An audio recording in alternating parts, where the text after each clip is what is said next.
Space Quest 6, Roger Wilco in the Spinal Frontier. Part 3, we're about 2.5 hours into this one. Only 5 deaths so far, interestingly enough. 19 saves.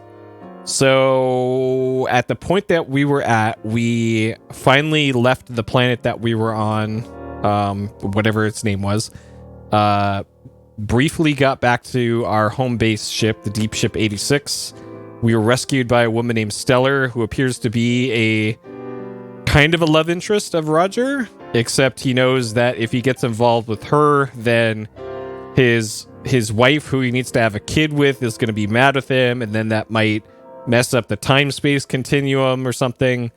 So it's kind of a one-sided relationship right now. Let's see. There has been a plot development with what appears to be the villain in the game. A woman named Sharpay, who is trying to become immortal, it sounds like. And she is in a retirement home off in some corner of the universe. She requested that StarCon send out a ship to come assist the colony with something. And she specifically requested the services of one Roger Wilco on board the station. And that is pretty much where we're at, story-wise. So, let's hop into it and see what we can see here. But first, a sound check.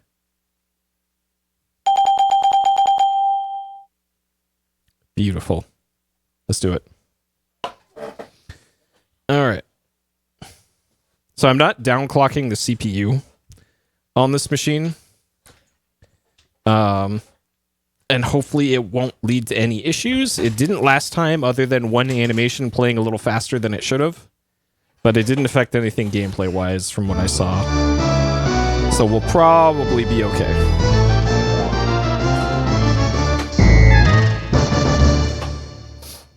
All right.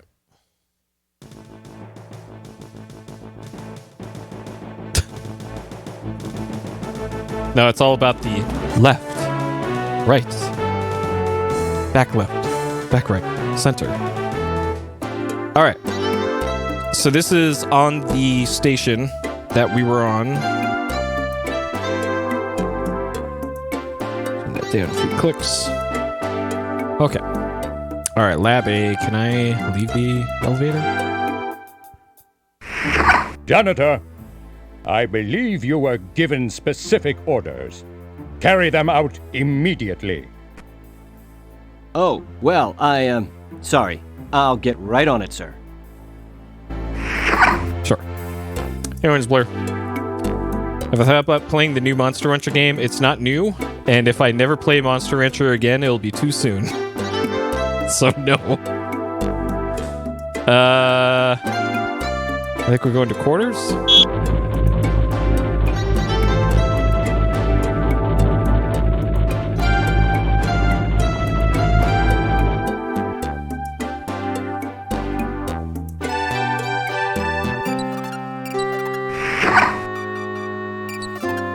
Janitor second class, Roger Wilco, reporting as ordered, ma'am. Wilco, you say? Yes, ma'am. Well, Mr. Wilco, I expected you here some time ago. I've been kept waiting for minutes now. I'm very sorry, Matt. Save the pathetic whimperings for your StarCon superiors, which I would expect includes everyone and everything on the food chain over there. Damn. Ma'am, I came as... Getting roasted. Young man, I lack the time, and most importantly, the patience to indulge you as you whine your way from one excuse to the next. May we please just begin? Sorry, but I wasn't briefed on what tasks would be required of me. You are a janitor, Mr. Wilco. What do you think I want from you, a heart transplant? What has become of StarCon? When my fifth husband, Admiral Bluntthang, served, the crop of up-and-coming cadets seemed to have such promise. I recall this one rather striking cadet who... Oh, well, never mind that. But you, I pray you do not typify what might be slithering down the halls of our formerly prestigious academy. That is one thing I do not look forward to witnessing. Get to work, Mr. Wilco.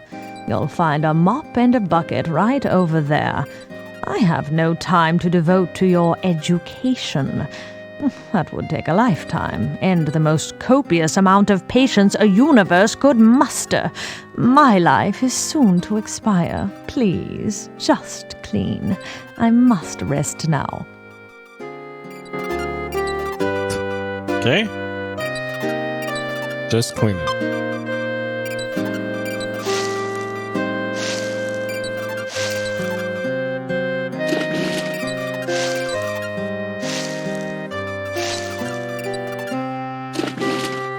Mr. Wilco, please rattle the handle on that commode. It is positively maddening. You got it, right away, ma'am. Whatever I can do.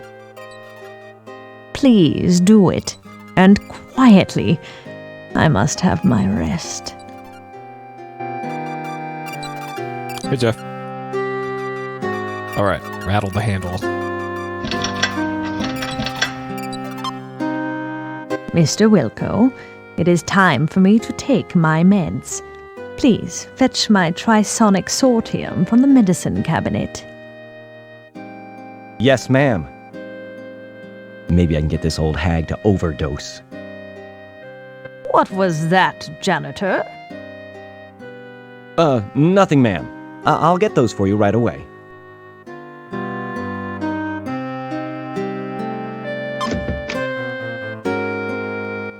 I can't find her medicine. I don't think she knows what she's talking about.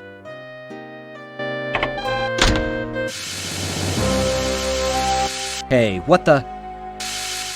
While we await a fully formed thought from Roger, it should be mentioned that there seems to be some sort of gas entering the room through the left vent. Hey, there seems to be some sort of gas entering the room through the left vent. I seem to be in a world of deep... Ah, jeez, the door!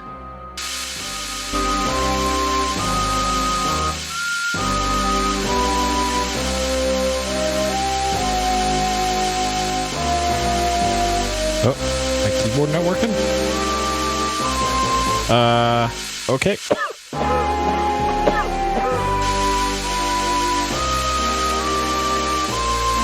You realize your strength alone will be no match for the mechanized door.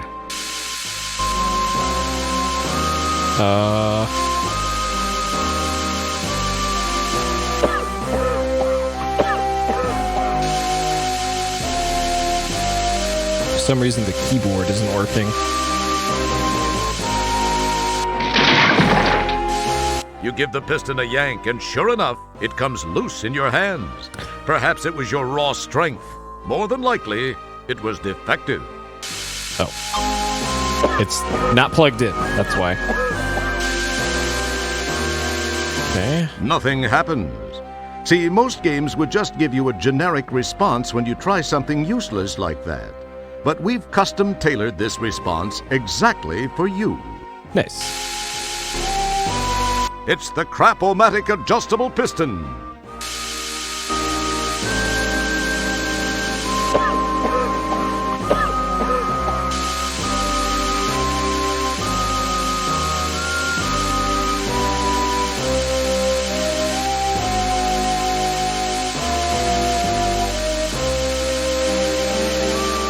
Good thinking! Wedged in the door, the manual override control causes the piston to strain against the door. It pushes a few inches and seems to strain at that point.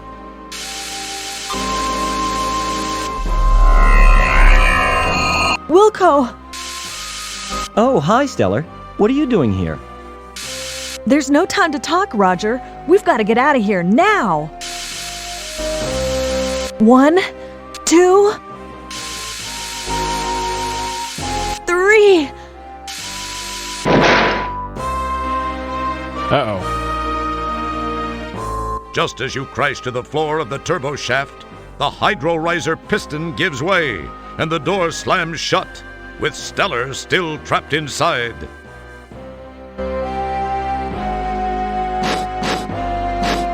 You claw and pull at the seams of the bulkhead door, but to no avail. Just then, you hear and feel an explosion which seems to have come from behind the door. I try and plug in this keyboard. The door is sealed tight. You can hear no other noise after the ear ringing from the blast subsides. My God! I can't believe this! It can't be happening! She was... I was... Stellar!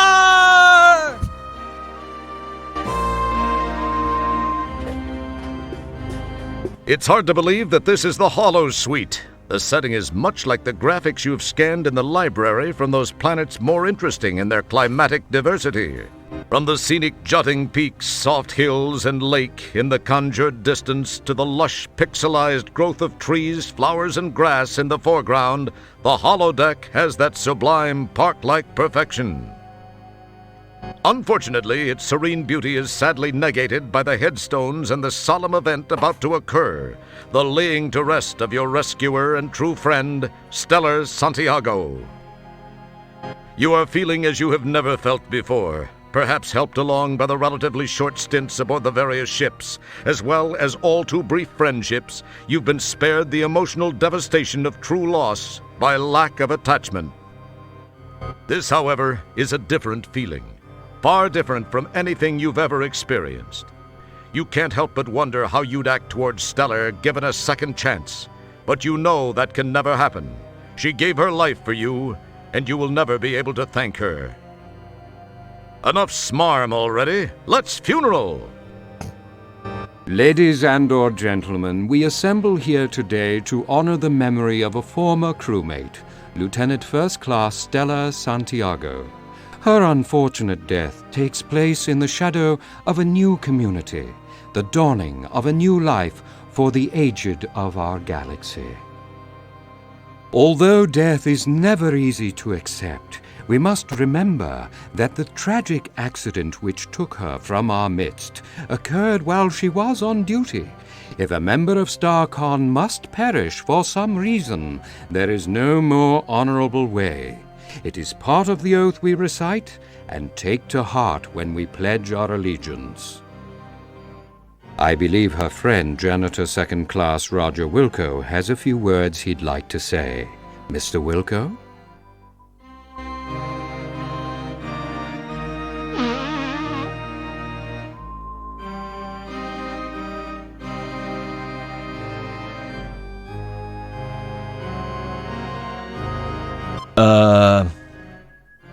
I only knew Stellar for a short time. I wish I, could have gotten to know her much better. To have had a deeper understanding of this, person. I was proud to have called friend. Of my friend, I can only say this.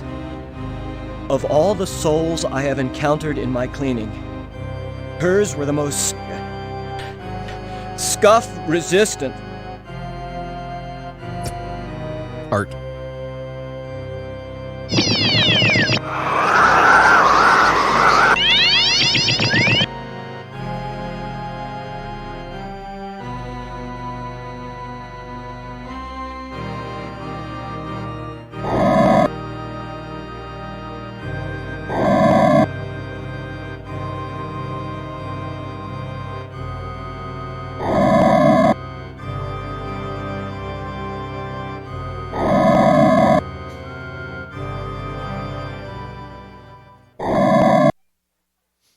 Okay.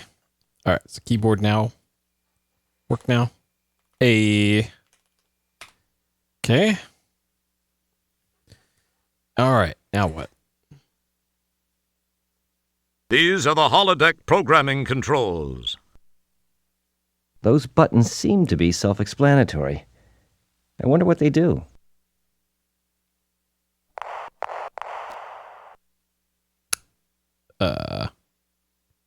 These are the holodeck programming controls.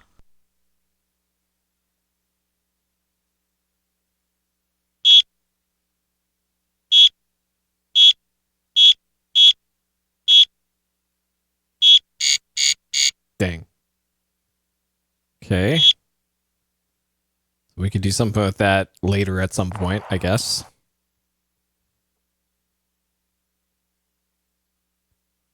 So nothing new here then. Comms are offline. Resume service. 20% savings. Alright. Sure. Cyber functions. All access to cyberspace is terminated. Apologize for any inconvenience. Okay. Database. Sequencing. Okay, we already did that earlier.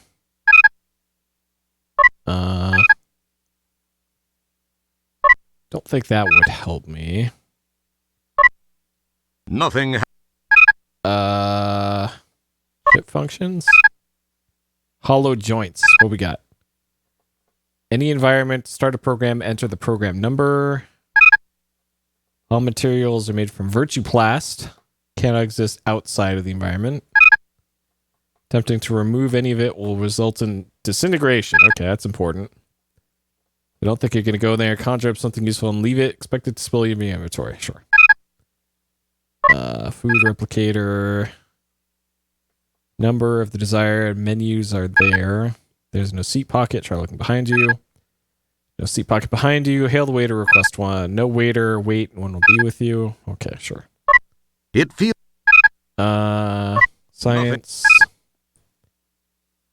Okay. I don't think any of that's actually going to help. Okay. Let's go to the bridge. Time to wander aimlessly then.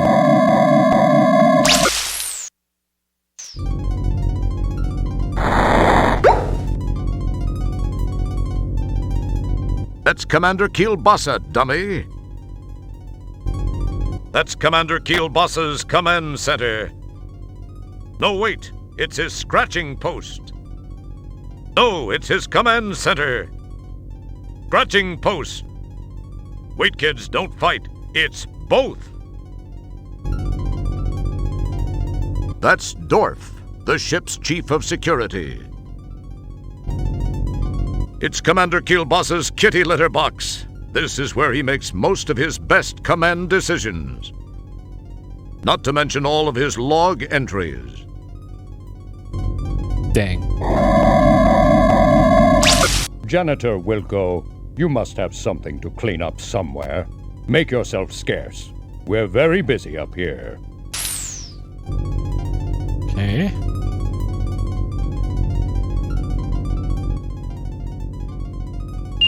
So who on the ship? Hollow Cabana. So we're on the bridge. We've been to the Hollow Cabana. We haven't been to the brig or 8 rear. We've been to our quarters. Probably no reason to go to the shuttle bay entrance. Sick bay transporter. Okay, so there's only 8 places to go. Let's go to sick bay, because it seemed like Jabba the Hop in sick bay at least seemed to talk to us a little bit. Maybe we can get some info from... He ignores you. What did you expect him to do? He helped you, and it's time for you to move along. We have adventuring to do. Well, okay. There goes that idea.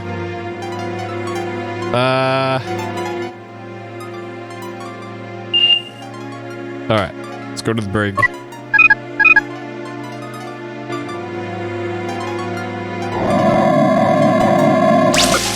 So let's see. As far as other stuff, when we talked to Santiago before, she said in order to get information on the people who kidnapped us, we need to access the database in the internet, the information superhighway.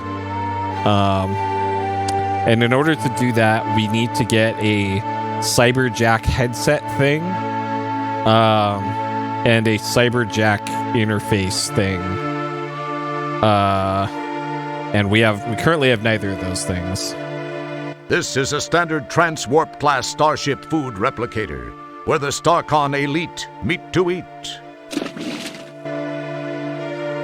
It's a hovercraft for transporting replicated food.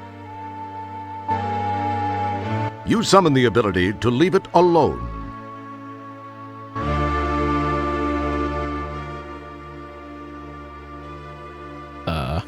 One. Okay, sure. Oh, God.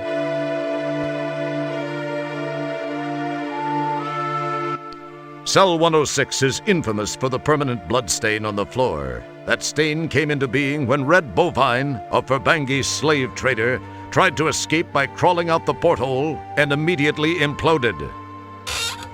That's why they refer to it as the Red Blood Cell. Sure.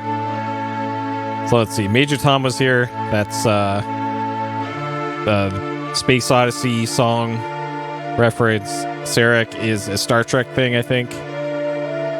Gravity does suck. Inside this cell is the creature from the Ego, a bizarre invisible monster caught on Rialto 4. It's violent, brutal, bloodthirsty, and is a sucker for insincere flattery. Alright, doesn't seem like there's much we can do here then.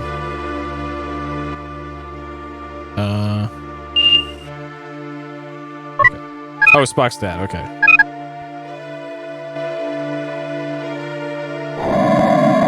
So that's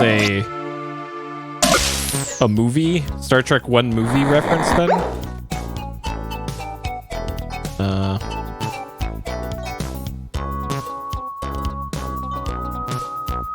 And we thought the Elvis 1987 poster in our office was tasteless.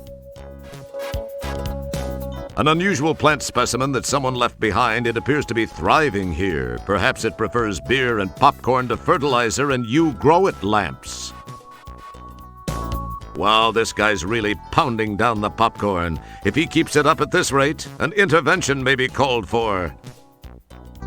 Now this guy is a cool one. He's slamming brews like many of the folks on the Space Quest team are going to do once they ship this chartbuster. And we thought the Elvis... This poor slob is trying to impress the two women he's sitting near by showing them how much he can drink. Yeah, that's always a sure way to impress the babes. Definitely. Works every time. Two scientific dudes stand by the back window, talking stars. It's hard to say anything sarcastic about them, since stargazers are inherently cool. A peaceful panorama of light, color, and limitless black space drifts quietly by the window. The infinite flow and ebb of matter and energy dancing around itself in a never-ending light show of creation. I want to see something blow up. This is 8 Rear, the ship's lounge. Here crew members come to relax, drink, eat, converse, party, hit on each other, brawl, hurl, pass out, and intrude on each other's personal space. All right. Yeah, my Star Trek knowledge is pretty limited. I've seen the films, most of the films, and like maybe a dozen episodes of original series, Next Generation, like one episode of Deep Space Nine, one episode of Voyager, and then that's kind of it.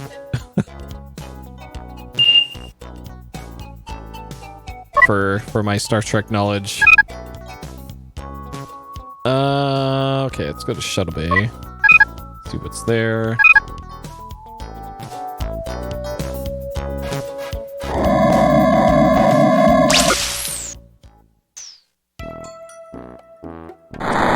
Quiet maneuver? I've never heard of that. So, nope. This handy-dandy scrolling board announces incoming and outgoing shuttles. During the quieter stretches, it's also used to display the scores when they hold donkey basketball games in the shuttle bay. Sure. This massive door leads to the shuttle bay. Since the shuttle bay is completely depressurized every time a shuttle lands or takes off, this door must be incredibly thick and impenetrable. Not unlike you. Yeah, well, just going off the title, I don't know if I've seen it, but I'm guessing probably to not. an elite StarCon fighting forces called the Flying Flingers, FF for short. That's Chesbro, one of the shuttle bay guards. A nice fatty donut. Magnum will probably scarf this down. After all, he needs to maintain his boyish tub-o'-guts figure. It's one of two buttons you must push simultaneously to open the shuttle bay door. Simultaneously. Okay.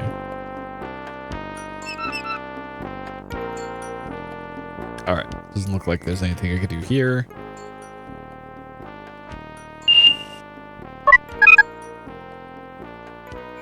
Okay, well, let me use the transporter then.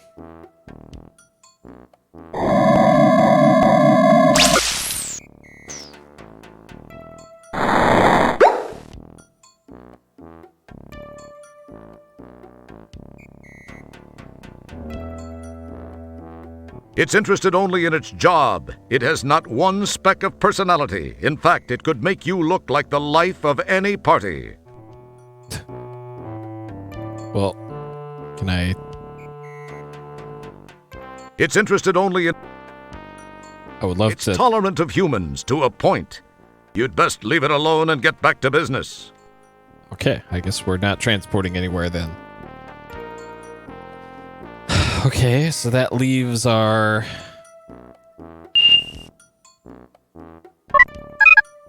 quarters.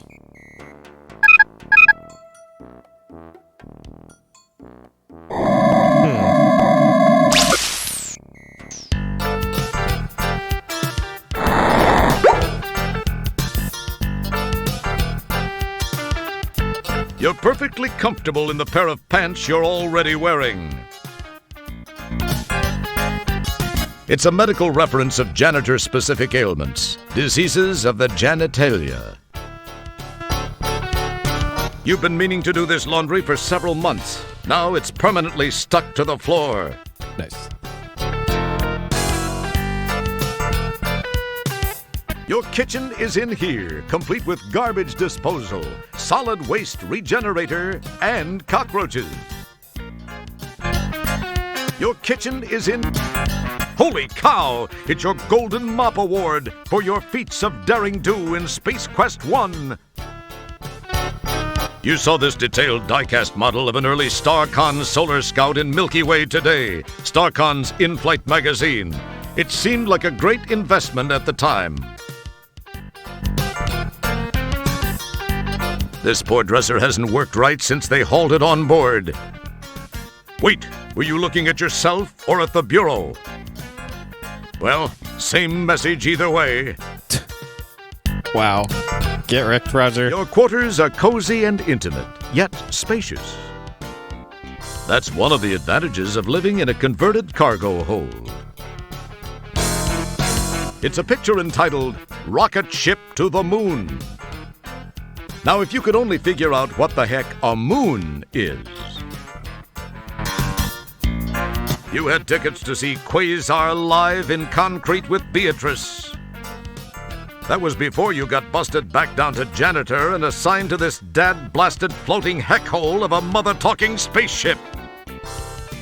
A note, this game has scrupulously avoided any rough language that would result in having to be rated as an adults-only computer or video game by the Game Censorship Board of the U.S. Senate Subcommittee.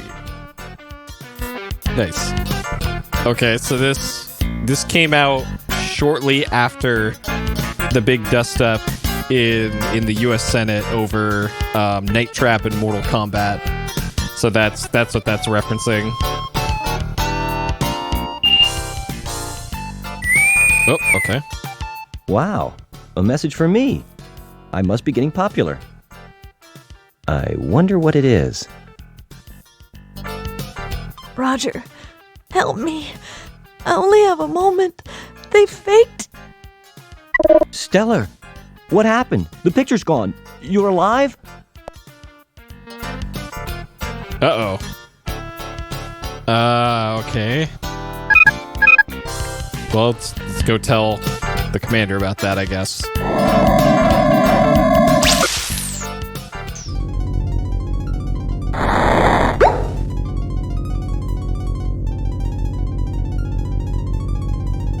Commander Kilbasa, you're going to think I'm crazy, but I've just received a distress message on my compost. And it was from Stellar. Wilco, have you been whiffing cleaning fluid again? I'm absolutely as sane as I've ever been. She's being held on Delta Berxilon by Sharpay. Wilco, do you realize how irrational that sounds?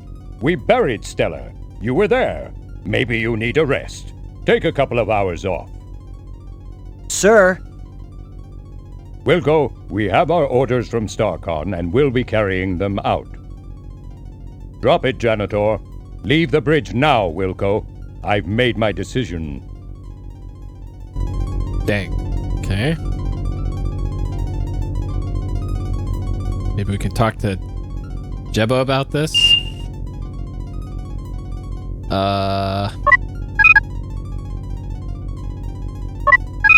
Either that or the transporter to transport back down to Delta Berxilon 5. He ignores you. What? Great. Okay. Your words cause everything to become speechless. How dynamic of you. Okay, so maybe the transporter then?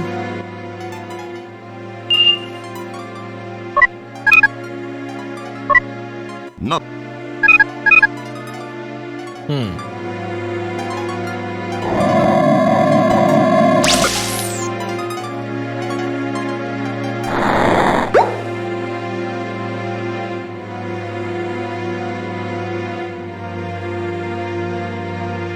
It's interested only in its job. Okay, so not that.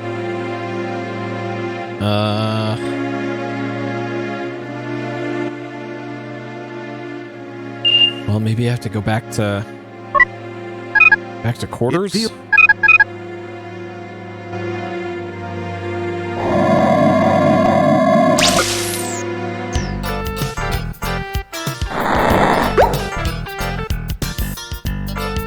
I don't see anything different here. And no call.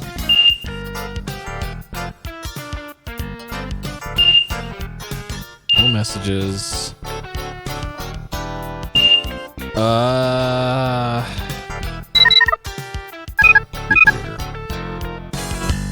I seem to recall there was another NPC that we could talk to, and I think they're at 8 Rear. Yeah, this guy.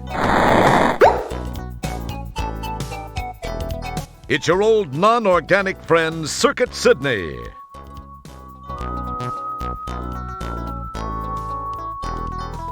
Hello, Roger. Please join me in consuming something. Thanks, Sydney. You seem uptight. Say what? Upright? What are you talking about, Sydney? Uptight was the word. Perhaps that is too archaic a reference for you. It would have been more effective to say that you seem concerned. Oh, yeah. I do have a thing or two, well, at least something on my mind. I am sorry to hear this. I hope your concerns are soon alleviated. Thanks, Sid. I do have to come up with some solutions. Sydney, I have a favor I'd like to ask of you. Flame away, Roger. You know I'd give you my right appendage if you needed it. Funny you should say that, Sydney. I kind of have this situation where that very item could come in handy. Really? Well, I was merely saying that metaphorically. You really are a great friend, Sydney. That'll come in real handy. I can't thank you enough, Sydney. Well, if you really are seriously in need of it, I suppose I could lend it to you. You will get it right back to me, won't you, Roger? Sure. Oh, yeah. You bet your nut flanges, Sydney.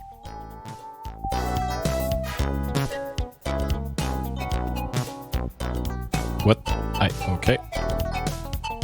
Apparently middle mouse The button does that. anti-grav tables are specially designed to compensate for the ship's motions, minimizing drink spills while under enemy attack.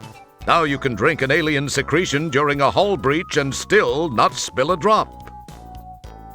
Yes, your eyeballs will implode within 2.3 seconds, but if and when you make it back from sickbay, your drink will still be there waiting for you.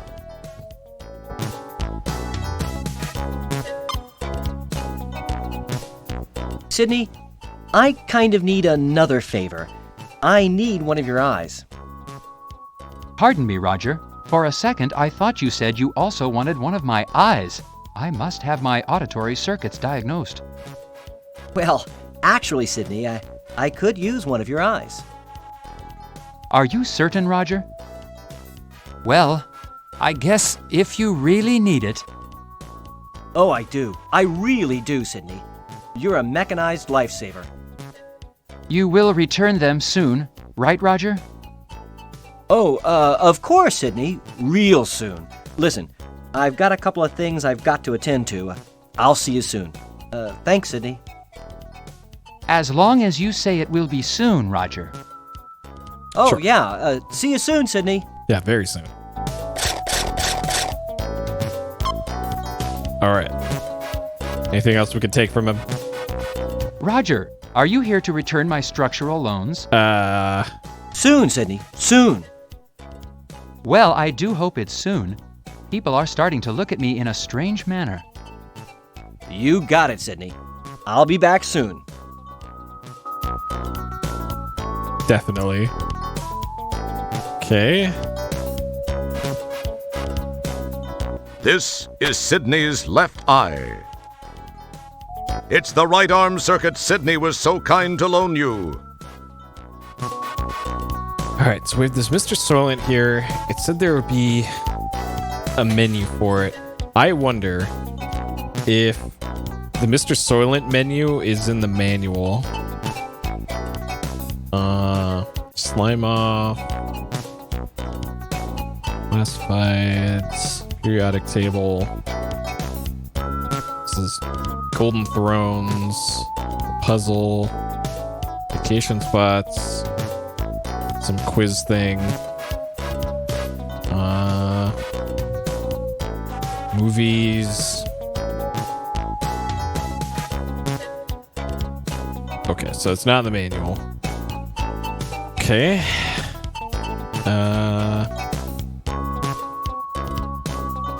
So now that we got that,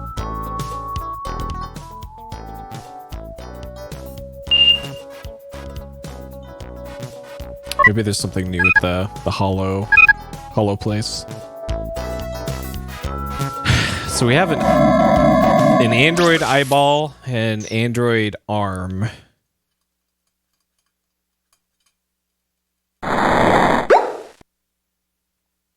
What good is that going to do? Pretty sure there's still... That's your relatively pathetic eulogy for Stellar. Pretty cool looking, huh? It's that Lard Master's keyring. Okay.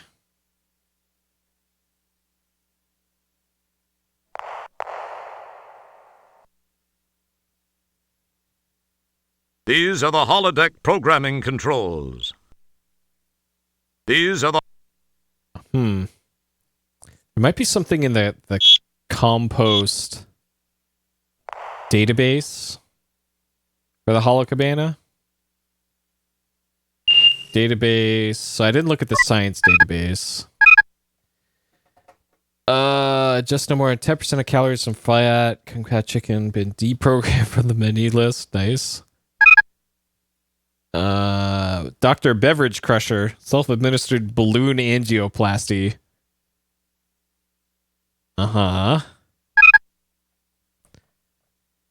Scott Murphy finally figuring out how to firmly wedge his head between his own cheeks. Nice. Okay, sure. Periodic table. More information on this, please see volume 2 of sanitation hotspots. Okay, that's the manual. The periodic table. Oh, okay, so why is that I don't think I can rotate this. Can I? Picture. Home. No. Huh.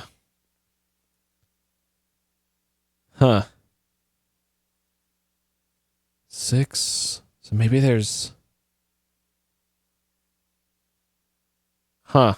There must be something to do with that then.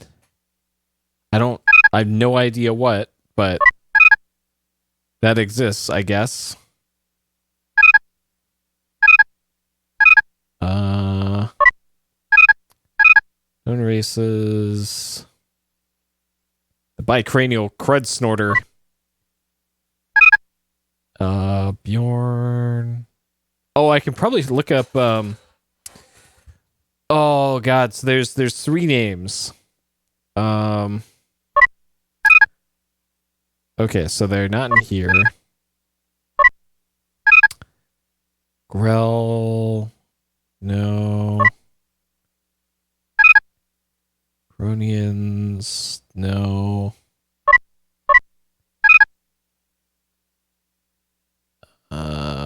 No. Grell. Maybe it was Grell? Remnants of Corona. Okay, it's not this. That's just actual lore. Maybe on Cave Squid, we ran into that thing. In 2. Okay, so it's not in this. It feels...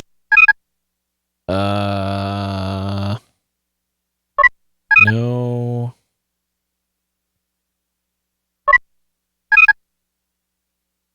Interesting. S to Z. Sarian space monkeys. Spiny alien fangs. Dang. Okay, I thought... Huh. I could have sworn... No. There was, something else you could do with that.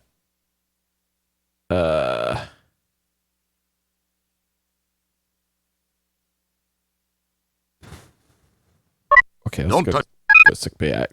I have a feeling whatever it is I need is at sickbay. Because I remember a sequence and a thing that you had to do.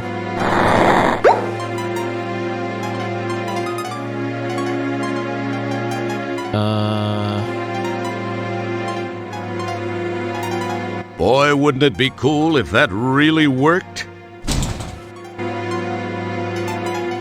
Careful, combining those items might cause a rip in the space-time continuum, a tear in the very fabric of space itself. Or not. As cool as it would be to interface these 2 items, no good would come of it.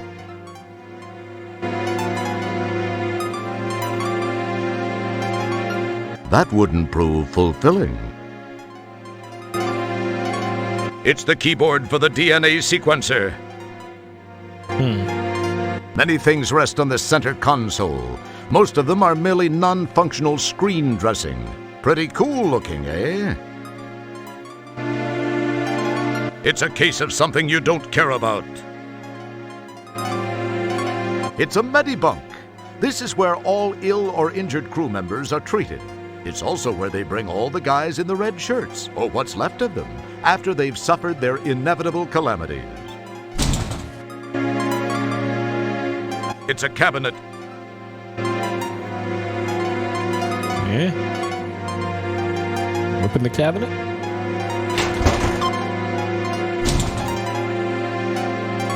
There we go. Okay. So we help ourselves to...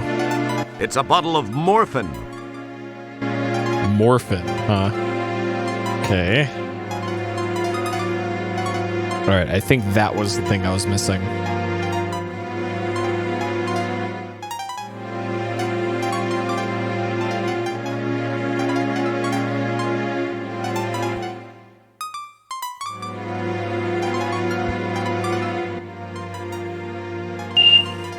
Okay.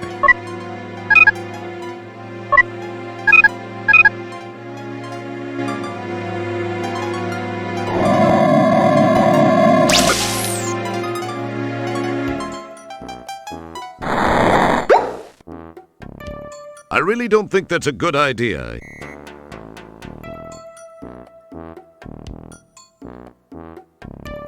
An interesting idea. What are you up to, Roger? An interesting thought, but you wouldn't want to give him the wrong idea about your intentions. It would appear that merging those two items is not a good idea.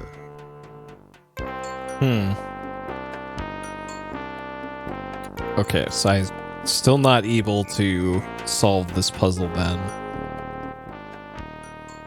So there's something else out in the ship I have to do.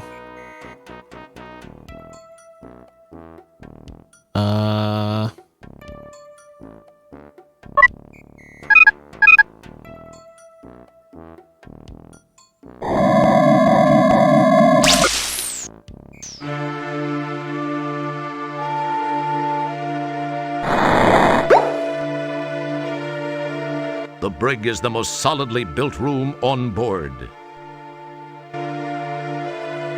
You summon the ability to leave it alone.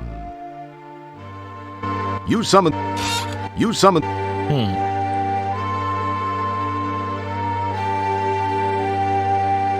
Now there's a real bright idea, but then perhaps you deserve the consequences. If the force field were turned off, you'd be the only one to suffer the consequences. In the event that someone might be looking over your shoulder, we'll save your embarrassment for another time.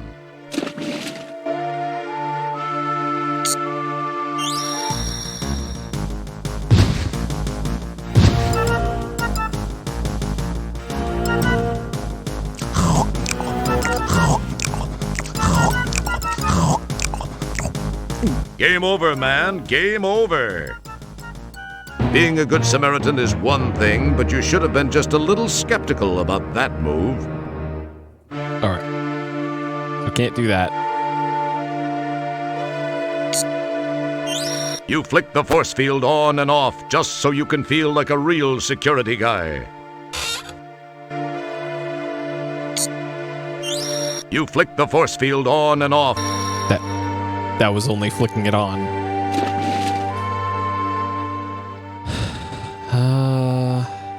This is the screen used to display the numbers as you enter them. This access panel contains the food replicator's resonance flux shield. This access panel contains the food replicator's... the thing that keeps the, well, it's got this lever with this other thing connected to it. Anyway, it keeps the replicator from getting the, never mind. This access panel contains the food replicator's quantum inhibitor conduit. This access panel contains the food replicator's transwarp field stabilizer. Okay.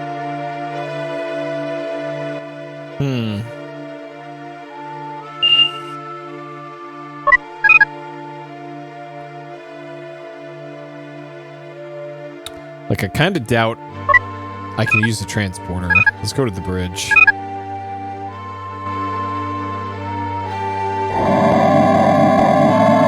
Because maybe it's just annoying the commander enough.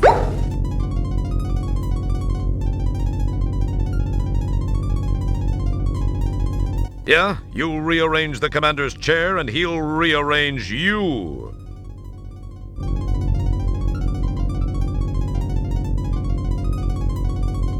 Janitor Wilco, you must have something to clean up somewhere. Make yourself scarce. We're very busy up here.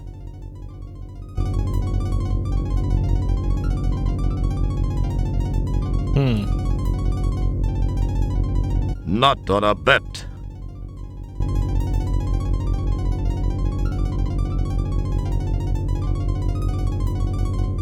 It still feels like I should be able to use the transporter.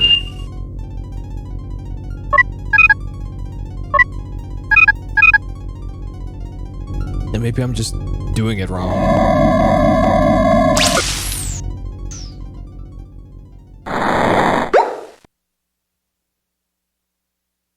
This droid is the teleporter station technician. It's all business.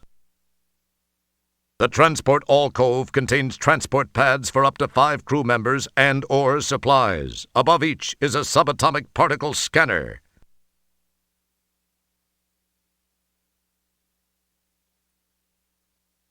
That's delight. Don't touch. You get a jump on senility by mumbling to yourself. It's interested only in it. Your utterance. You get it. It's interested. I wouldn't try that if I were you. Huh.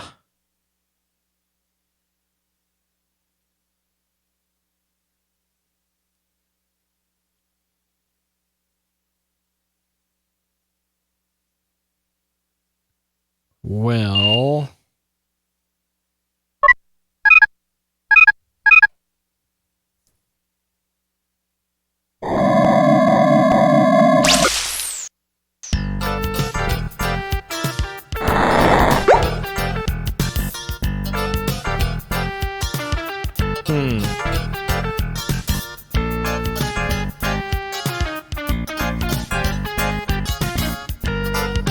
So I have this rotten fish. I could have sworn there's something you had to look up in the database, though.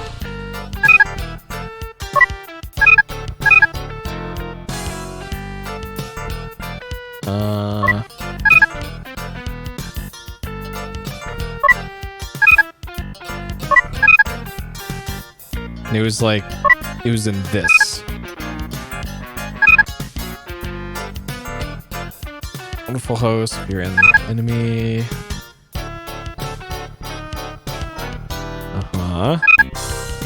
Easily offended.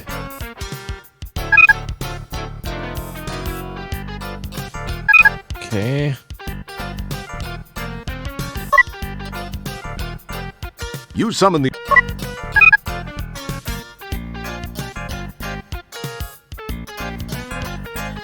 I don't think it's this. Not space monkeys. Vulgars?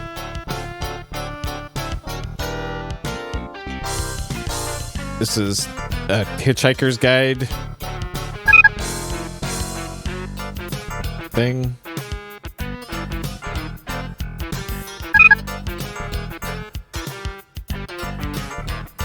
Ah, the Vulgar Nerve Pin. Okay, that's a thing.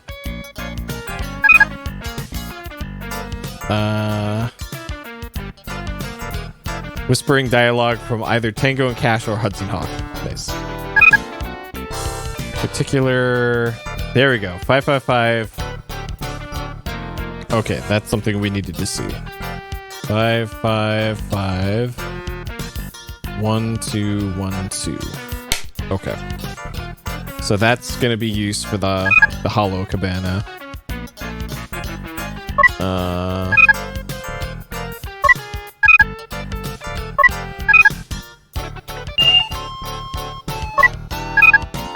Okay.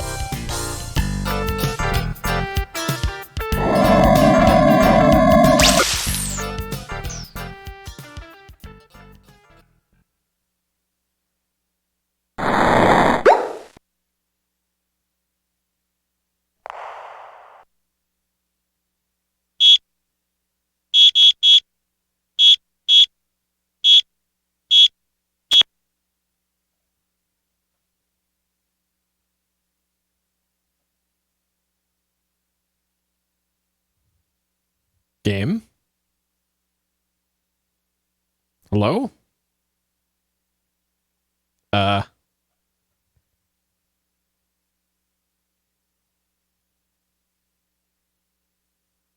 Pretty sure they should be doing something right now.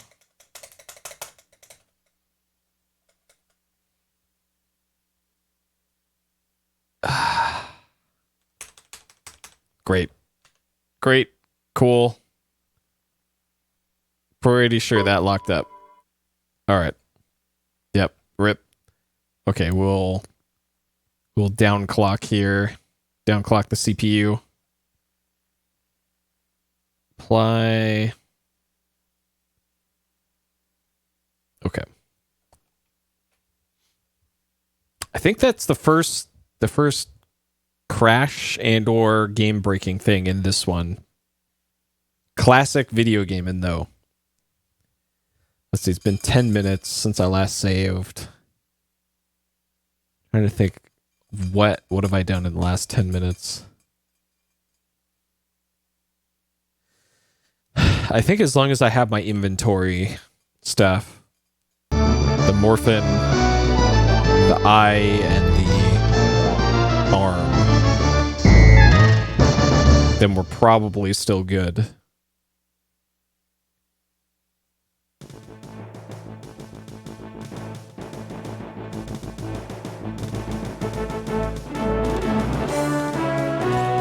So the place where the game could really blow up was in the in here in this screen when you put stuff onto this sequencer.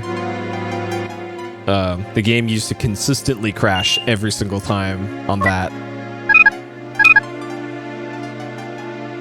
Okay, so I don't know if I need to see that database entry for the thing in order for it to work. I'll try without it. And I don't think I got any points for seeing it. Well, no. We'll play it safe, I guess.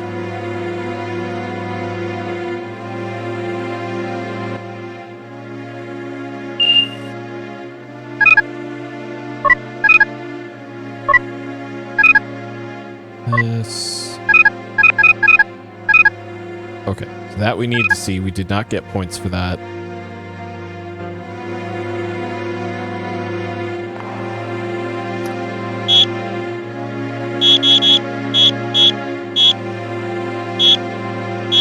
Alright, please work.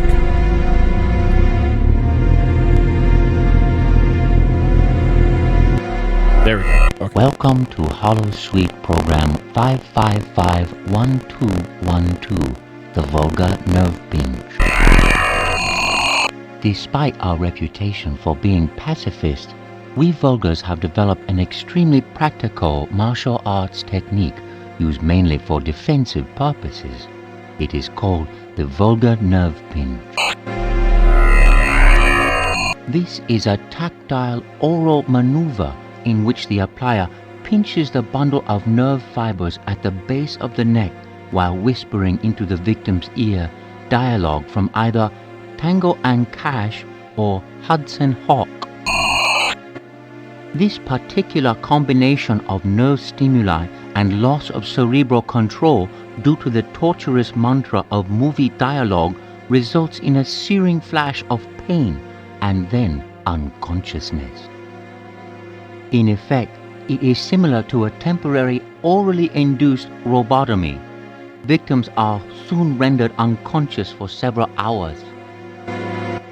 When they awaken, they will remember nothing of how they came to be unconscious, if they are extremely lucky.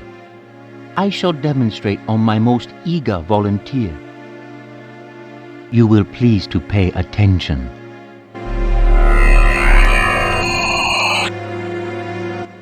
Address the subject in this manner. Please to notice the location of my hand as I begin the narcotic chant of cinematic morphine. He mutters something thankfully unintelligible into the ear of the volunteer. Oh, thank you, sir. Maybe you can fit me your sister. I have told you after her. We're gonna have margaritas together. Oh, let's hope let's get we have fun. Oh, get a hubba going in the whee. And I used to like that. So, as you can see, it is very effective. If you can apply a proper grip to the neck, it will disable 9 out of 10 neck-bearing species.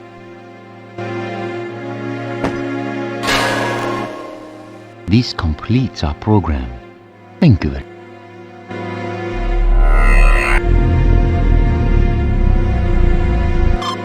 Okay. Alright, so we can now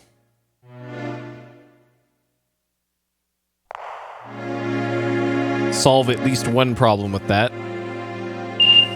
So let's go to Shuttle Bay. Alright. So we need to go steal a shuttle to go save Stellar, since we can't use the transporter and the commander doesn't want to help us.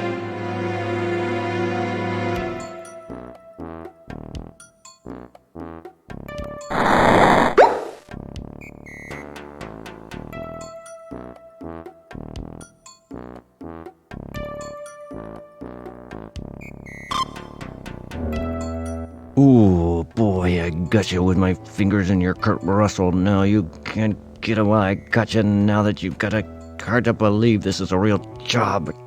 Oh, my God. So how come you're not going down? I got you with your mumble jumbo and your hobbit chubby. Ooh, boy, if I only could, I would. Jeez, why don't you step outside, pal? I got you with this. And, I think I broke a fingernail here. Got him. Oh.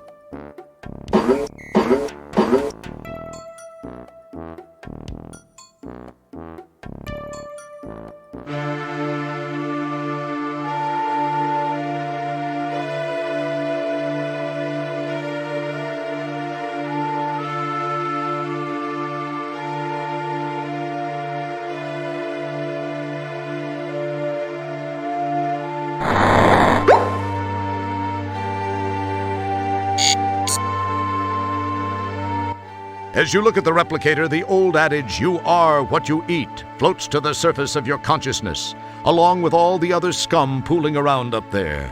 What could that mean? As usual, the thought leaves your mind as quickly as it came in. It's a hovercraft for transporting replicated food.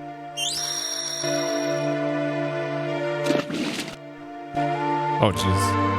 Just happened to click right when he talked.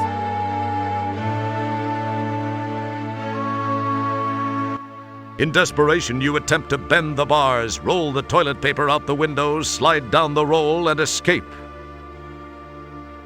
Unfortunately, there are several flaws in this plan. I didn't click on the window, though.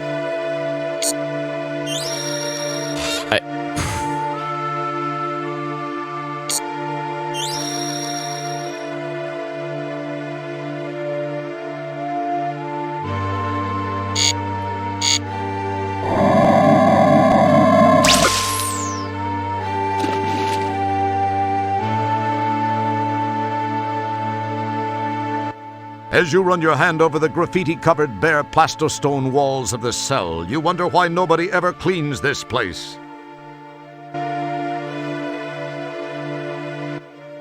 I don't have to go right now. I went just before you started playing.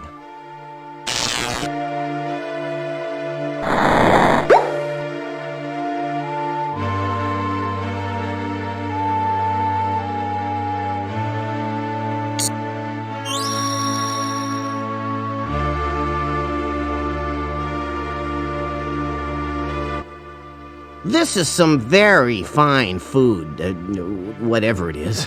I'm sure you'll find it quite to your liking. Heck, it's probably better than what they feed you janitors. Live it up! Oh, that darn light needs to be amplified. I need to contact maintenance.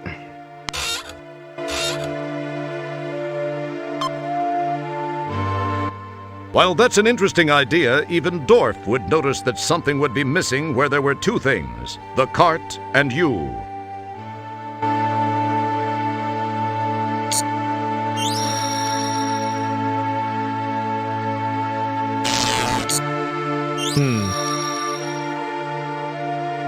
So he says the light needs to be amplified.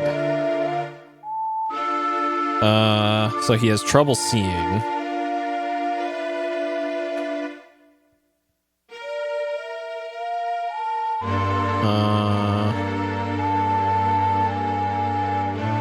Oh. I remember what this is. It's a rack of Orat. Haven't seen this stuff since Space Quest 1.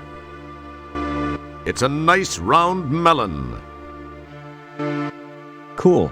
Baba kebabs. They whip up some interesting food items in this joint. It's one of the interestingly shaped pastries you took from the food cart. Okay. So we put this onto here. Nothing happens. Oh. See, most this onto here. In this galaxy. No. Careful. No. Careful. Careful.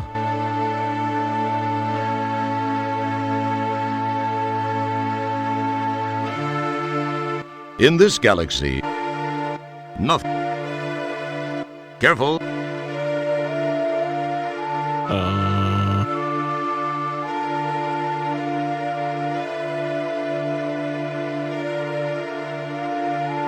In this galaxy, nothing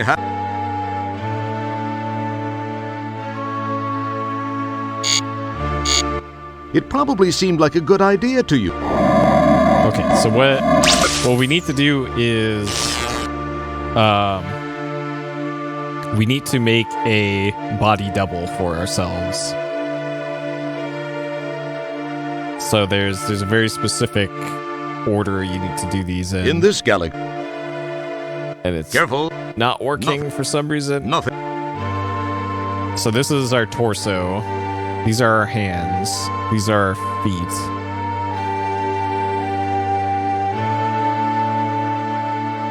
You get finger. You poke it, and what was that supposed? Careful. In this. Nothing happened. Nothing happened. I don't know why. In this gap. There we go. Oh, it has some cool ears. Okay, so that was that, and then he put this onto this. The rack of a rat adds a nice touch. Okay. That with this. An interesting idea. Something's starting to take shape. What are you up to, Roger? Okay. In this galaxy. So it all has to go in a very specific order. Nothing happened. A touchment of that adds something more to your work in progress. How creative. That's a nice touch. All right, beautiful. Something seems to be taking shape here. Okay. Then we leave that in our inventory.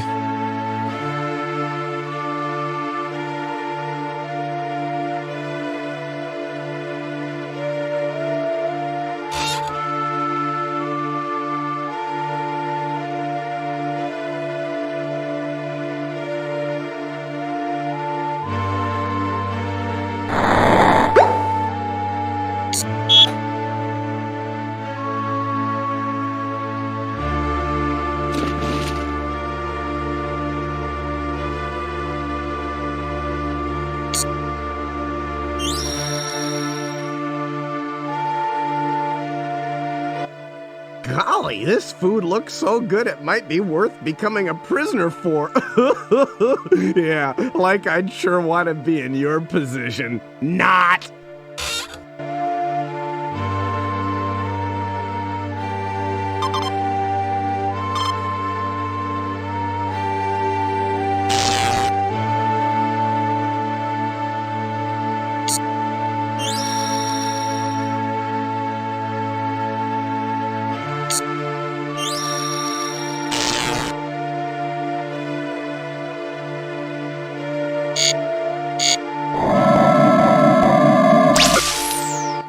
Nice work.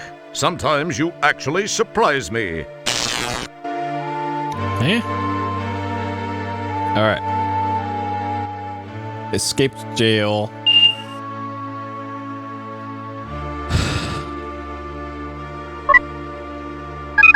Okay. Then back to Shuttle Bay.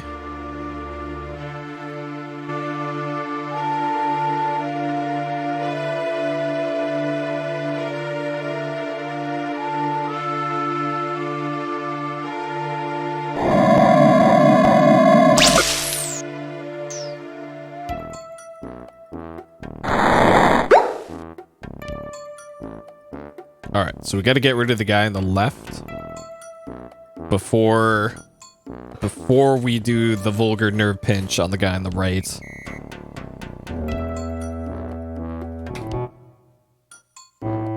So we know this guy likes donuts. So we're gonna Good thinking. inject some morphine into that donut and leave it on the pile. Get ready for some hot jams.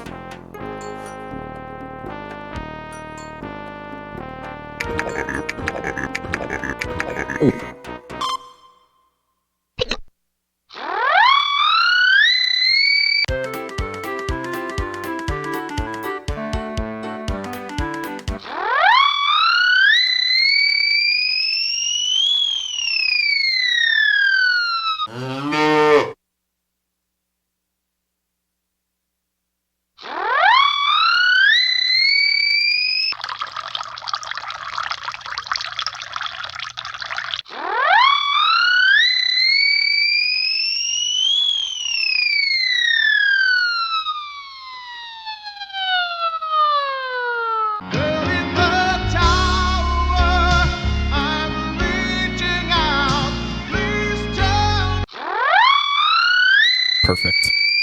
Perfect. All right.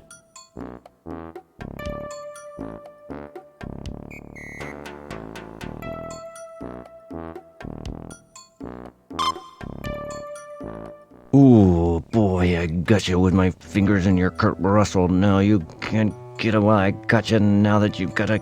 Hard to believe this is a real job. Oh, my... Oh.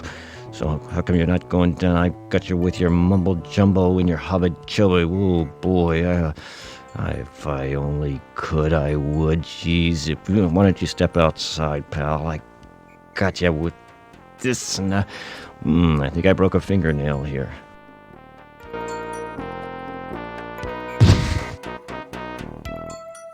Smooth move. You've got his keyring. Okay. All right, got him. So,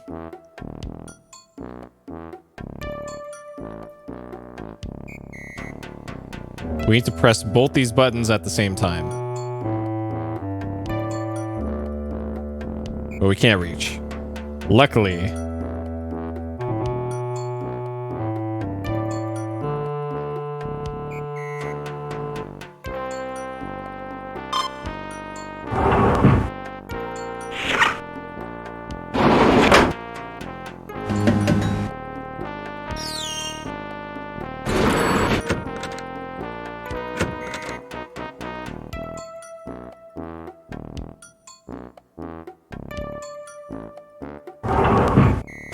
okay. Let's see. So we got this Star Wars shuttle. You hear a disembodied voice saying, "Remember your parking space, Luke." This is from Aliens. Some woman driver parked her shuttle here and contaminated the whole deep ship with these acid-bleeding, multi-jawed, exoskeletal aliens, and you had a really huge mess to clean up. Just for that, Kielbasa refused to validate her parking slip. This is Star Trek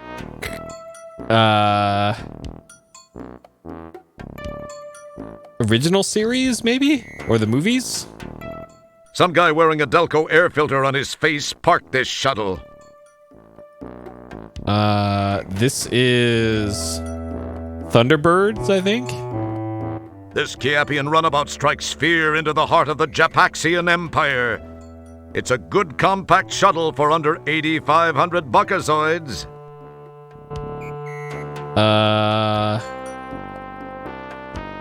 And the rest I don't think I recognize.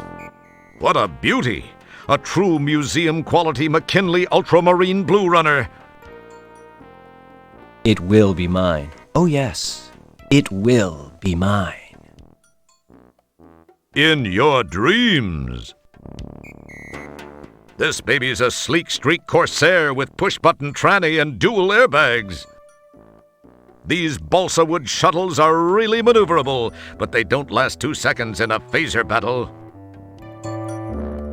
Ooh, a mint-condition 57 Gateway Bel Air with mag thrusters, overhead lifters, and 4-pod barrels. This Tiberian skimmer may look intimidating, but it's seriously underpowered. And that clear steel compound cockpit is particularly vulnerable to meteorites, baryon radiation, and large insects. Oh, I've never seen Wayne's World. I should get on that sometime. It's a standard Starcon shuttle built for speed and maneuverability. Unfortunately, with a budget of only 550,000 buckazoids, they had to leave off certain amenities, like airtight seals, decent shields, and restrooms. It might have been. Considering there's been other Spaceballs references throughout the series. This might be the one. It looks familiar. Unfortunately, it's locked.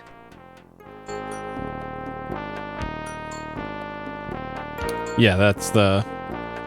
Oh, okay, so this is the thing we got from the guard. It's a key with a little button thingy attached to it.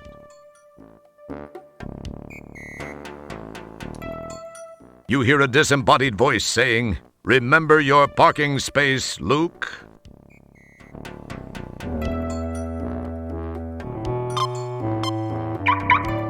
The shuttle's alarm is now deactivated.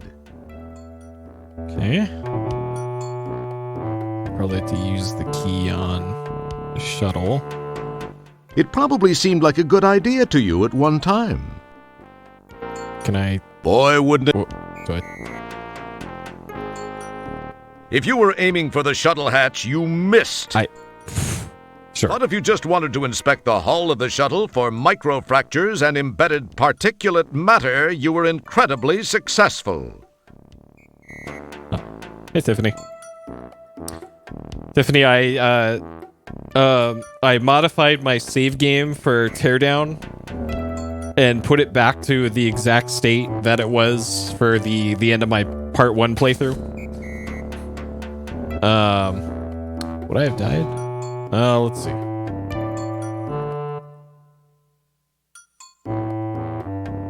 Okay. We get to do the sequence again. But that's fine. Good. Worth it. I'm actually curious if you do. Like, what happens. So yeah, I've decided I don't really want to play through the first half of Teardown again when I do the eventual full thing. No, but I loaded it up to make sure it works, and what happens is when you load in the save, it just immediately goes to a screen that says Part 2 or something, and it brings you back to that beginning farm warehouse thing, and then there's just a box there that has the cable. So I know, right? I have to play my Teardown. Well, you know, time's limited. And I did like almost 100% it the first time through. So I didn't really want to play through the first half again. Because it did take me a while. So I figured to expedite things, I would just do that. So, but I'm still not going to be doing that one anytime soon. There's some other stuff that I'd like to play first.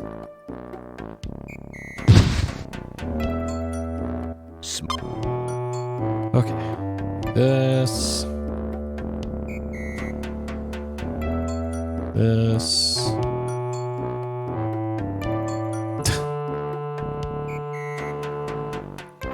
I got 4 paintings. That's close enough, right?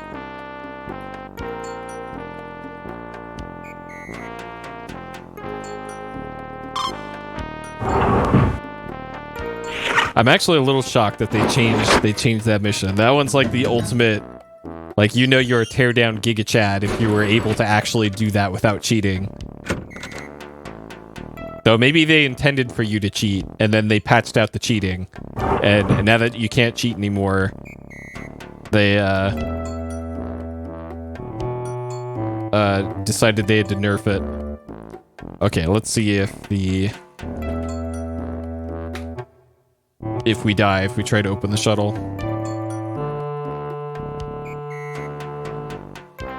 This might be the one. It looks familiar. Unfortunately, it's locked.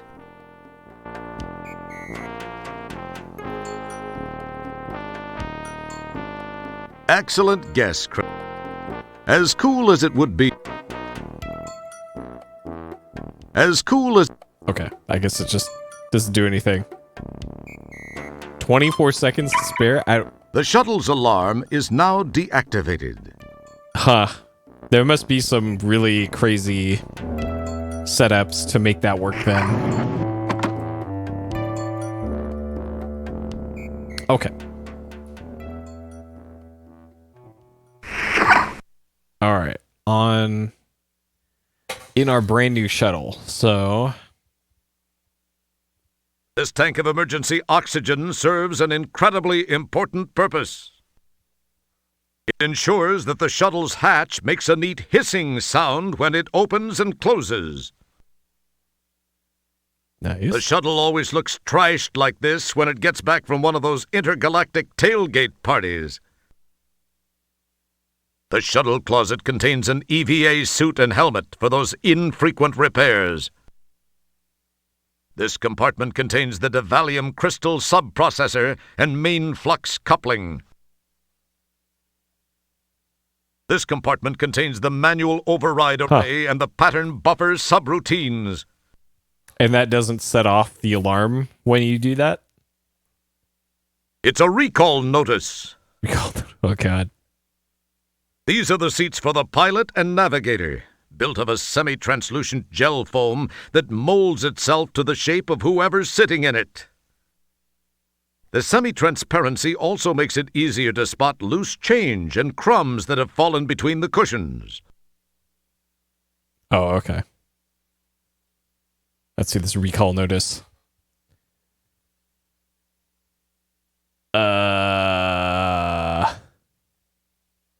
It's the recall notice. It's the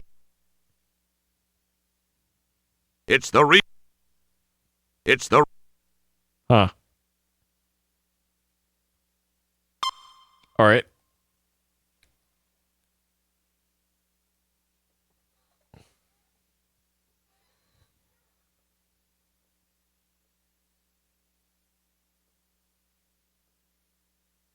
Okay, let's power. Uh-huh. What we got here? It reminds you of one of those hand pumps you use when the astrohead plugs up. It's a tube of Elmo's Gluzol. It's the most indispensable item in the universe, duct tape. Okay.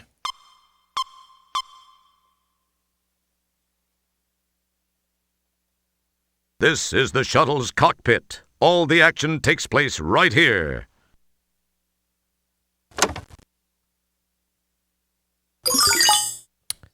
Launch system. Intermix not correctly set. Make necessary adjustments before initiating launch.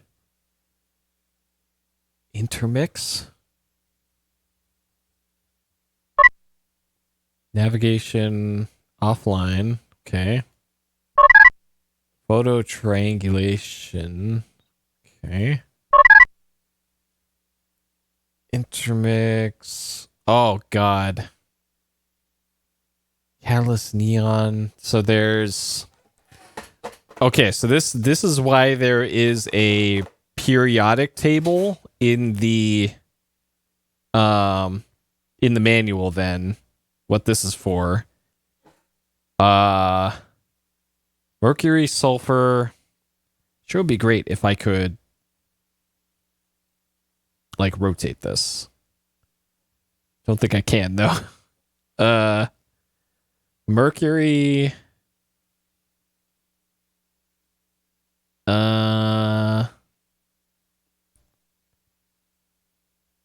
Isn't this just literally the same periodic table as the normal one? Okay, ADHD is Mercury. So we'll mark this one. If I can. All right, my pen dead? Holy shit. What a great time for the pen to die. There we go. 80 Mercury, sulfur.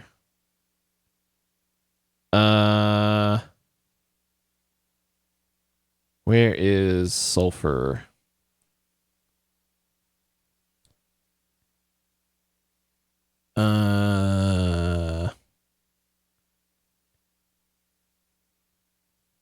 Cobalt, gallium. I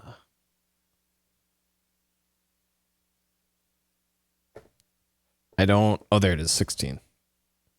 Okay, there's sulfur. Potassium.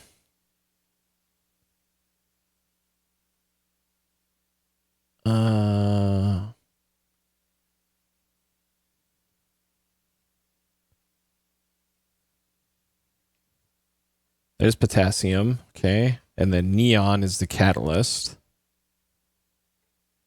which is a gas, a noble gas. So it should be on the left side. There it is. Okay. Okay, so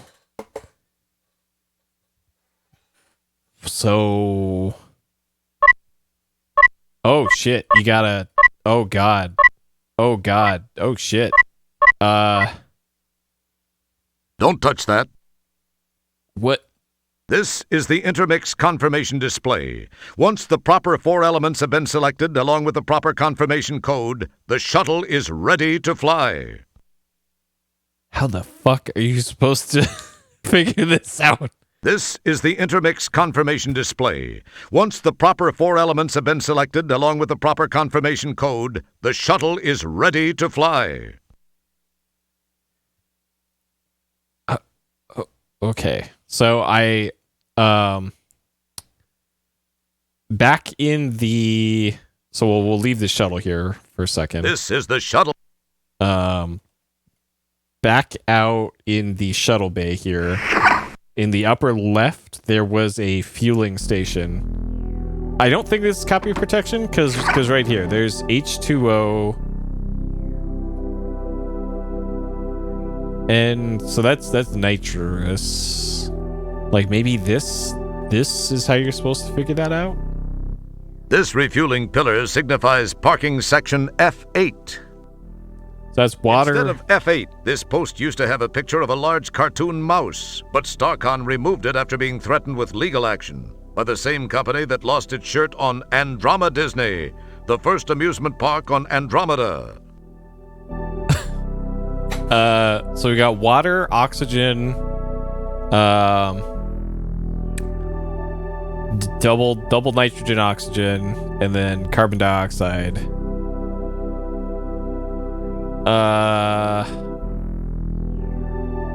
But okay, maybe there's something else in the shuttle that informs us about something. You've got way too much to do. Don't screw with a pattern buffer array. If you get messed up during teleportation, it can unscramble you. Okay, what's this in the back seat? That's delightfully non-helpful. Great. Don't touch that. Great. Okay.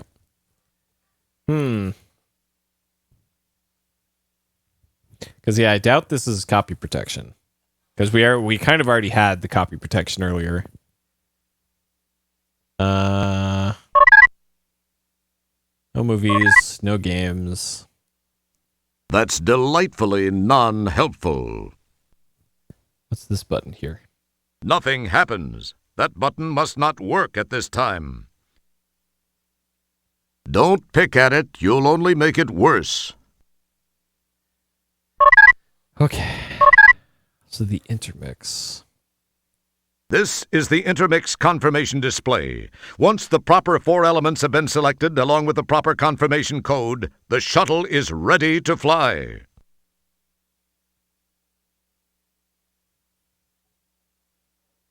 It's just another in the array of displays you are totally mystified by. Okay. Maybe there's something else in the manual.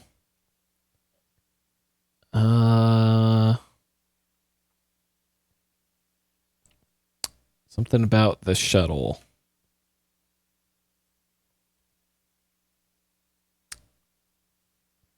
So either that or something in the database on the ship. Orphan 12, no. Maybe in the classifieds?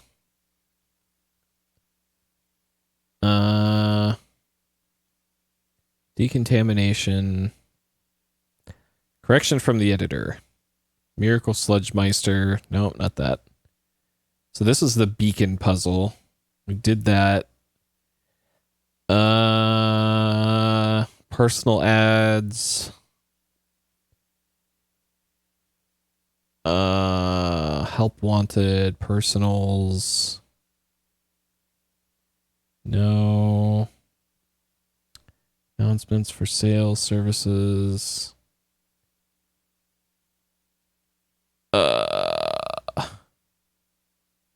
Yeah, I don't see anything on here about that.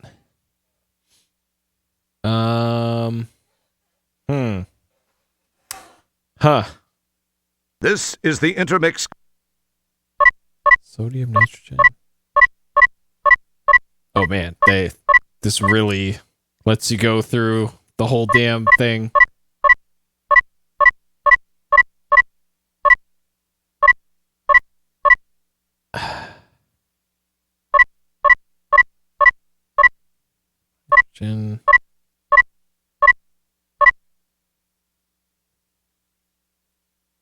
Catalyst. It's got to be It's got to be that label on the refueling pillar outside. It's got to be that. But water wasn't one of those choices, though. So water, oxygen, nitrous oxide, and carbon dioxide.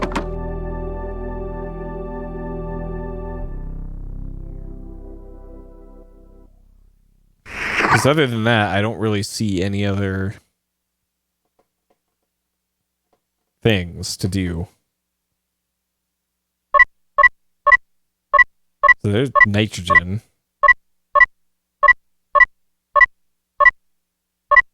Okay, let's just say nitrogen for that one. Oxygen, sure.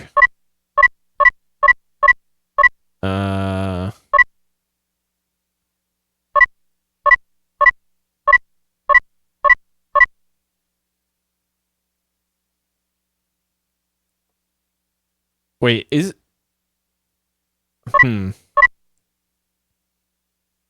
Fluorine. Okay, is water one of the catalysts?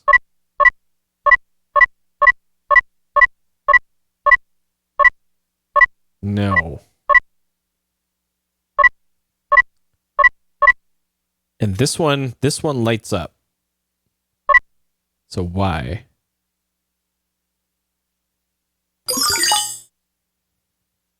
Intermix not correctly set. Okay. Well, I guess this isn't going to help me now. All right, popping the trunk doesn't do anything. Well, I guess this isn't going to help me now. Popping the hood doesn't do anything. There's this recall notice. It's the recall notice for the owner's manual. It reads, "Dear Ham Shuttle Owner, it has come to our attention that there is a minor misprint in the owner's manual for the 1000 series of shuttles. Until a new manual can be acquired, please disregard page 73, paragraph 4 of that manual."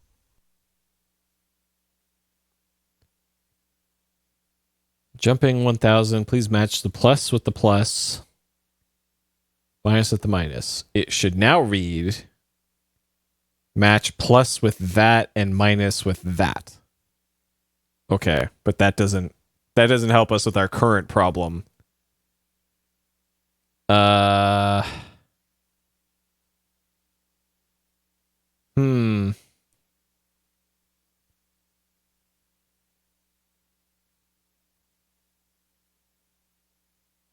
Let's see.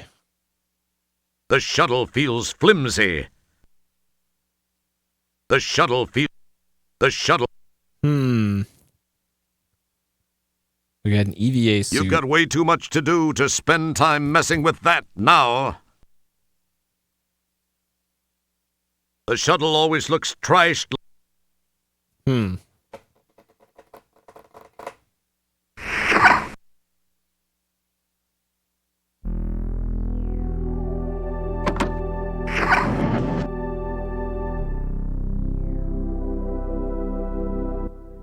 This support is labeled F9 so that entities can easily find where they park their shuttles, pods, runabouts, and other mini-ships. The deep ship's shuttle has a reserved spot in this row.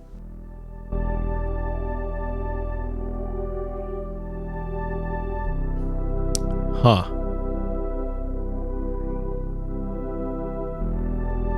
Can't hold any more save games.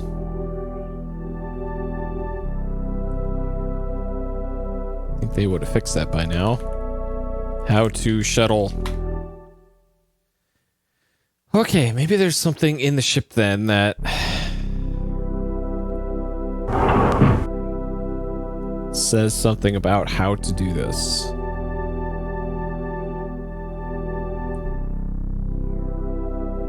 Do I need to search I really this don't guy? think that's a good idea. He's not the touchy-feely type. So we already got the keys from that guy.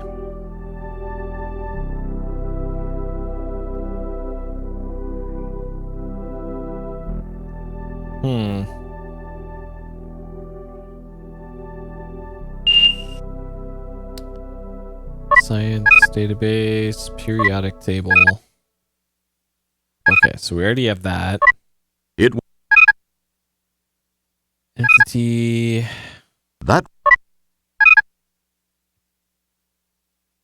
I'm not sure what this would help with.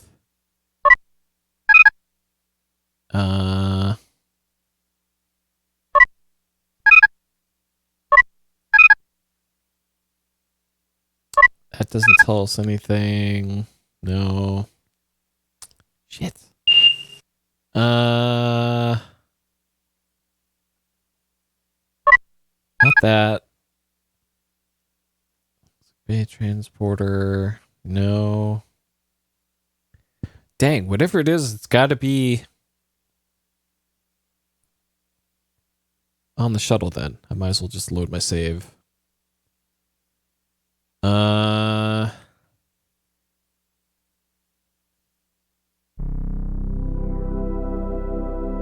It's a standard Starcon shuttle built for speed and maneuverability.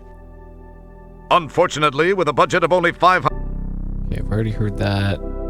This refueling pillars, instead of F8... Okay. This refuel... So that doesn't tell us anything specific. So I don't...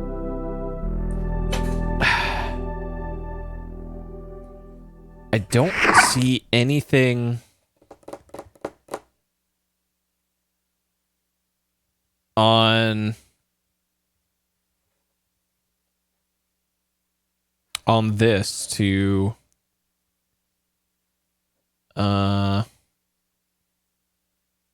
picture, keyboard resize.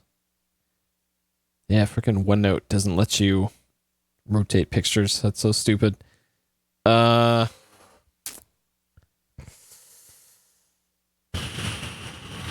there's some stuff above and below the periodic table here, like 1A, 2A, 3B, and then up here is 0.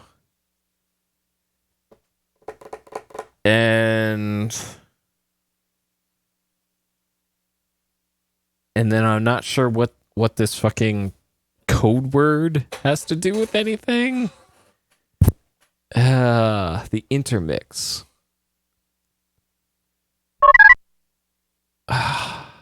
Confirmation code snowy.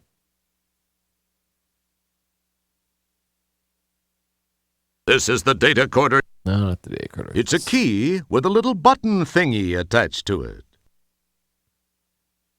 It's the recall. It reads, Dear Ham Shuttle Owner. Shuttle Owner. The Ham Shuttle.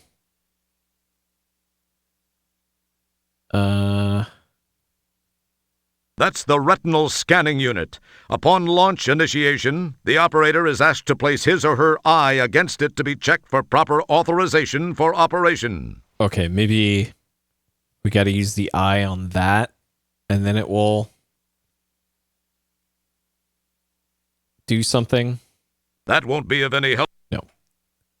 We got to power it up first before... That wouldn't prove fulfilling. Shit. It's the right side display panel. It's just mostly pretty lights and stuff. This is the shuttle's cockpit. It's the intermix confirmation display button. It says power. Could it be that this button has something to do with the power system of the shuttle? Nah, that sounds way too obvious. This is the shuttle's... How the fuck are you supposed to... This is the intermix confirmation display. Once the proper 4 elements have been selected, along with the proper confirmation code, the shuttle is ready to fly.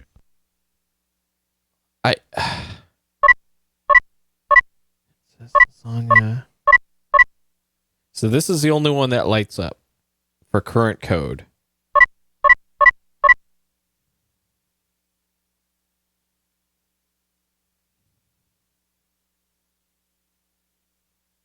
Like, maybe it's got something to do with the Soylent food dispenser?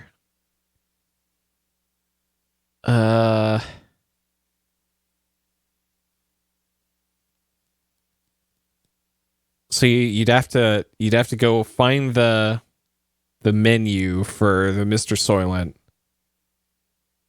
And then there's probably numbers you got to put in for lasagna. And then use those numbers to correspond to elements on the periodic table, and then those are the ones you enter into here. That's the only thing I can think of, is that there must be some use for that Mr. Soylent.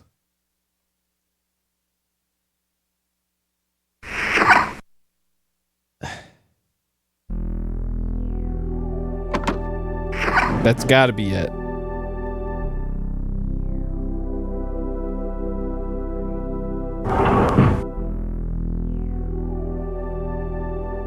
But the problem with that, though, is I've yet to find a menu for the Mr. Soylent.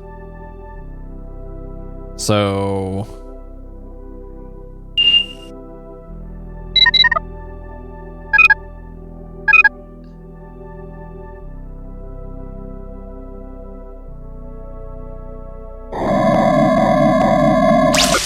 yeah, I think for this puzzle specifically, this might have been the one that I called up the Sierra helpline for, because I definitely did do it for this game.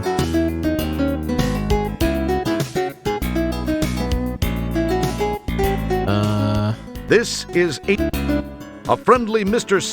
Technically, these aren't replicators. They're wormholes into the restaurant universe. But the food still tastes replicated because the chefs in the restaurant universe are mostly ex-Monolith Burger employees and know nothing about food. Okay. Mr. Soylent. You shouldn't try to open this door by tugging on it. You'll strip the gears just like you did to the replicator in your quarters. This is the screen used to display the numbers as you enter them.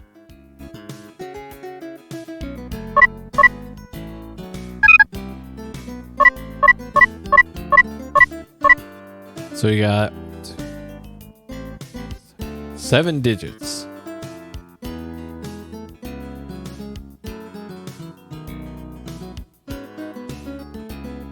So we need... Huh.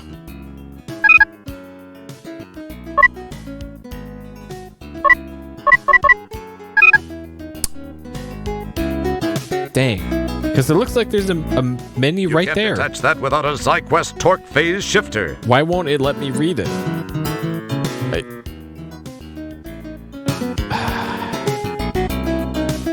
I tried that, actually. I tried that earlier. It didn't work. Way ahead of you. Sydney won't be interested in talking to you any further until you return his body parts.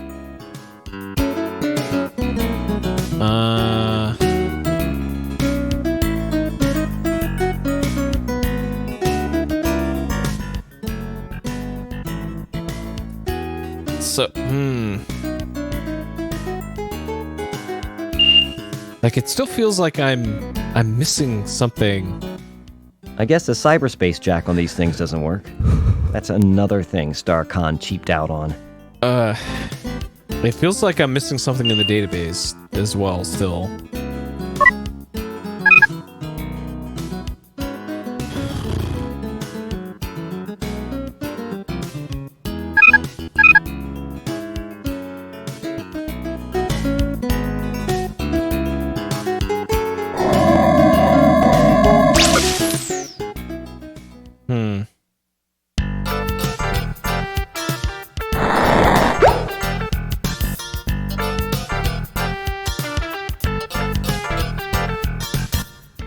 Your quarters are cozy and intimate, yet spacious. That's one of the advantages of living in a converted cargo hold. So I don't see anything in here that would be like a menu. Ah, your old Xenon army knife from Space Quest 1, in which you destroyed the powerful star generator which had fallen into the hands of the evil kleptomaniac Sarians.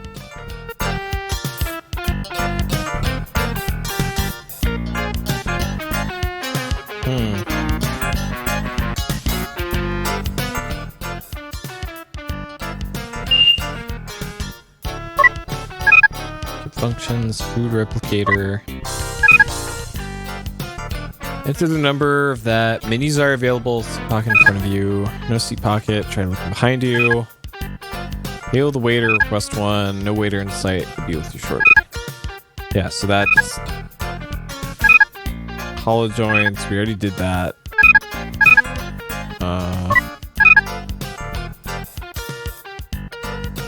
Science. That we already did.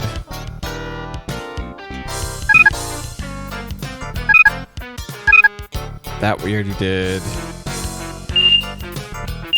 We have no messages.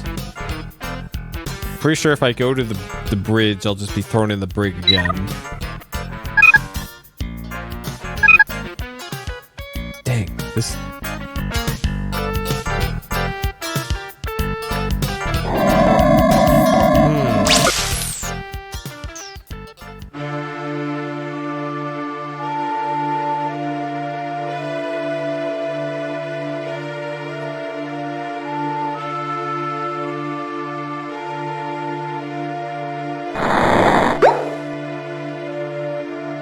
Don't think this is it either.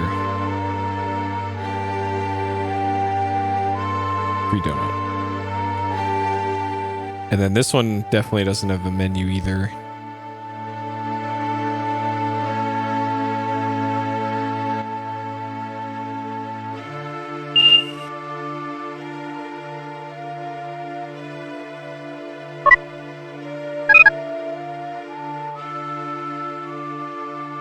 I don't think sickbay would help me.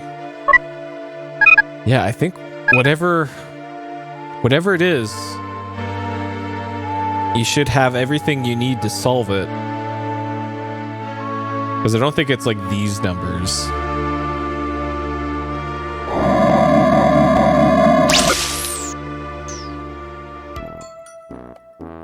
Maybe it is.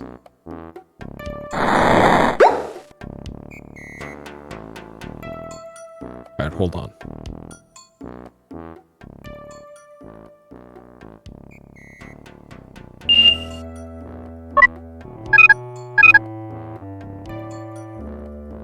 Because maybe that's their preferred meal or something is what that number is.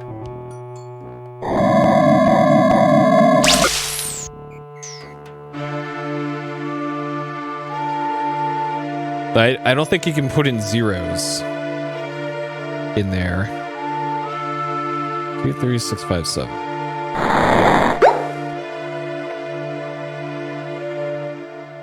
You can.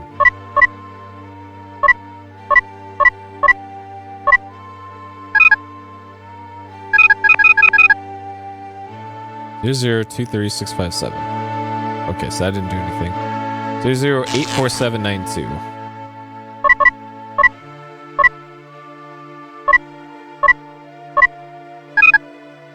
Okay, I didn't do anything else either. Okay.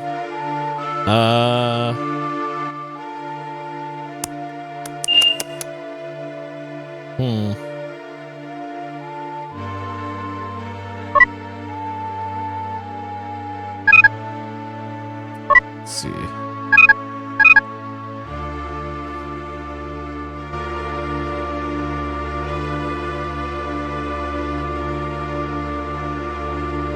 Well, it's specifically puzzles like this where it's hard to tell if I'm stumped because I just haven't realized what the solution is, or if it's like a copy protection based puzzle where there is nothing in the game that would clue you as to what the solution is, you know? And I'm not sure if that's the case for this. Though I have the manual and I have that periodic table of elements. But I don't see anything on it that would indicate too much on here.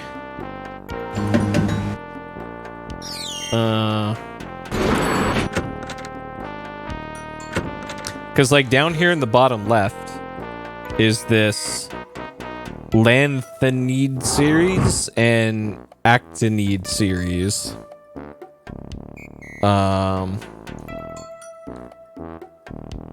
I don't think any of those were code words, but I guess I can check. Because like right here, these right here, these compounds, you'd think would be a giveaway, but none of that matches up with this intermix thing on the console.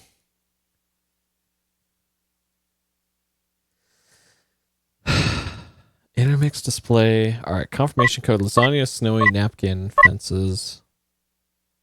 So none of that checks out.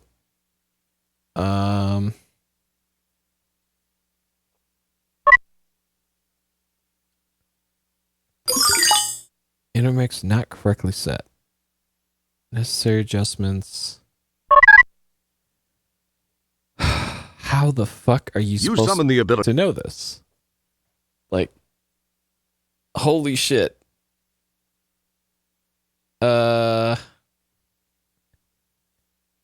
Weapons. So we already got the manual in the game.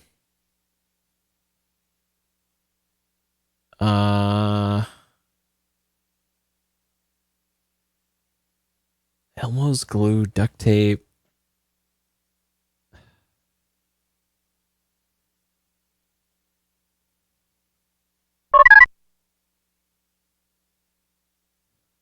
Huh.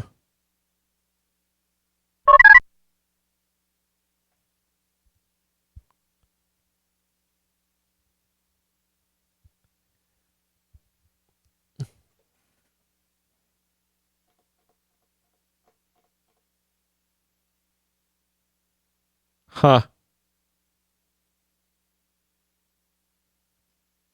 Yeah, I don't know. Okay. I'm just gonna look this up because I don't fucking know. Alright, literally cheating. Let's go. But maybe this will take the Mahdi transport.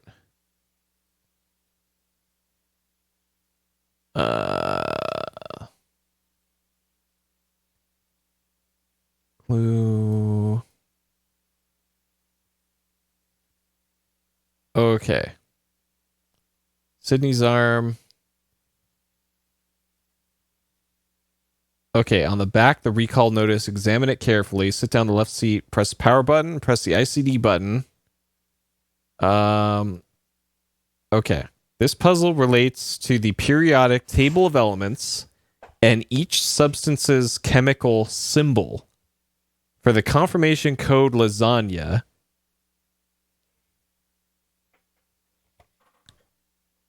oh my god. Okay. All right. So, all right. God, I feel stupid now. Okay. So you have to, in order to solve this, you have to literally spell out lasagna with the chemicals.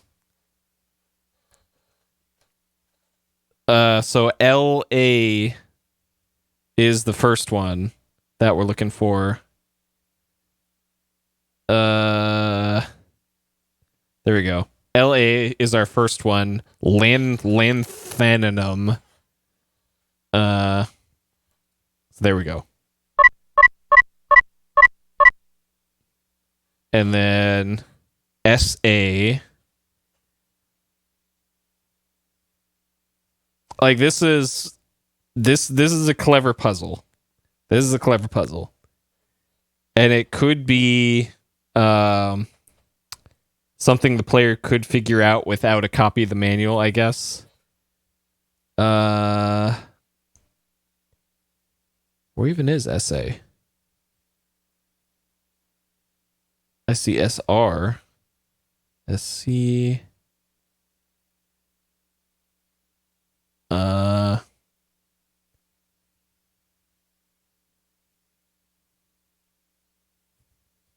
SI.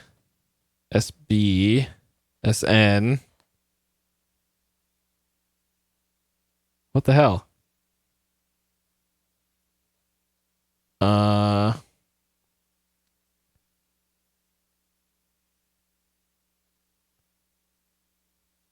Okay, maybe I could just... It wouldn't be...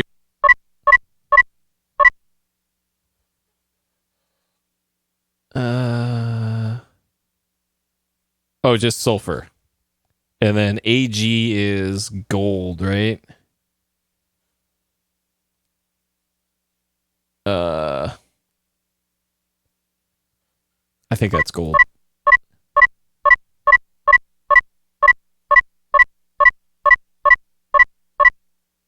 No? Or silver? Maybe that's silver? And then Na is salt.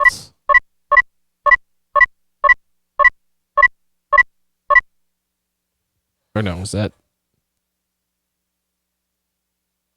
NE? Neon? Is this... Oh, NE. Yeah, it's literally spelled on screen. Okay. Initiation. Yo. Okay, stand by for retinal scan. Okay. All right, we did it. We can beat the game now. Oh my god. Let's see if this sucker works. What a stupid puzzle. Uh-oh.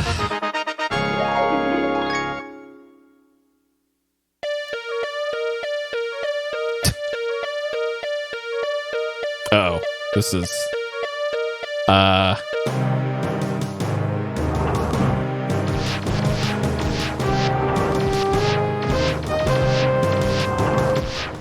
Hey! Here's your fish! Storm Pooper. This is already just as good as that VR Darth Vader game.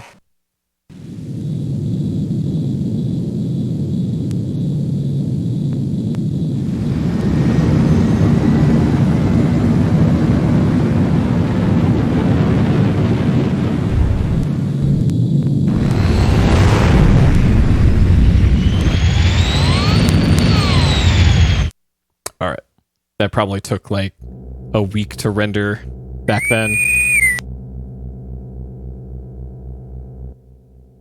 Janitor Wilco, what are you doing? You have no authorization to take that shuttle. To make matters worse, you have launched into the middle of a super double reverse anti-anomaly. You will turn that ship around immediately and head back to the shuttle bay. Do you understand, Wilco? Bite me, Commander. Aw, shit. What was that last transmission, Wilco? We're having a little problem with the signal, sir. I mean, with all due respect, sir, I did plead with you not to leave Stellar behind. Sir, I sense that something's just not right with that community. I don't believe Stellar is dead, and I just can't leave her there. I'm going to do this, sir, regardless of the consequences. Stellar saved my life not once, but twice. I owe her. Well, that was her own stupid mistake. I demand that you return at once, Wilco. If you do so and surrender now, your record will be taken into consideration during your disciplinary hearing. Oh, that'll help you loads. I'm sorry, sir, but I just can't. I have to do this. Wilco, you fool!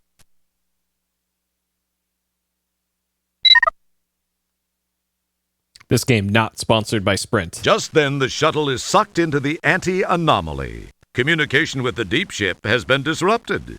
Unlike Space Quest V, no sponsorship here.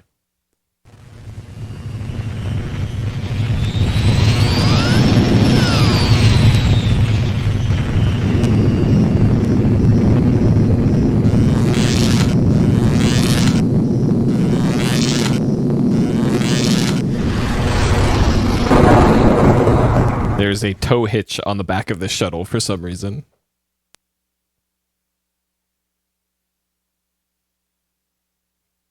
Okay, we got blinking blue light here.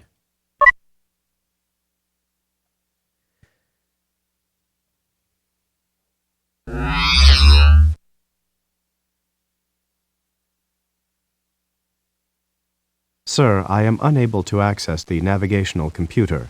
I am guessing that it may have overloaded just as the divalium crystal somehow went offline.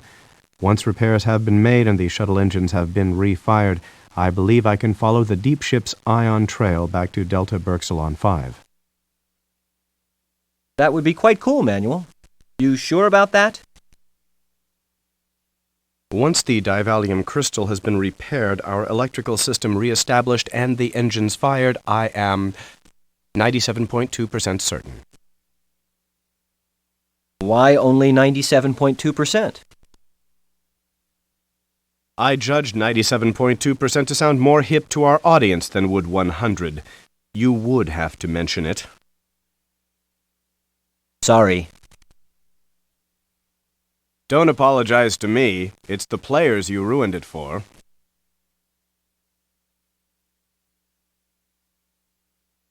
Way to go, Roger. Okay. So we got all right, we can pop the hood. Pop the trunk. You pull the handle and hear something release on the outside of the shuttle. Okay. That's delightfully...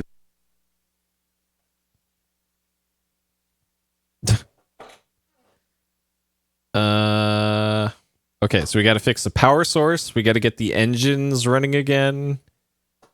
And then there's some other third thing.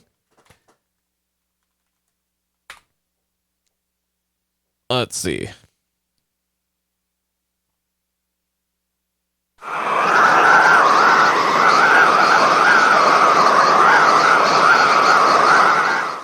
EVA suits weren't designed just as a fashion statement, Roger. It's Outer Wilds all over again. All right, suits in here.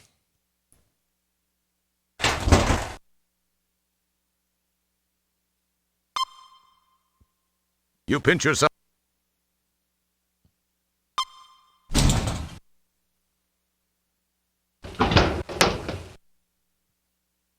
All right, what we got here? Wow. Crystal seems to have broken. I swear it wasn't me. Now we're in deep.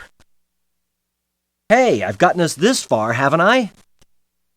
Yes, and what a wonderful place it is. How did I get hooked up in this deal? My agent's going to be hearing from me big time. Okay. All right. Well, we can glue it back together. Okay. The compartment crystal has been glued already. All right. So big green glowing crystal. Where have we seen that before? Very briefly. On this thing. Right here.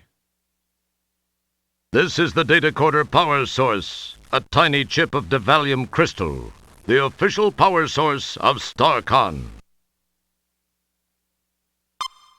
So take that.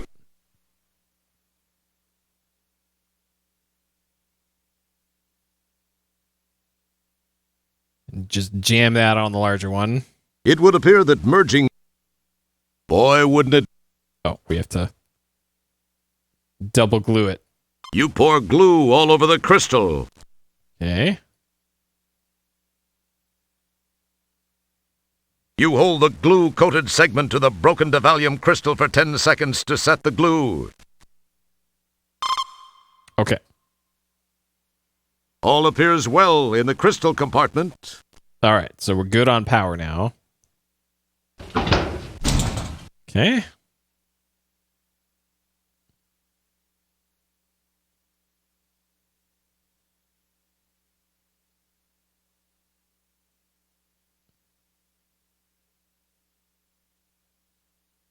All right.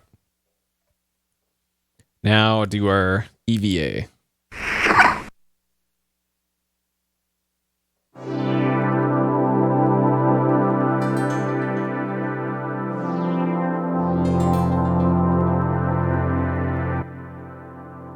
That, of course, is your freshly stolen shuttle from the Deep Ship 86.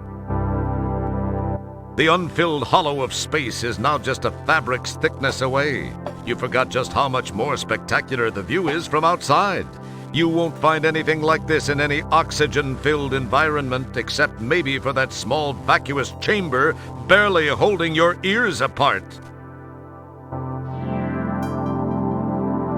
What's with this fish deal? Now one stuck in the engine intake.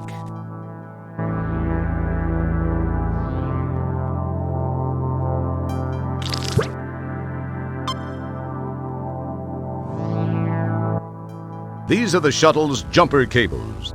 That sure doesn't make you feel real secure about this spacecraft if those are standard equipment. It's a help sign.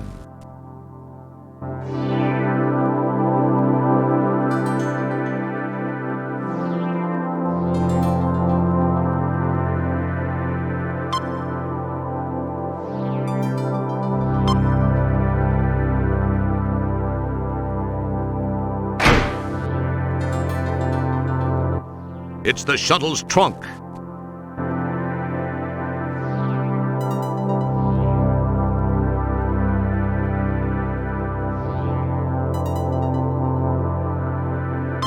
Hey, Croc.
Hello, sweetheart.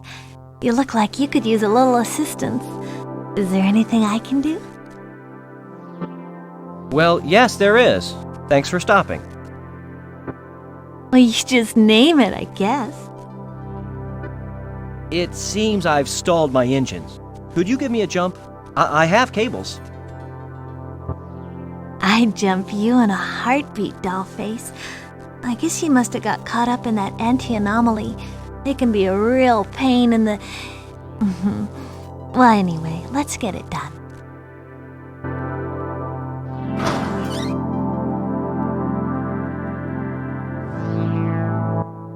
Well, here's your end of the cables. I'll let you know when I'm all hooked up.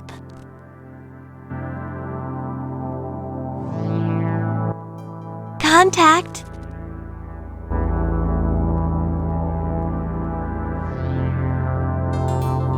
Click where you want to put the red cable. Oh, God. All right.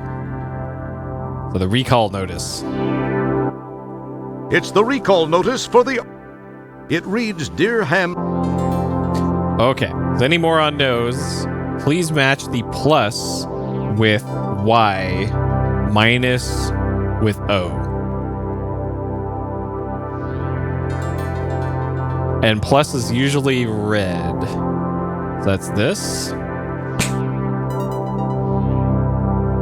Blue cable, this. Okay, Manuel. We're all hooked up. Give it a try.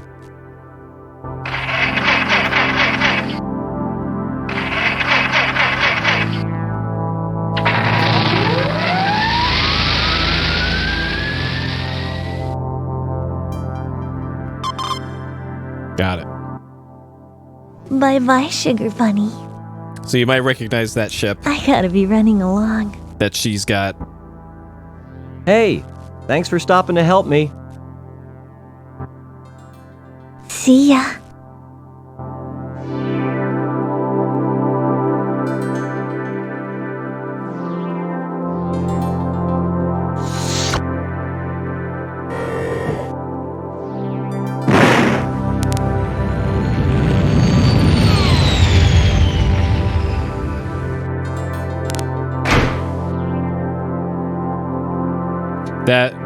That's not Space Quest related. That is the escape pod from the original Alien movie.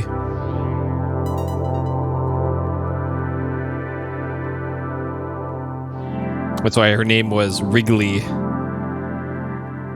in this, as an homage to Ripley. You neatly replace the EVA suit in its proper place. And also why there was the alien at the end of that sequence, climbing into it. Okay, I think we're ready to shuttle.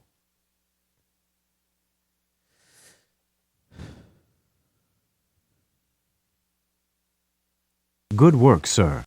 I believe I can now follow the ion trail of Deep Ship 86 back to Delta Berxalon 5. Yeah, that was pretty out of character for Ripley.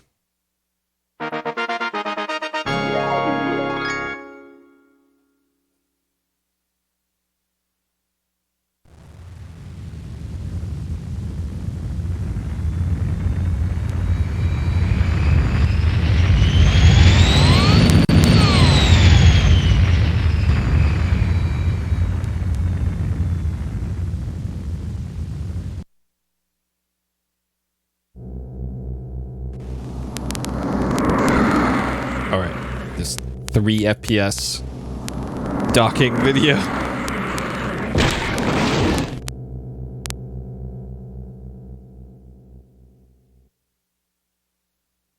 Okay. So we should be at Delta Berxalon again. I don't think I need a suit. I can probably just leave. Okay.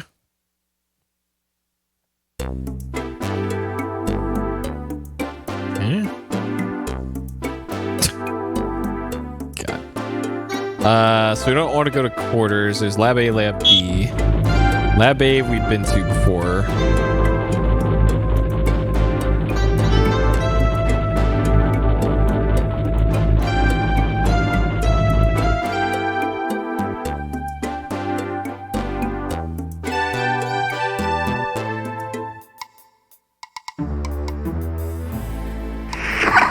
Wow, a mad scientist working on a planet called Delta Berksalon. You wonder what he's doing here? Designing women, perhaps? Sorry.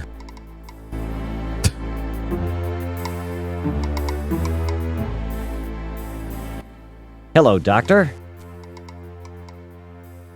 Janitor Wilco? What in blazes are you doing here? Well, Doc, I got a distress call. So why are you here? Because I know it originated here. In fact, it was from Stellar Santiago. You're out of your mind, Wilco. Now go away and leave me alone. I've got important work to do. Goodbye. I know something's up here, Doc, and I'm gonna get to the bottom of it. You'll be sorry, pal. Yes, whatever you say, Wilco. Just get out of my face.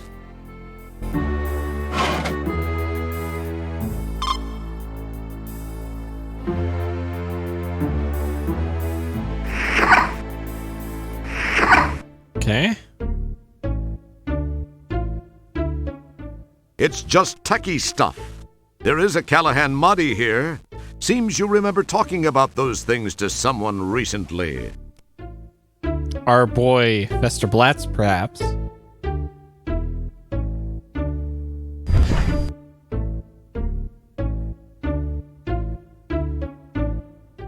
You have no use for that, you silly little janitor. You have no use. You take possession of the Callahan Mahdi. Okay. You've heard of black boxes, haven't you? Well, this one's red. It's just boring techie stuff. It appears to be an old 1586 circuit board.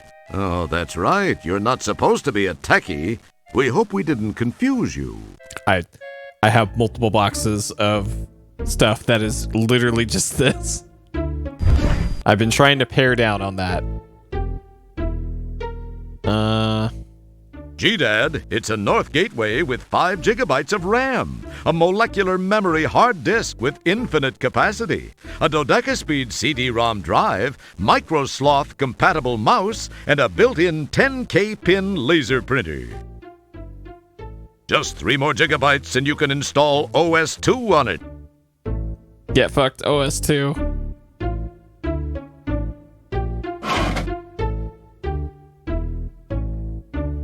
Cyberdyne. Hey, it's the Cyberjack.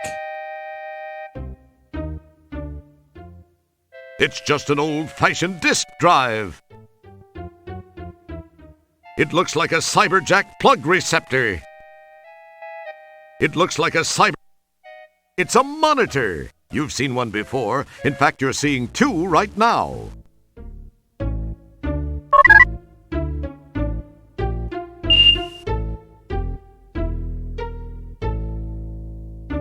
Okay. These aren't online yet. Apparently, budget isn't a big concern here.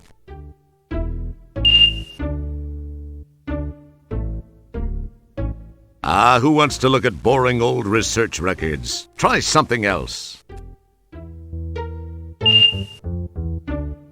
Oh god, Prodigy. Yep, accurate. Accurate.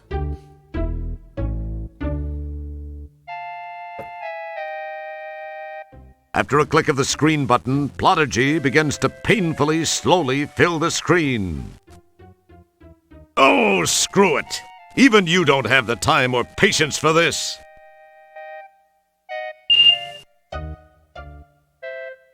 Cyberspace Jack. Okay, so we don't have that yet. Okay.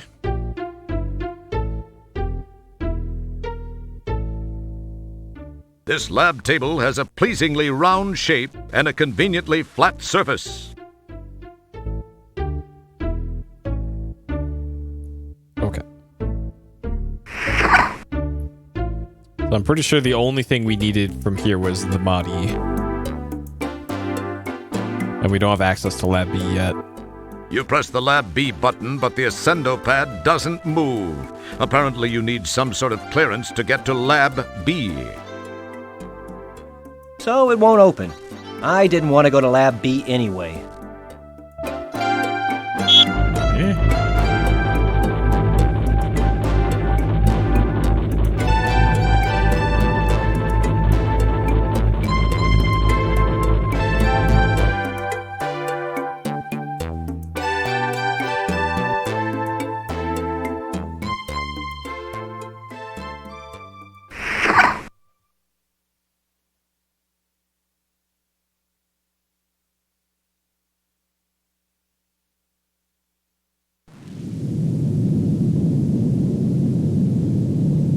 So this one isn't 3 FPS.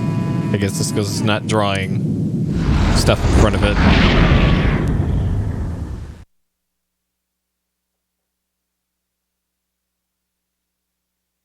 Sir, I believe I may be able to tap myself into the PTS and perform a limited set of functions.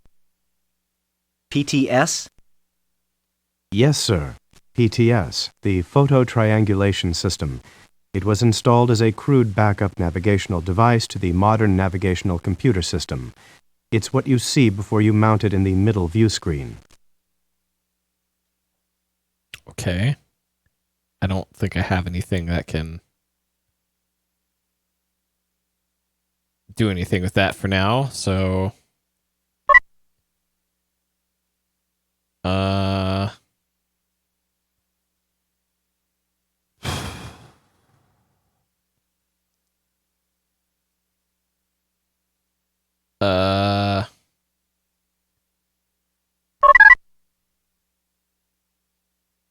Two photographs remaining.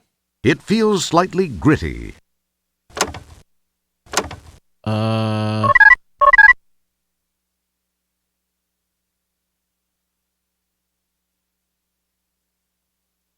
this? You might want to fire up the sucker before...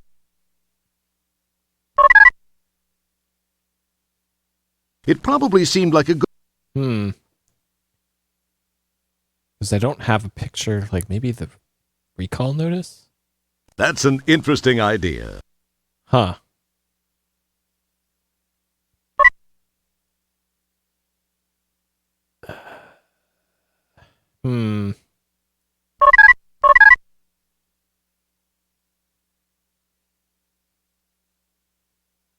Maybe there was something I missed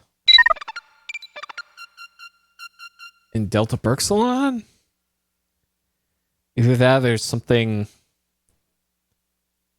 Maybe this? The shuttle. Gee, you finally decide to do some janitoring. Great timing.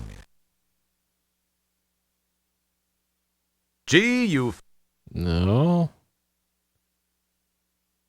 Don't screw with a pattern buffer array if you get... Huh. Because it feels like I need... It feels like... It feels like I should be able to pick up this. Hopefully I'm not in a dead man walking right now. Don't touch that. I might be. Huh.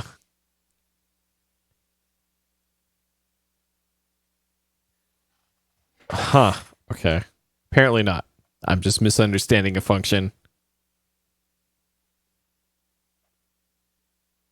Okay. Then, the Galactican said, if I did have hover capabilities, I wouldn't need the cleft snorter.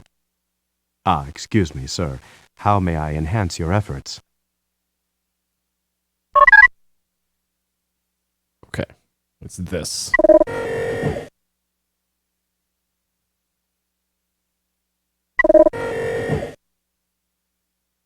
Okay.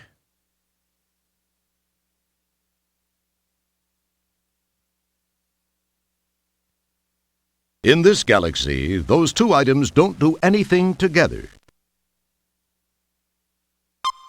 You peel apart the photo and negative from your first PTS image.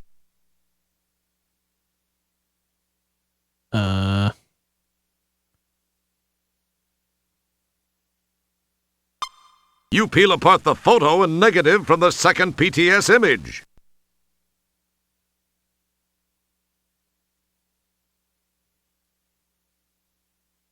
So then... Careful, combining those items might cause a rip in the space-time continuum, a tear in the very fabric of space itself. Or not. In this galaxy, those... Whoa. Careful. Okay. Maybe I have to... Okay. Put this onto here. And then... this onto here? The PTS is online and working. We can now launch to polysorbate. Sure. Yep.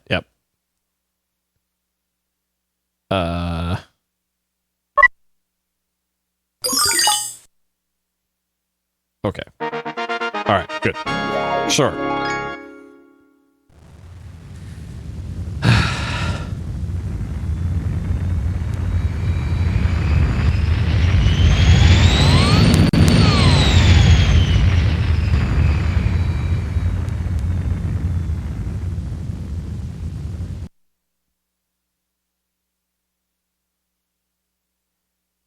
And actually, now that I think about it, that's the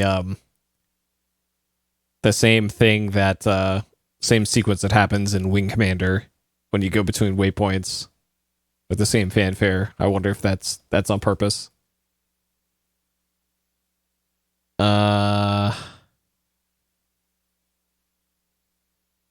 Your whimper is my command. There we go. Sir. Okay. Beam me down.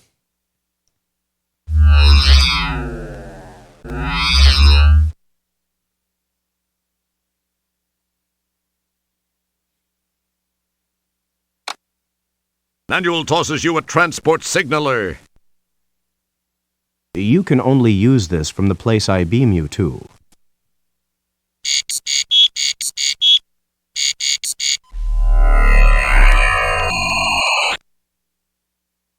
Okay.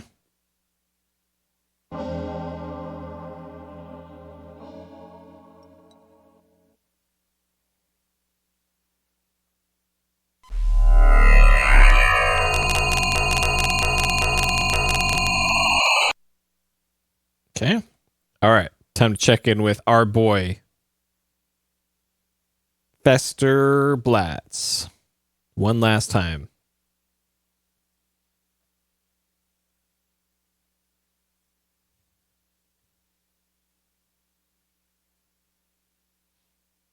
And there's no music for some reason.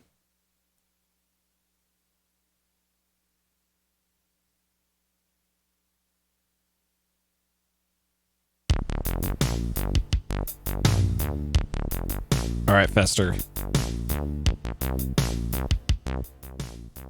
Hello there, Mr. Blatz. I think I have something you might be interested in. Think so, hey? Oh, I really think you'll find it interesting. Ooh! Why, I'd love to take that off your hands. Of course, you realize that it's illegal to sell those, but I could trade you for something. Look around and see what interests you. I could really use a cyberspace jack. Tell you what, I'll trade you for one of those fine specimens in the case. What do you say?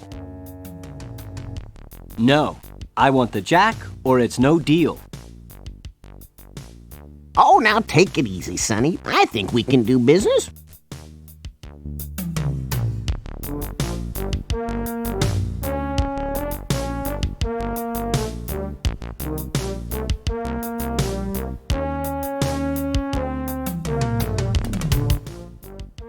I'm glad you see it my way.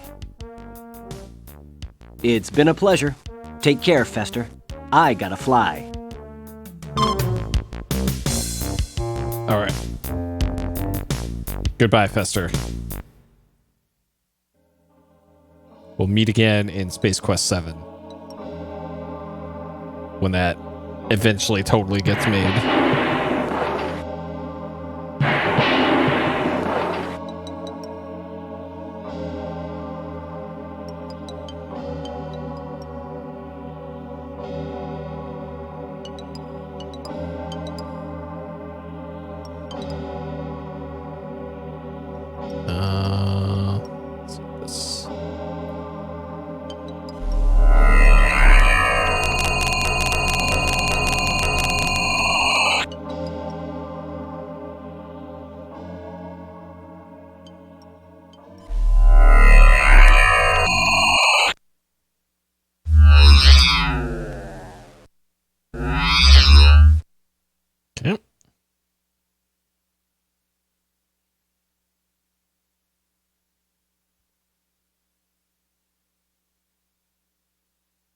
Your whimper is my command, sir. It feels slightly...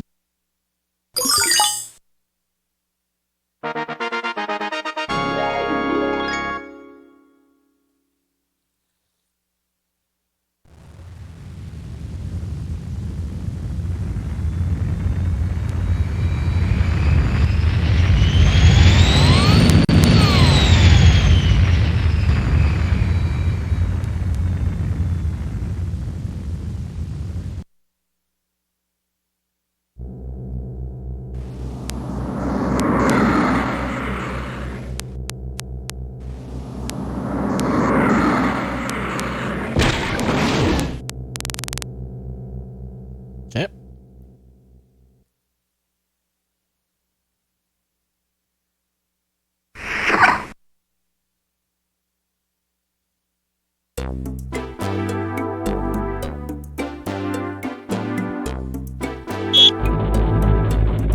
All right, time for the best part of the game.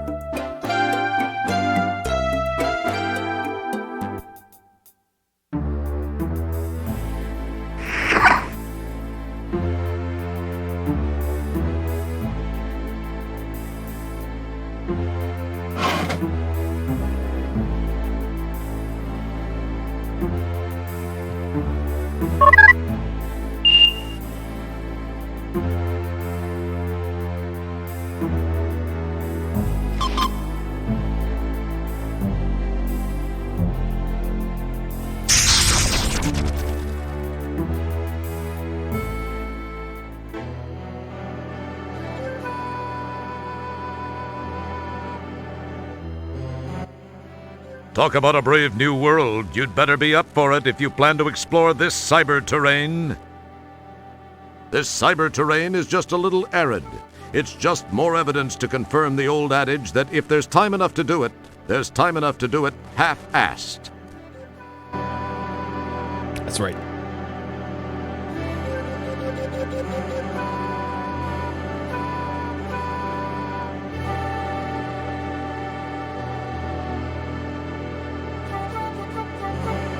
Oh my god.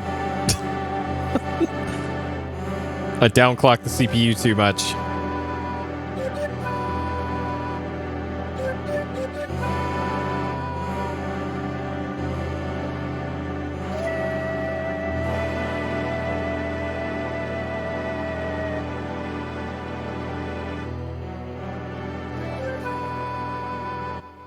Hey, free birdseed, and so conveniently placed under a huge boulder, too.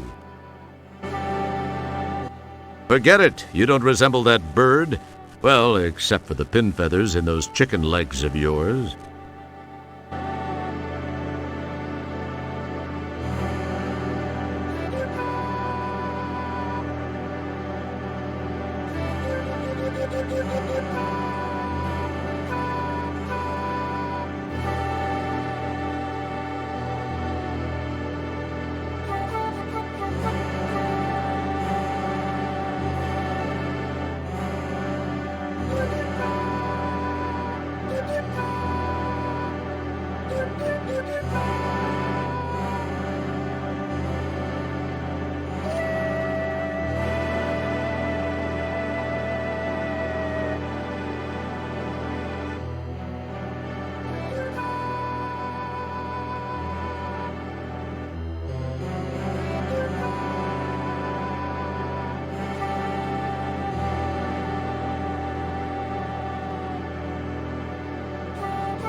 Oh, shit.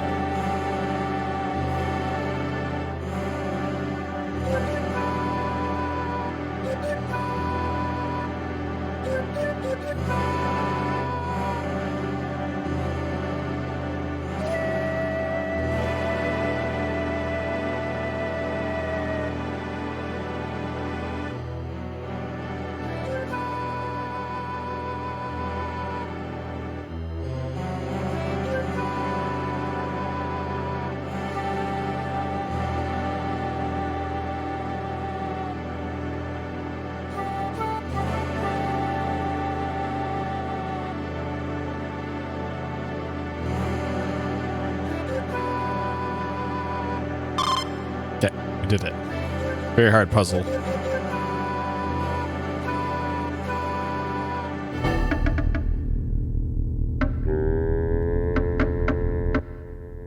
The sign says it all.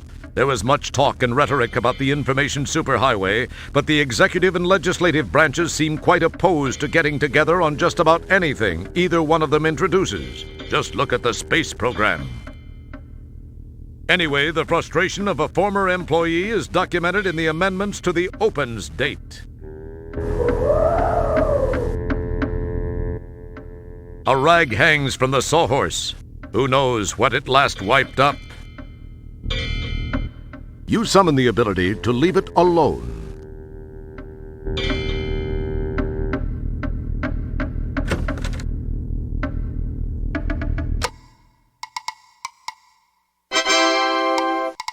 Perfect.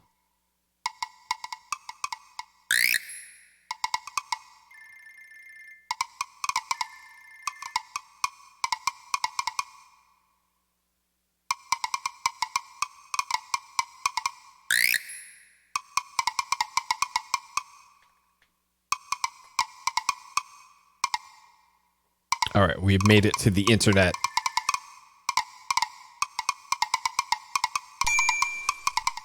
Does your number match the one shown by the counter? No, I don't seem to have that one, but... Oh, I am sorry, sir. Strangely enough, there's no provision for buts in this system. You either have the number shown or you do not. Now, please await the calling of your number. Thank you very much. I have important things to do.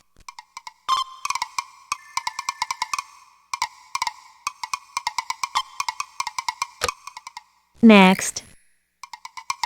That's delightfully non-helpful. Looks like a programmer just prior to shipping. Accurate. It looks like some poor slob actually waited for his number to be called and died for his troubles. What do you know? And ooh, let's puke hard Fusion 500. Cool. That looks like the file place. Everyone knows that's the file manager. Whatever. It still blows. Even a lowly pond-sucking janitor knows that. I'm sure Win 2001 will be better. Well, you hold your breath and I'll hold what I want while waiting for it, and we'll see who's... Cheese it! Someone is listening to us, and I'm certain they didn't pay to hear this. You're right. They'd probably like to hear more of me. I am the hero. So this game would have been Next. pre Windows 95. So this would have been accurate for what Windows like 3.11 looked like. You summon the ability to leave it alone. Don't touch that. We don't know where you've been. You summon the... So I could have sworn it was... That wouldn't... You tamper with this somehow. Just what do you think you're doing, sir? Well, I didn't think you'd mind if I just looked through your files. And I thought I'd seen it all. Just step back and wait your turn. You may just have improved your chances of getting to the files with that slick little maneuver. Sometimes you do surprise me, Roger.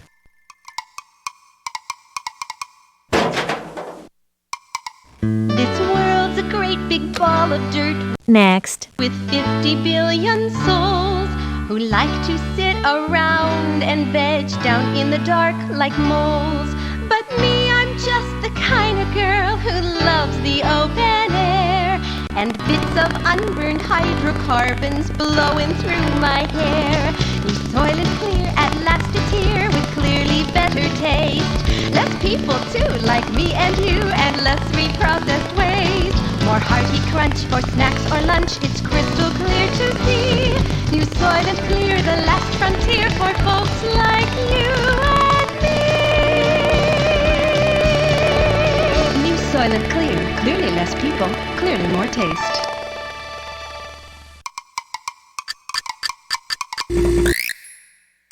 Don't touch that. We don't know where you've been. It wouldn't.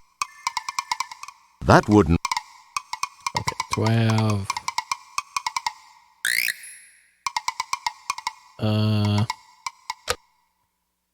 Next. As cool as it would be to... It probably... As cool as... Does your number match the one shown by the counter? No, I don't seem to have that one, but... Oh, I am sorry, sir. Strangely enough, there's no provision for buts in this system. You either have the number shown or you do not. Now, please await the calling of your number. Thank you very much. I have important things to do.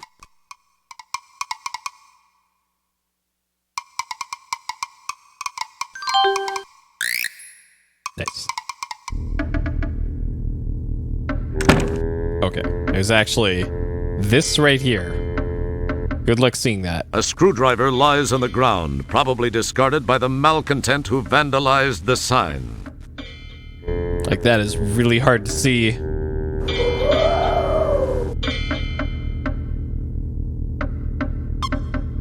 Okay. A long section of board lies on the ground.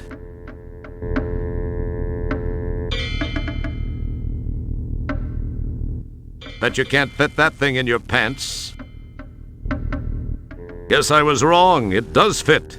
There must be plenty of spare room in there. Dang. Just non-stop roasts in Space Quest 6.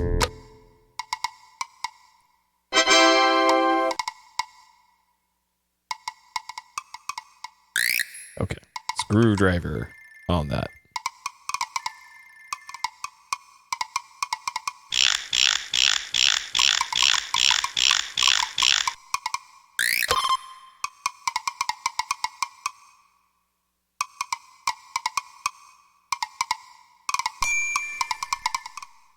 Does your number match the one shown by the counter? As a matter of fact, I do possess that number. Read it and weep, Pixel Woman. Oh no, you can't possibly. Oh. Well, I guess you're right. You bet your palate, little 32 by 32 pixel mama.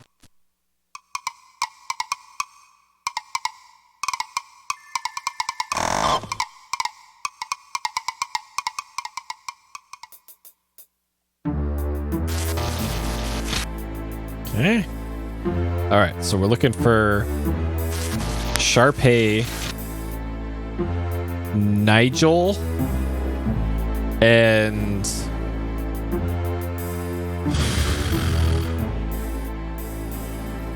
can't remember the other ones.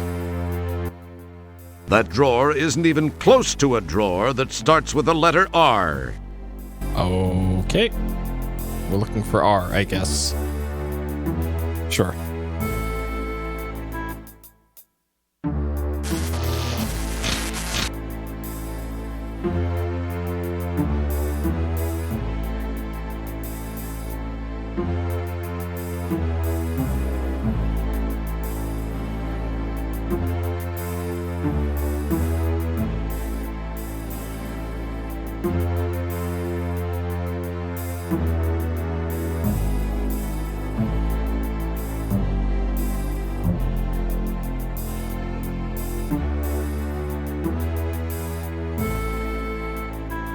So it's not going to be one of those. That file apparently doesn't want to open. That file.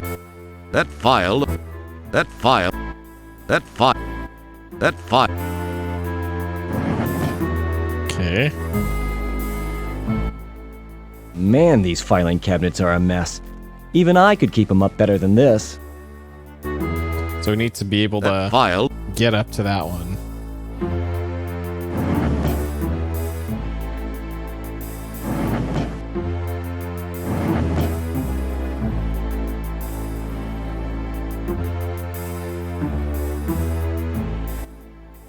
Man, these... Nigel? I guess that's what we're looking for. Nigel Rancid. Rattlesnakes. That's delightfully non-helpful. Okay.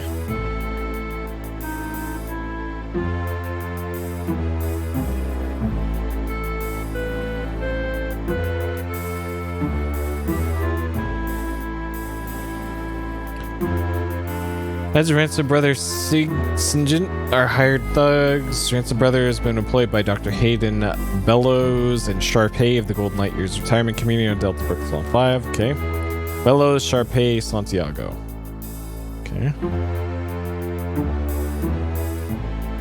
So now it'll let me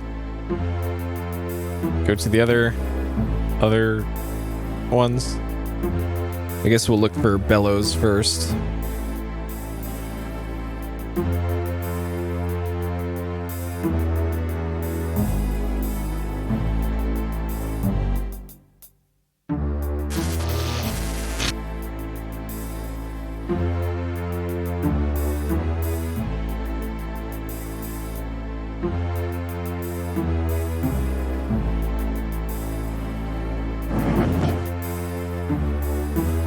Okay, it's Dr. Bellows.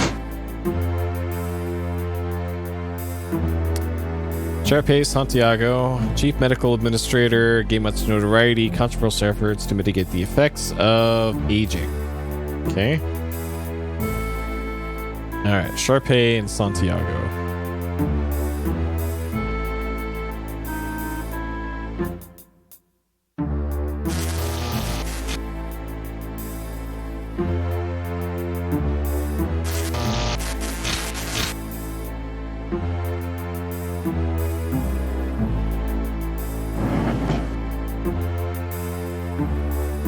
Santiago Stellar. Got it.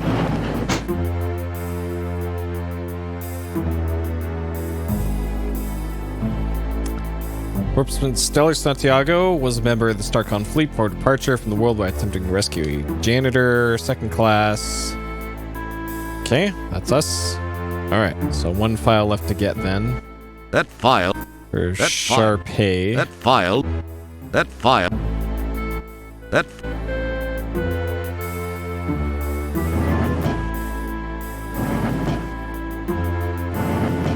That file.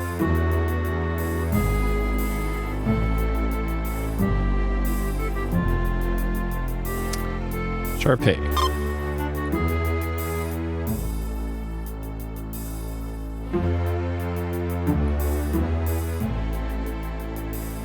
Okay.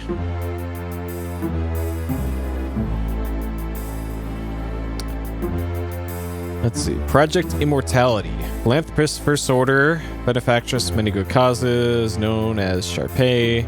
Most recent project is the Golden Light Years Retirement Community. Hopes to spend her declining years. Grand Lady leave legacy charitable works behind her. Okay. Alright, Project Immortality.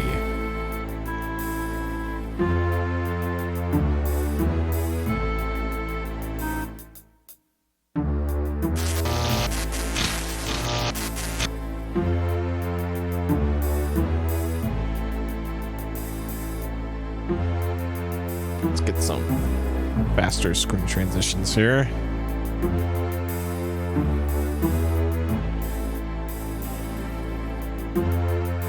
So PR. That file. That file. That file. That file.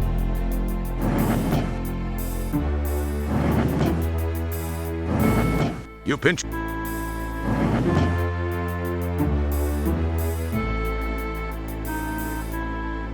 General Drawer. You get the eye. General Drawer failure. Please. Oh, you. Shit. Okay. Project Immortality. Got it.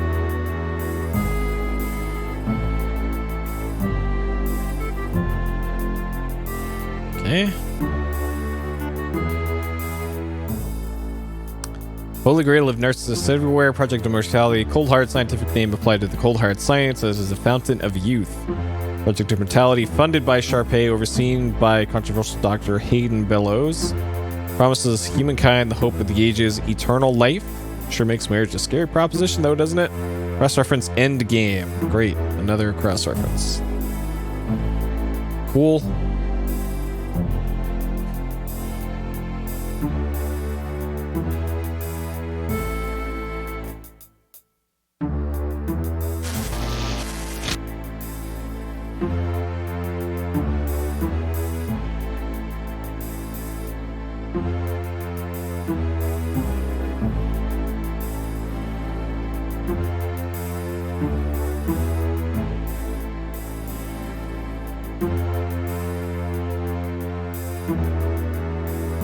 That file. That file. That file. That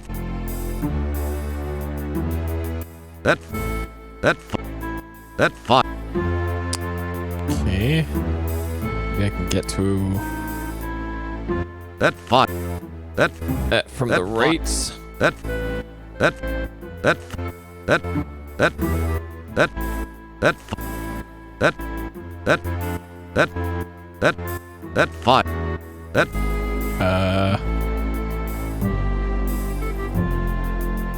That file. That file.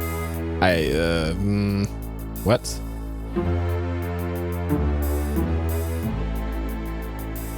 Huh. Look. Maybe that's it then? Because it would be there in one of those if it were here. Unless there was an additional Project Immortality file somehow. But I think there's a definitive way to know.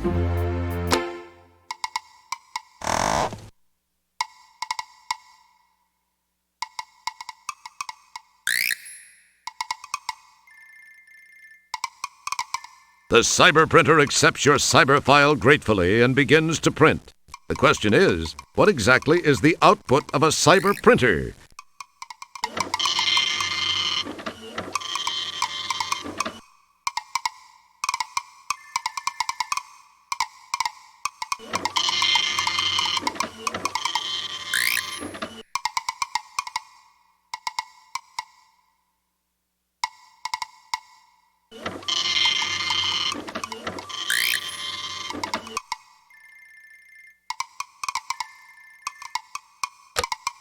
Next.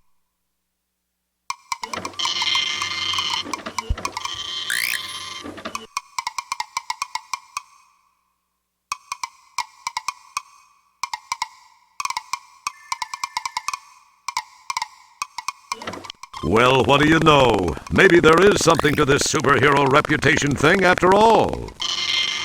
And after that episode with the egg beater, I thought you'd never impress me again.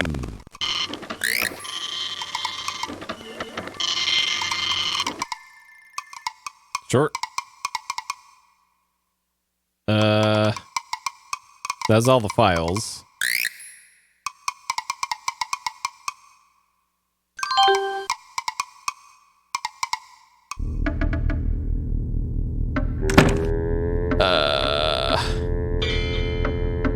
It feels like there was still one more I needed to get, though.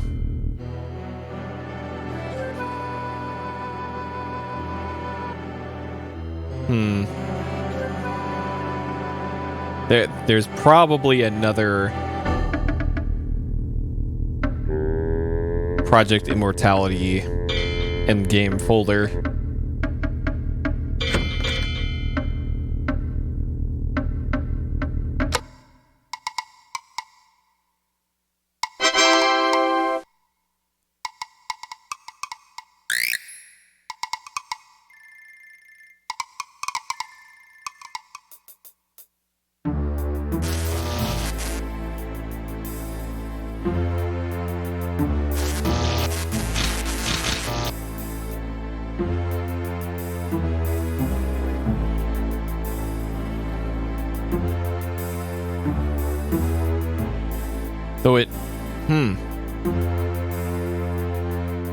It would have appeared. Man.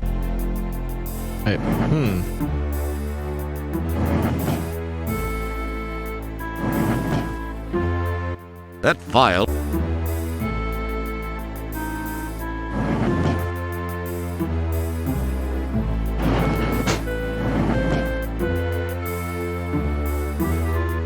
General drawer failure. You.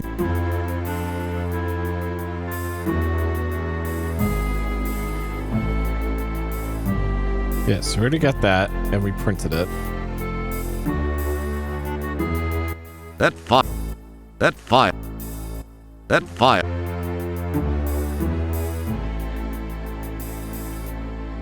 General. You. Huh.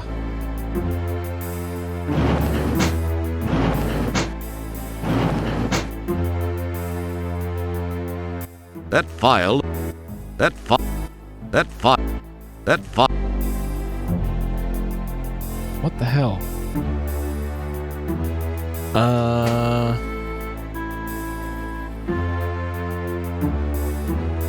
Let's see.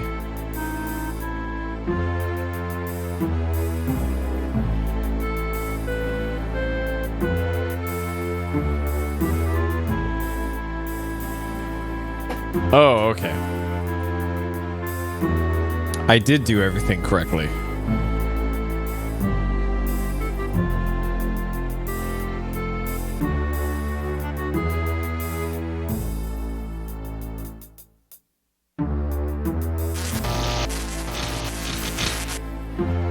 There's just a minor detail at the very end here.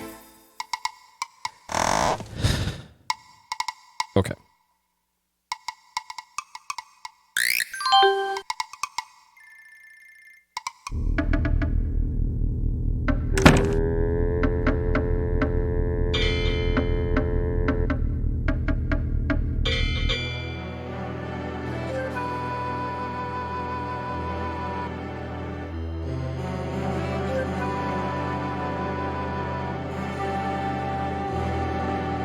Okay, so you have to exit cyberspace here. And in order to do that, use this to make a shortcut. You smartly drop the board in place, spanning the gap between the two bridge sections. Because adventure games.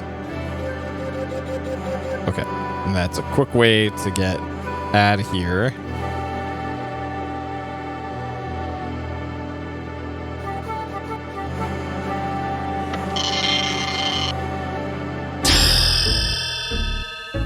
Oh man, that's the EverQuest level up sound, I think.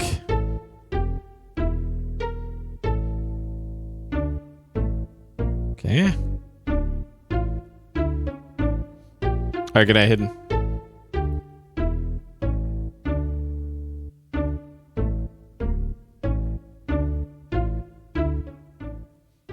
Well, Dr. Bellows, I think you've got some explaining to do. You're out of your mind, Wilco. So, what do you have to say for yourself now, Doctor? Confronted with the facts found in the files you located, he freaks and spills all. My... Eloquently stated. I didn't think this all the way through until I'd crossed my own personal ethical line. I was already... It had already gone too far. The experiments alone. I thought I could do just this one thing and still live with myself. Love can move a person to do some strange things, Wilco. She knew how I felt and used it to her advantage. I think I know what you mean about that love thing, but wait a minute. Slow down. Are you saying you have the hots for... I mean, you are actually romantically intrigued by Sharpay? Wow. You are serious. I agree that love can make you do some weird stuff. In this case, though, it made you do some stuff that was unethical and illegal, Doctor. Where is Stellar Santiago? I know she was alive, that her death was faked. What have you done with her? Great Caesar's ghost. The woman, she's still alive, but I'm afraid not much time remains. She is? What do you mean, not much time remains? As you must realize by now, the Golden Light Years project was merely a front for the research I'd been conducting per Sharpay's wishes. She is intensely fearful of death. You probably didn't notice that she is getting up in age a bit. Yeah, who could have guessed that? In very simple terms, Janitor Wilco. That's janitor, second class, pal. And don't you forget it. Excuse me, Janitor second class. As I was saying, Sharpay feared dying, enough to take the lives of others to save her own. She knew I loved her. I remember the day I met her. It was at the funeral of... I believe it was her fourth husband, and I remember never having seen her look so radiant.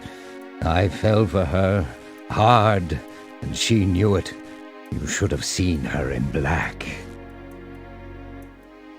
I'll pass, thanks. Just tell me about Stellar. Okay.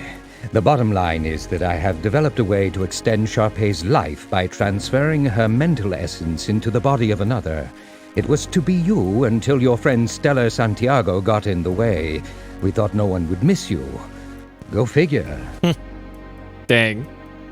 What I have done is to employ nanotechnology to take over the designated host body, as is happening with your friend as we speak. Stellar's body is being taken over by Sharpay? Jeez. I don't understand. Is there anything we could do to stop it? I've never really thought of it that way. Well, think about it now. We have to save Stellar. You can't let her die. You can redeem yourself at least to some degree, Doc. As much as it pains me to admit it, you're right, Roger. You're right. Okay, I think I may have a plan. We can save her. There are some interesting spin-off technological breakthroughs. I'm going to send you in to stop Sharpay. Say what? No, I don't think... It's her only chance. If you seriously care for your friend, you'll do this. Oh, the only way, huh? The only way. Well, okay then. I hope you're sure about this. I'm positive. Here's how we shall go about it. You will move your shuttle into Lab B. Meanwhile, I will generate new software for your shuttle's navigational system, which will help you locate the nanites, the very small robotic devices I developed for the intrusion. One of them is Sharpay. If you can stop Sharpay, well, your friend's chances of survival improve immensely. Then, once I have located and extracted you, I shall work to repair whatever damage may have been done to Stellar during the attempted incursion.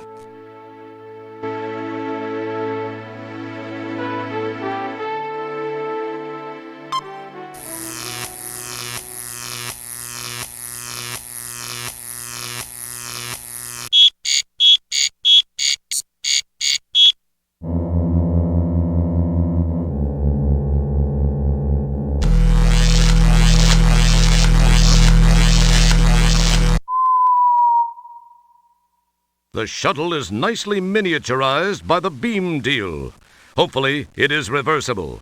Perhaps you should have asked about that. There are some things you can't afford to have smaller. Dang.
We enter space now.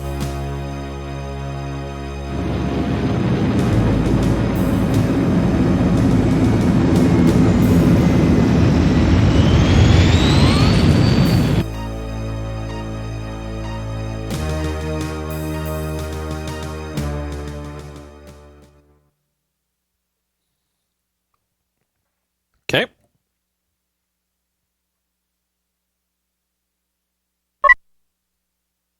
All right. Navigation offline. Okay.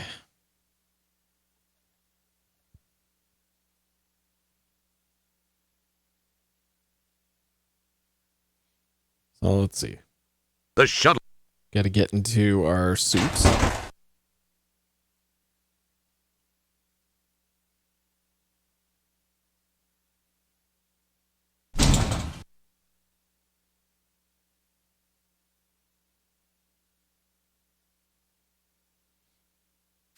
Don't need the helmet though.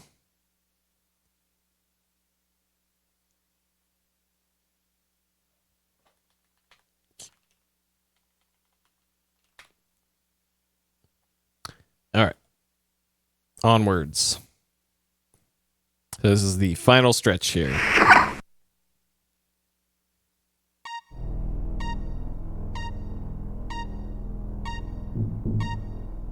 Wow, that's some interesting looking stuff you've got collected in the engine intake. Looks like a small collection of blood capillaries. Red light. This is not good. Apparently some or all of the intermix element in fuel tank 3 was disgorged during your heinous venous joyride. That's not all that was disgorged, but we'll skip the details. It's alveoli, but it reminds you of spaghetti.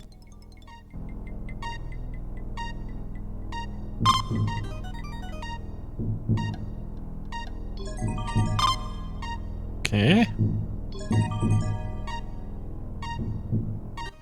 It's the bundle of capillaries you appropriated from Stellar. You're the first one on your block to actually possess someone else's alveoli. You get fingerprints all over it.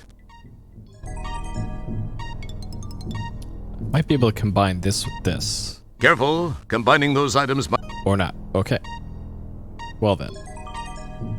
What's this? It's the subroutine program disk the doctor gave you to be able to navigate through Stellar's body. Ah, okay. So what was our... Okay, so what was our fuel in tank 3? You neatly replaced the... Oh, great. Okay, so tank 3 was...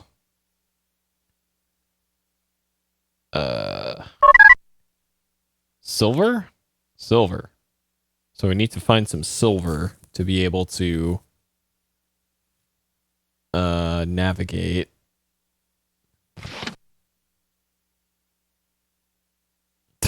Nice.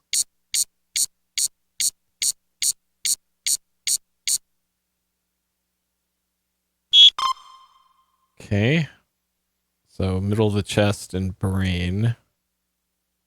These are not... That wouldn't... I guess I won't get far without fuel. Okay, so we need silver for fuel.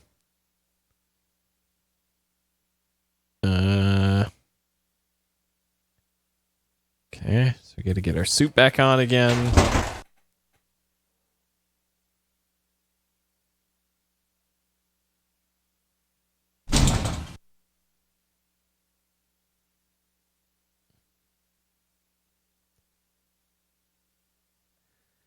Okay.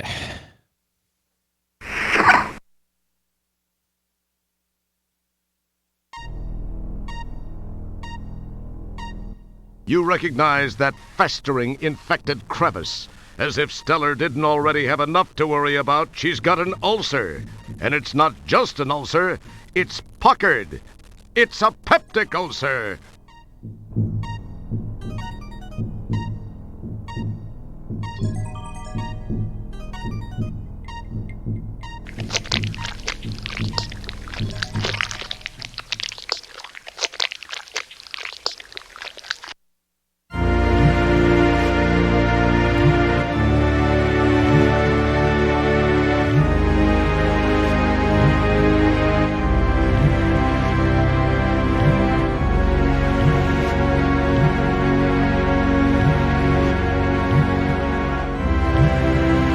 A cluster of stomach acid shy nanites is lurking near the entrance to the duodenum.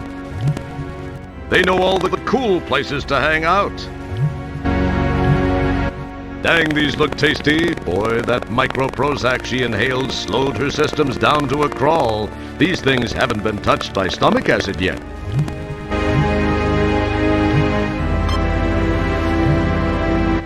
You acquire a candy.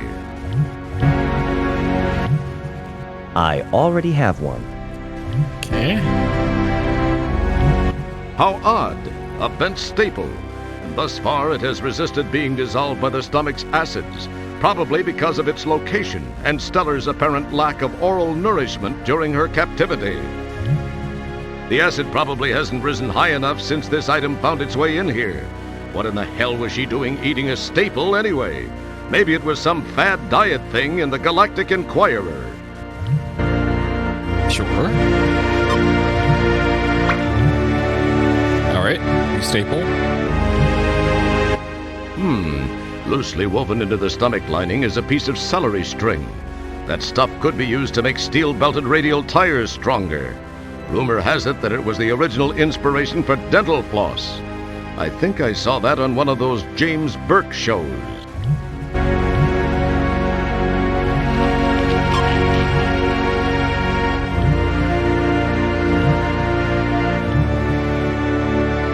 A feather? When, rather, if you get the chance, you'll have to quiz Stellar about her dietary habits. What? Why? What? Okay. Sure.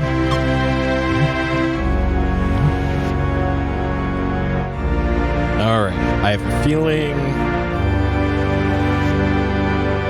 if I try and get near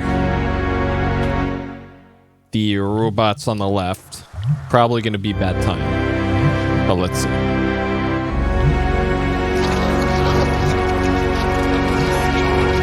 Yeah, okay. That one is My goodness, those little guys are efficient. However, based on how they left your boots behind, you might consider some odor eaters. Okay. That went as expected. Okay. So none of those things that I got are silver.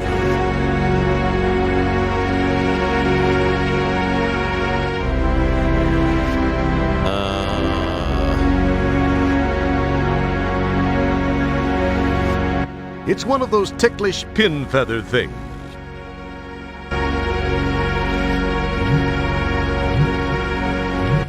As do most computer game characters who find themselves in sequels of sequels, you stop the action to reflect on your past exploits. You realize you spent a lot of time looking at the contents of your own stomach. But this is the first time you've gotten such a good look at a pool of someone else's potential discharge. The pools are deceptively still and shallow. They look harmless, but they're seething with pepsin and hydrochloric acid, a chemical brew of protein-dissolving, bacteria-destroying glop, strong enough to dissolve almost anything, especially organic life forms like yourself. Okay. So I gotta somehow get those things into the acid or bring the acid to them. So there was a... at the top of the screen here is this. The inside of Stellar's tummy is slippery, mostly because of the mucus secreted by the stomach lining, and there are a few pockmarks here and there, but when push comes to shove, this is the most beautiful stomach you've ever been in. There's just this one thing. Those little robots are the nanites sent down to aid in taking over Stellar's body. They look like guard nanites. But then, for all you know, they could be ballerina nanites. So it looks like I can use this as rope. And maybe I can combine that with the staple to make like a grappling hook.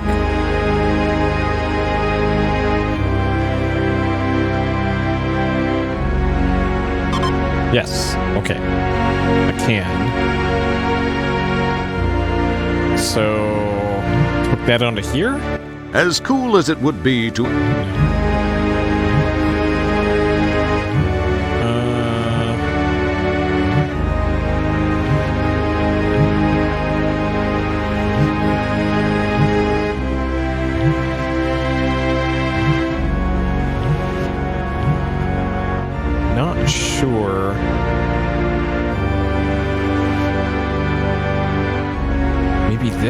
acid and pump acid at him? Excellent guess, Kreskin. It probably... And I already tried capillaries with this, right? Careful. Yeah. Capillaries with acid? Boy, would... Duct tape? Capillaries? You cleverly tape the capillaries together. Okay. So that makes them into a hose. And then for this? Nice work. You've hooked up your makeshift hose to the pump. Okay.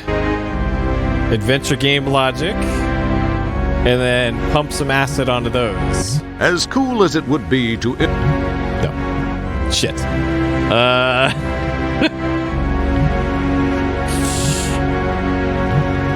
Or maybe I have to apply duct tape to that. Oh no, I already used duct tape. Shit.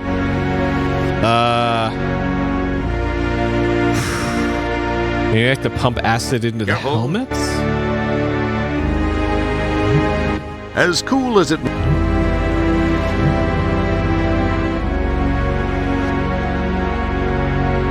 In this galaxy... Maybe these are this? Nothing happened. No. The pump's ready to do its thing. Okay, so we have a pump.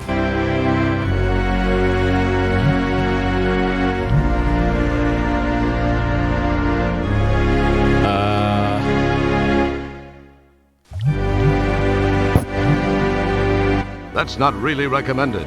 You're outfitted for the vacuum of outer space, not the inner acids of stellar Santiago.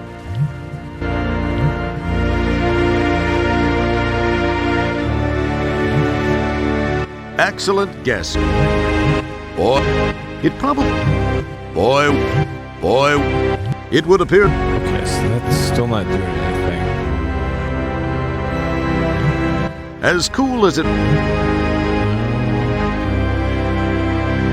Actually, I might be able to use this to climb up from where the ship was parked.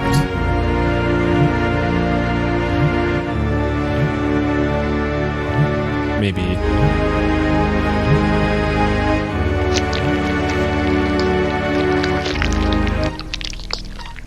Like up here.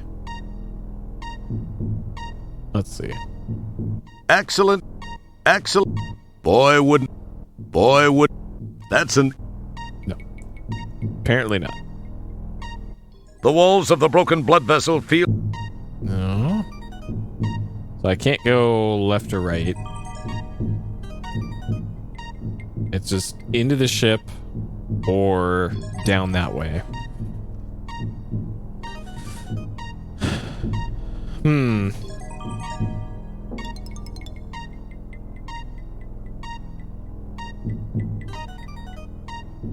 Like use this with the ship, maybe?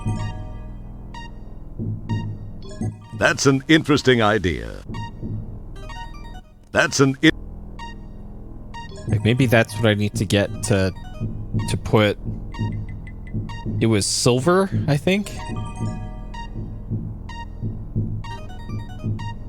These are the candies you retrieve from Stellar's stomach. It's one of those ticklish pin feather things.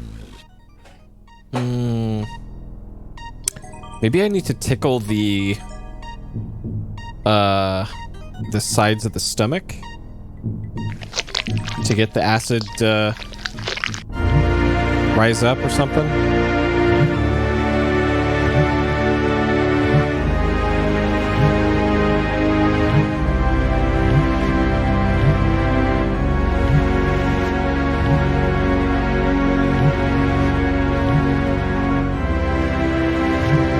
That's an as it probably that's an oh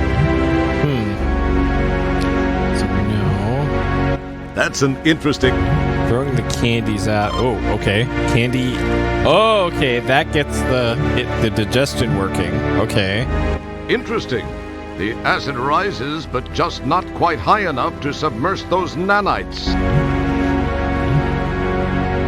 Okay. Probably have to put all the candies in there then. You acquire a candy. To just keep dumping candy into there.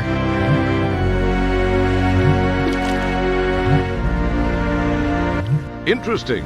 The acid rises, but just not quite high enough to submerge those nanites.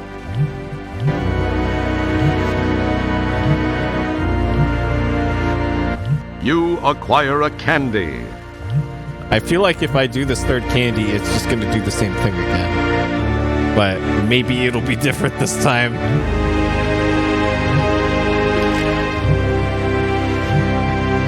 Interesting.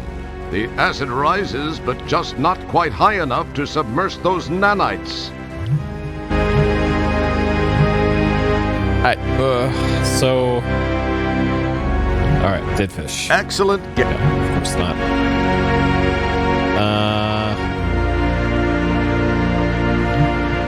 Excellent.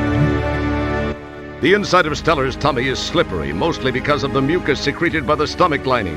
And I can just this one thing. But then for all... I can only have one candy at a time. Alright, let's load this, because I'm pretty sure that's probably a dead man walking. Maybe.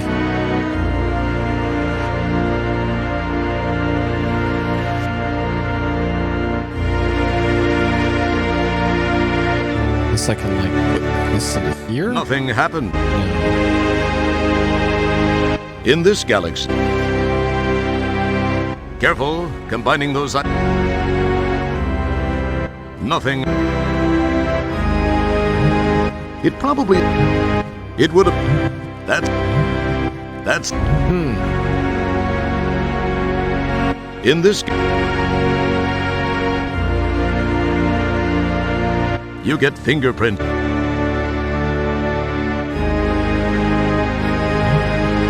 I already tried this. Excellent. It would appear. Excellent. Like, okay, I wonder if...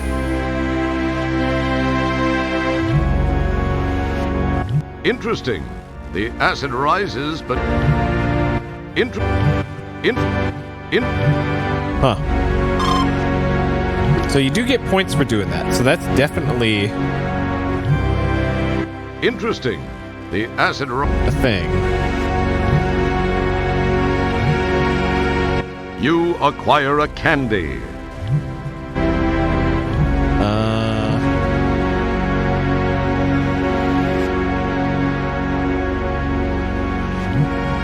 Excellent guess, Credit. So the acid does rise. I already have one. We can only have one candy at a time.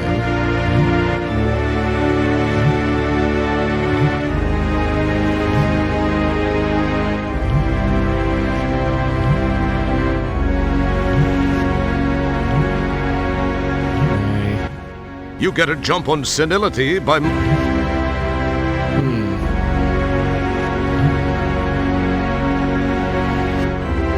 Yeah, I haven't seen Inner Space in forever.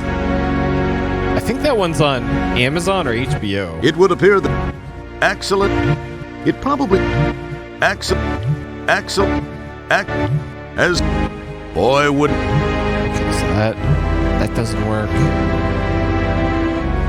Huh. Alright, I'm just gonna look.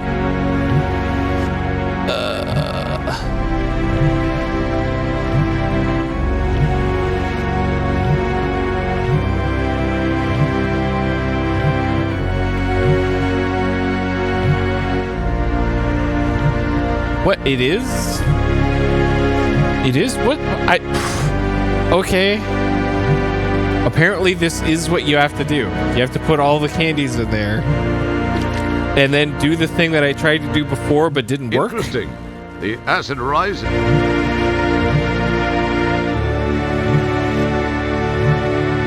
You are... So I literally tried to do this before.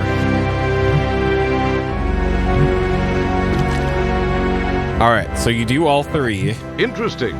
The acid rise. And then you have to climb back up here.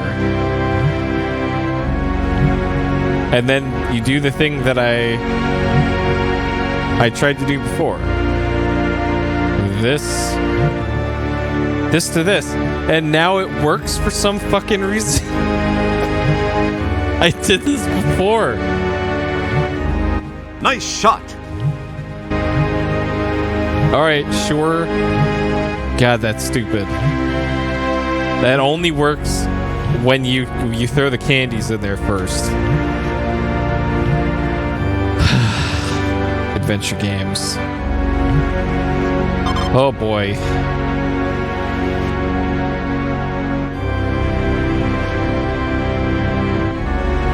Hello, Doodle Kabool. Okay, so there's a Twinkie down here. A large hunk of Twinkoid cake food product is hanging just below her epiglottis. It appears to have gotten jammed on the way to her stomach for digestion. Okay. Doesn't this woman chew? How can... Okay, sure. So I think here we use the feather to... Yeah, okay. To get the Twinkie dislodged, and then that'll raise the acid a bunch.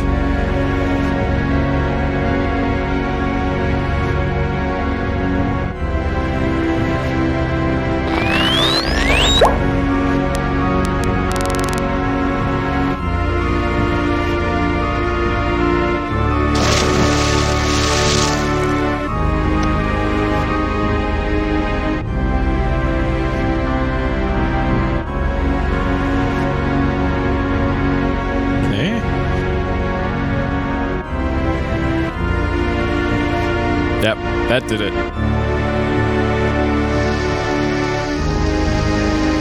Man, that's annoying. That the solution was something that I already tried before, but the game didn't let me do it. Okay, anything else up here? This animation is quite something.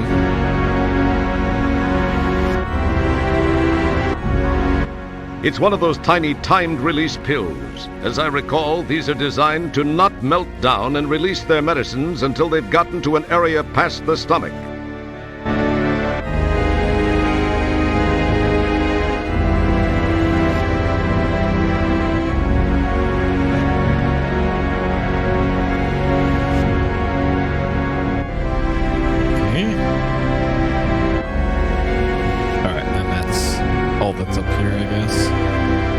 What's the matter? Haven't you ever seen an esophagus before?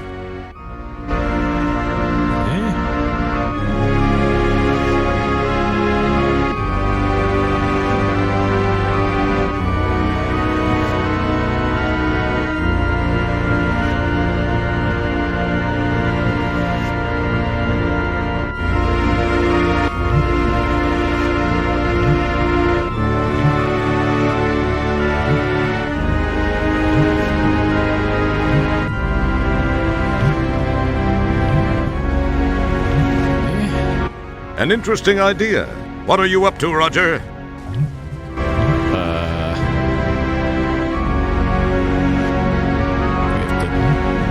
It would appear that merging those two, as cool as it would be to... It's one of those tiny timed release pills. Okay, so probably cut into that somehow, but I don't have anything to cut with. So... maybe we'll find something like that further in here. This is probably not stomach acid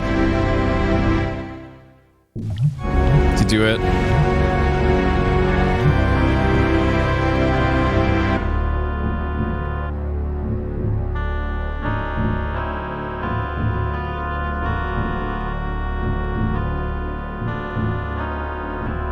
This is the upper area of the duodenum. Matter preprocessed from the stomach enters here through the pylorus above. It has a lovely bile-colored decor, and for a very good reason. This is the area in which raw processed ingestibles are mixed with a variety of secretions for further breakdown. Okay.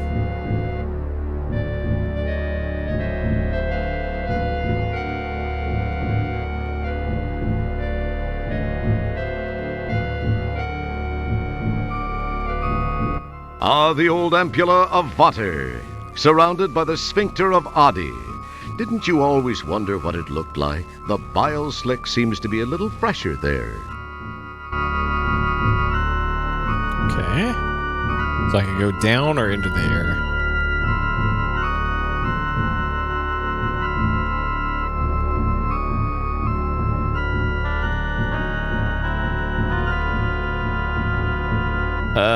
Actually, let's go this way. Go down first. Okay.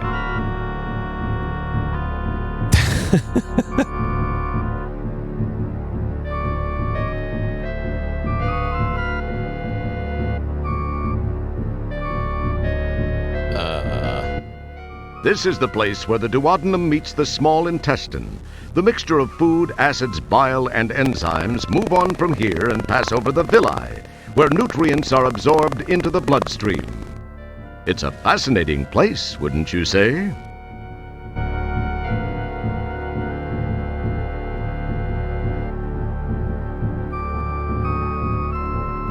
This seems like I'm going to just die here. Let's see, though.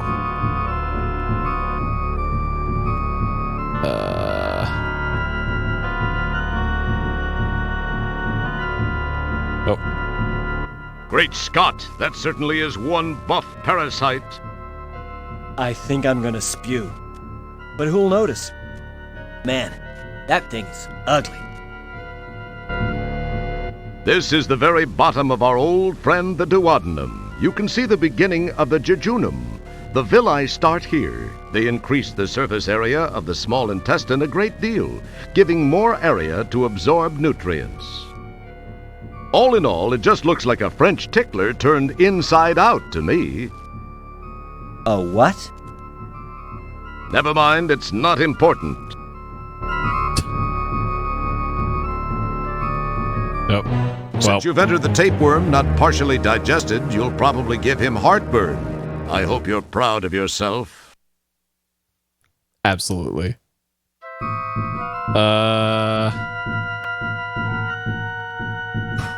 This, maybe?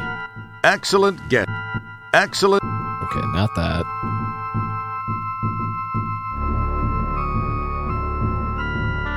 That's an interesting idea. It probably seems... Boy... Okay. So clearly not any of those things.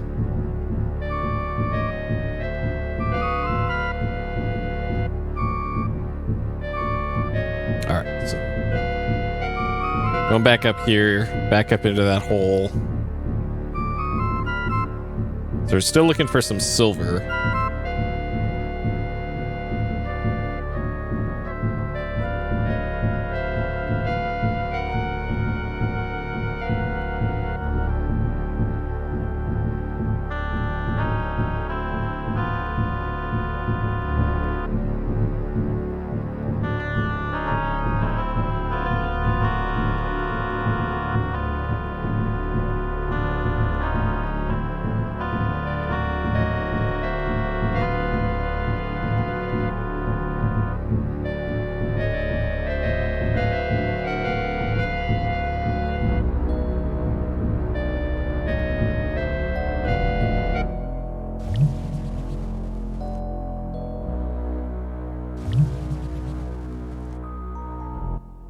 Wow, check out all that bile. Looks like her liver's been doing just fine. That's a pool of bile any liver would be proud of. You sure can't speak highly of its aroma. Okay. So this we probably have to pump. Okay.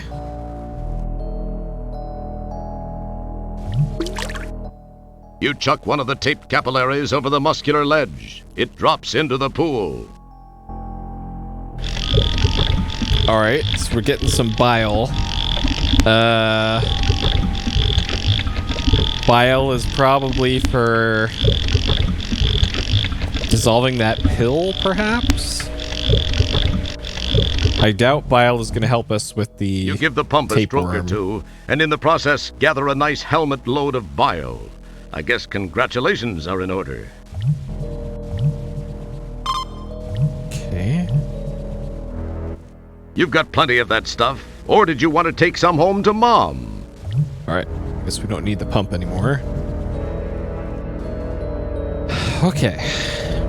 So there's also a thing on this next screen here. Right here. What this? This gallstone? Oh god.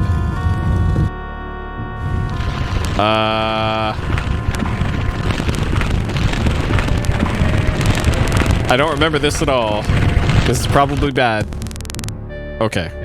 Well, okay, sure. Fine. That works out. Okay. Nice gallstone collection. Alright, gallstones. Okay, so down here was the tapeworm. Or no, we didn't go over here yet.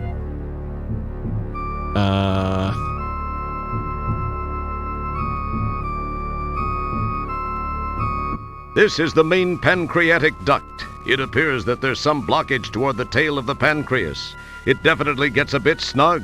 Seems to be a buildup of cholesterol arterial plaque.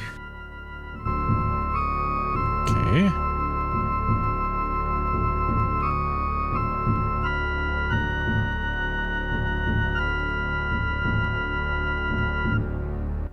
Not much going on there, eh? So we can't fit through there. Okay. Yeah, this is way too snug. This blockage needs to be cleared. Stellar's going to have to change her diet. That is, if she can face life after having you inside her. Dang. Maybe some of this? Bile? Excellent guess. That's it. It probably... No. Okay. This? Yeah, okay. Ah, okay. So these are, those are from the lung. And if we blow them up, like a balloon.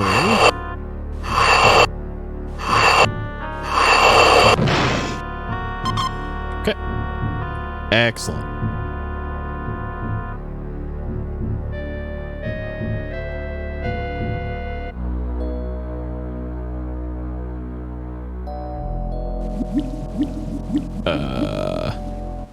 And here we have the islands of Langerhans. They're a big deal here in the pancreas. Apparently, they play an important part in introducing hormones to the blood system, as well as adding an enzyme which, when joined with the bile secretion from the gallbladder, forms some kind of spew that breaks down stuff the stomach acids don't. Fats, and that kind of thing. Not only that, but some cells release insulin and others release glucagon to counter the insulin. It even offers up a bicarbonate to counteract the stomach's acid. All in all, it's a pretty strange and busy organ.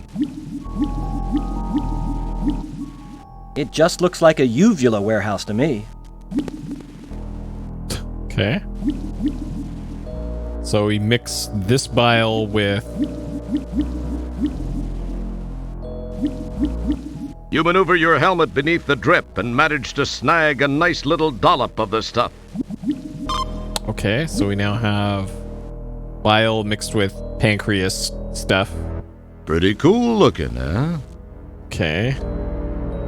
And that should break down that pill, maybe?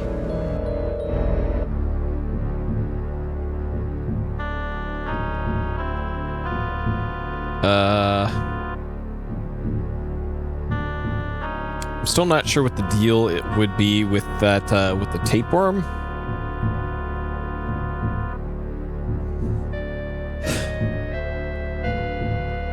Like maybe we throw gallstones at it.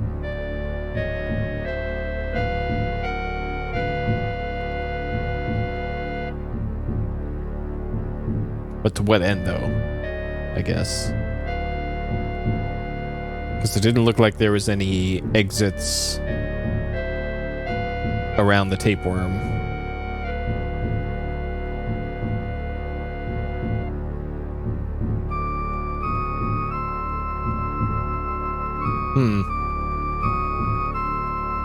Okay, let's see if we can break down this pill with this. Okay, good.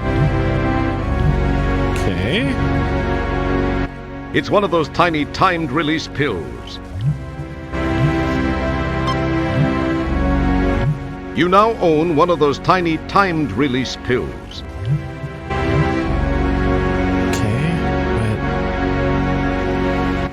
It's one of those neat little time-release time pills. Well, what's it a pill for? Is this an anti-tapeworm pill? Like, I don't fucking know. Do I put it in my ship?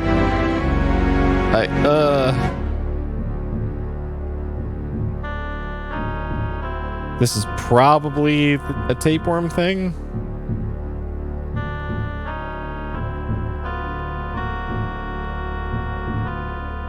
That's kind of the only thing I can think of at this point. So I was down here.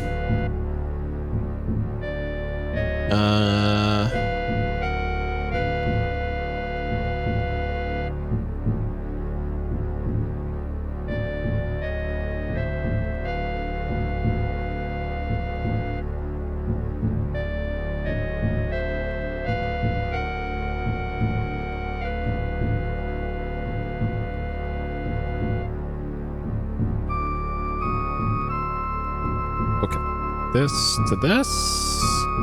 Okay. Impressive. The tapeworm suddenly becomes much more animated. Literally. Okay, now what?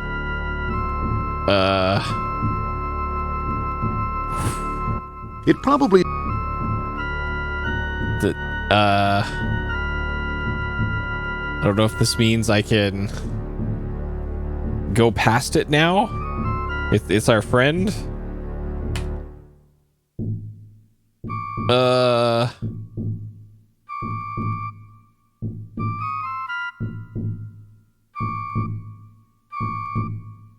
Okay, it's our little buddy now. Please remember to keep your arms and legs on the worm at all times. Okay. We got our peepo.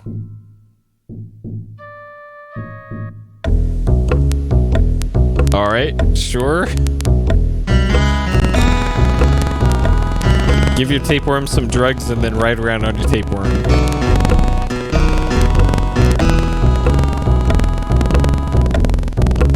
Good old adventure games.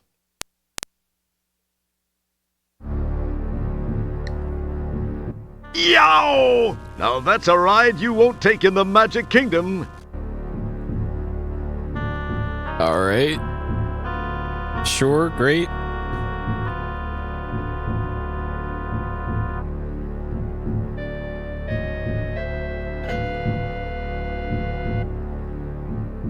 Okay. It looks like an old silver amalgam filling. Must have been bouncing around here for years. It's a fingernail, complete with paint. These have a knack for making it down here. Suddenly, you wonder when Stellar grew such long nails. Perhaps you haven't been thinking of Stellar as a woman as much as a crewmate. You feel an interesting longing.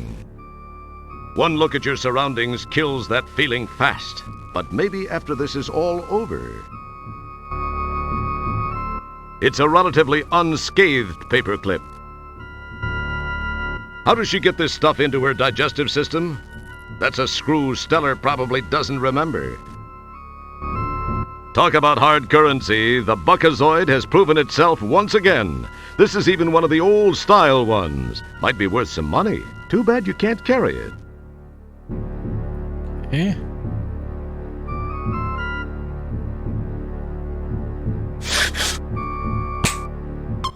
You snap off a shard of fingernail and gingerly introduce it into your pocket. So we want the silver from this. You pull away a cracked piece of the filling. Okay. That'll be enough to power our ship.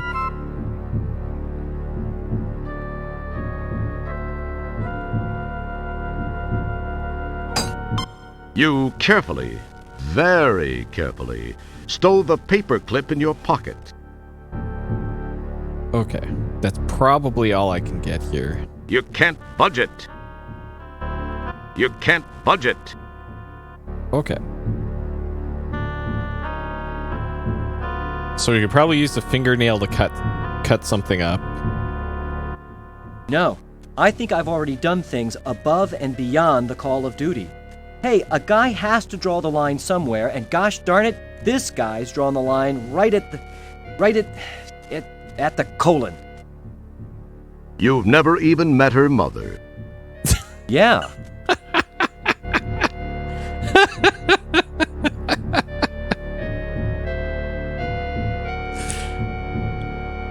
So, didn't the fucking back of the box say this is a family-friendly? So you like the worm, huh? You like to ride the worm, huh? I let you ride the worm. Oh my god. This one's probably the least family-friendly Space Quest. Oh my god.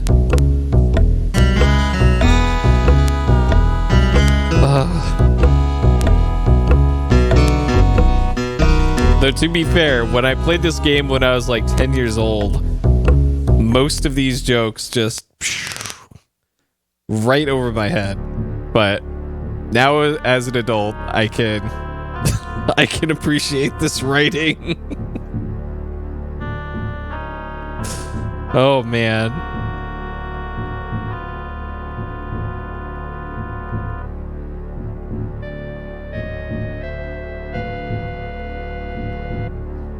Okay, so we should have everything we need to do. I'm not sure where I'm gonna put this silver.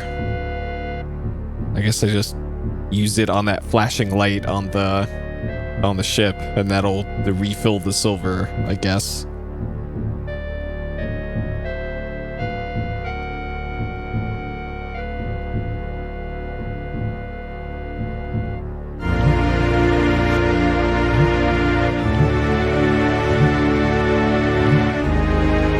If I can get more kills.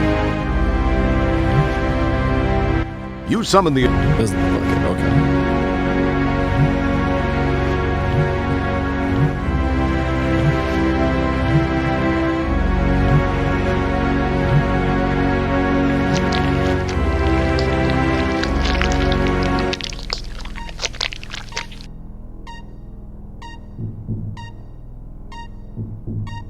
Alright, that should be the silver. Boy, wouldn't it... Although the concept of rubbing silver particles all over the shuttle is interesting, perhaps putting it in the fuel tank behind the blinking red light would be more effective. I tried to do that.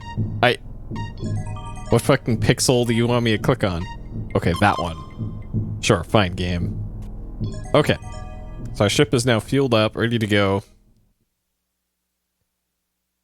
You neatly replace the EVA suit in its proper place. Okay.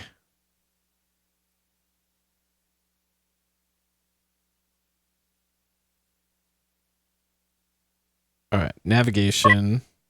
What?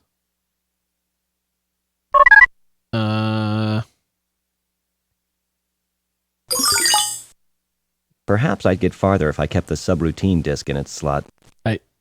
Okay. I have to take it out and put it in again? God. Why? Come on. Please.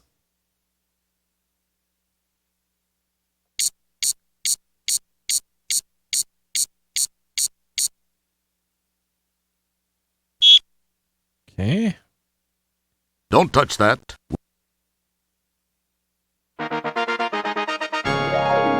Okay. Good.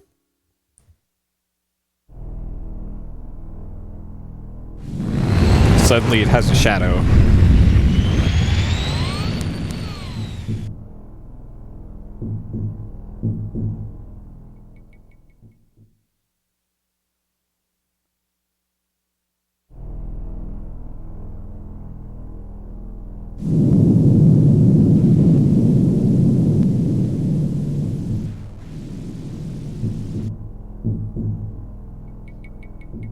Okay. That's delight.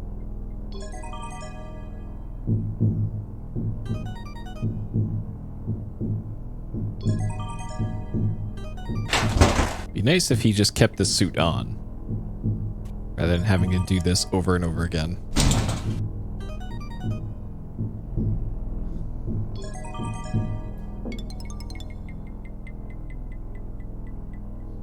Okay. Final stretch.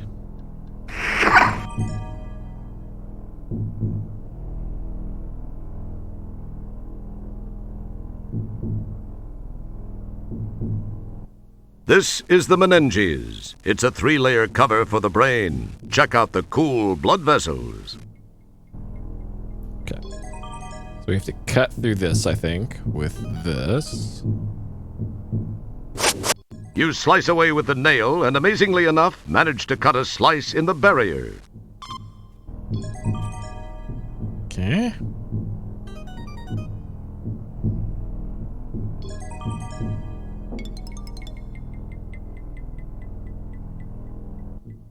Yikes. How am I supposed to jump across this one? Just jump.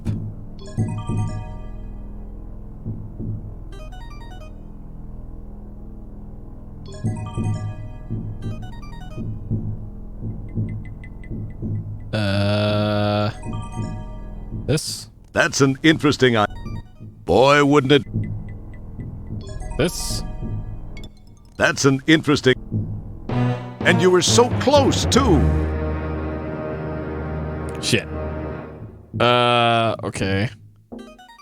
So there's something we have to do before? Excellent. It would appear that... No. As cool as it would...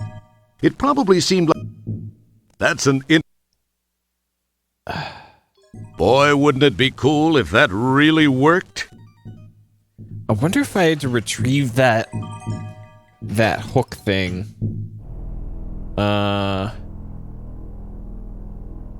Let's see.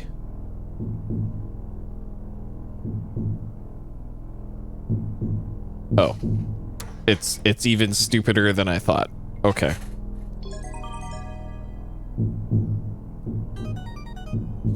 There's no items involved here. You just have to spam click.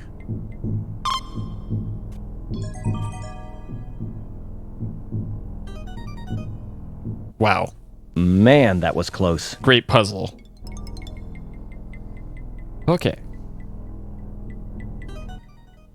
Holy captain's log, Batman. There are a few more of those nanites here. How am I going to handle this one? Nice mood lighting.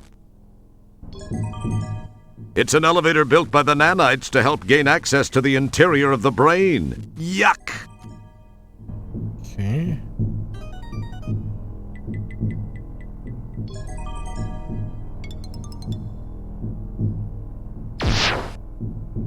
Oh, shit. So close, and yet so far away. How embarrassing to get wasted by the Laurel and Hardy of nanites. Okay.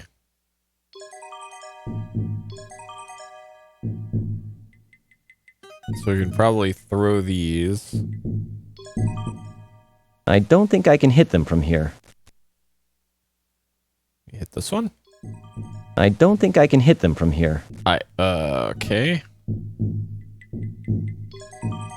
Like here then? No. Get shot by a different one. So close, and yet so far away. How embarrassing to get wasted by the Laurel and Hardy of nanites.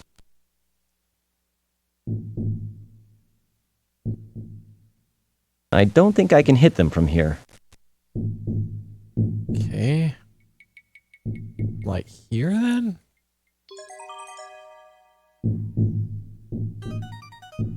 Okay, that's also too close. Got it. So close, and yet so far away. How close to the foreground can I get?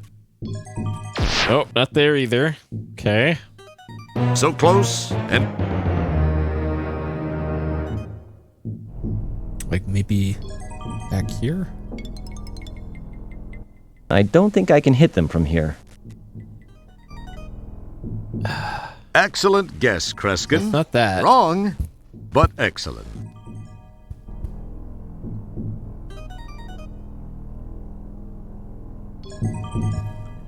It's okay. It is back over here where you have to do this. Here? There. Okay. Wrong pixel again. You chuck a gallstone at one of the robots, causing it to think the other one did it.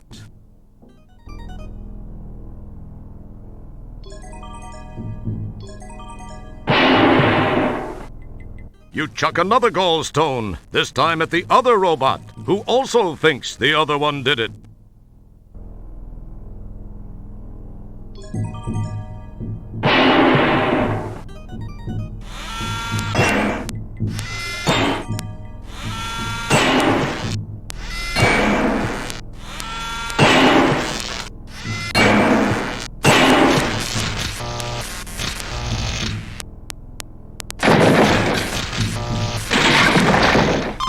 That was quite effective. That was very impressive, Roger. I'll bet that's not something you hear every decade. Okay. Alright, so with those taken out, we can use this.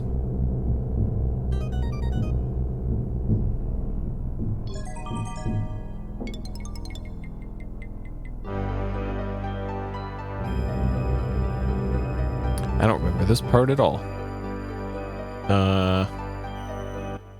It's a recently constructed shaft between the hemispheres of Stellar's brain.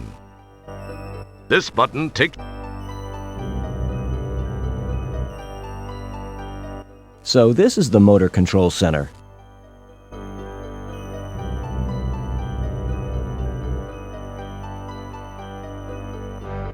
This sign says this is her pleasure center. This sign says this is her pleasure center.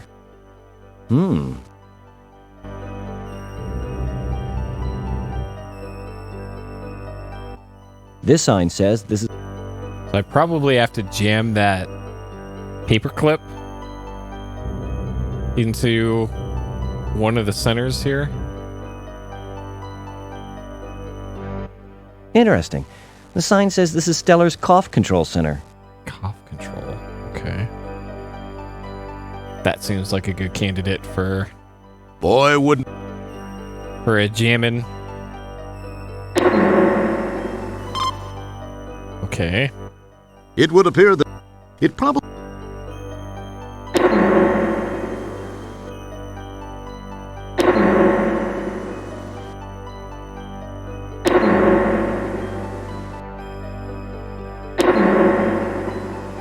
Alright. What that accomplished, I don't know. But we sure did the thing. Oh, this is her choice of men center. It looks a little odd.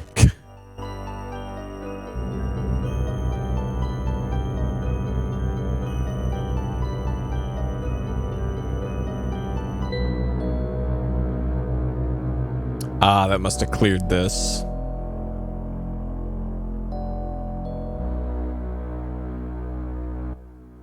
A huge pile of debris is standing in front of what appears to be some sort of passage. Light pours through the opening. Okay.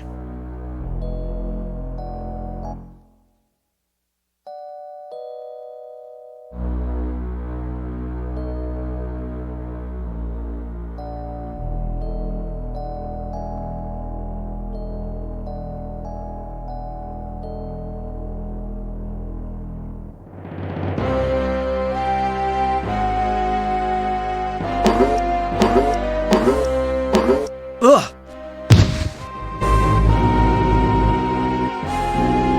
Ah!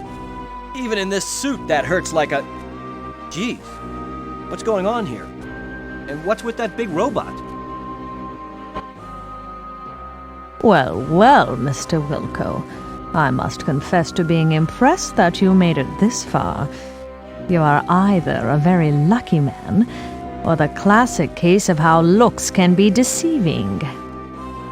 From what I know of your history, I can't say that in this case looks are necessarily deceiving. On the other hand, I don't think luck accounts for it all either. There's definitely something different about you, Mr. Wilco. It's a pity, though. I'm afraid this is where the odds catch up with you, Roger. I do hope you don't mind me referring to you as Roger. I feel we can both be on a first-name basis now, since we will soon be sharing such intimate moments. My rebirth and your death. Not necessarily in that order. I'll attend to you in a moment. I have a few more little details to finish before I transfer my consciousness into this body. Enjoy it, Roger. It'll be among the very last of your memories. Oh, and by the way, escape attempts will prove to be futile. You will be incinerated if necessary. Jeez, what a bit... I'm sorry. What was that you were saying? Me? I was saying, what a bite. Yeah, I had a little trouble with some parasites a while ago down in the digestive tract. That's all it was. Okay. It's the robot Sharpay is using, just as Dr. Bellows told you about.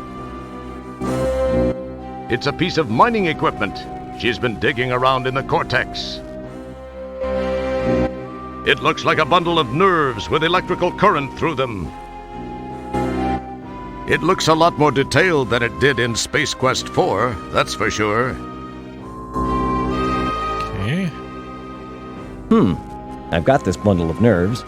I wonder what I can use to make this into something. Bundle of nerves with this. We can cut them. It would appear that merging those... That's an This is the nerves.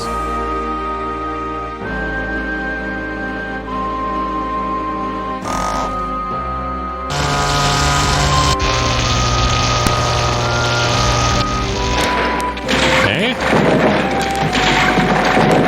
Got him.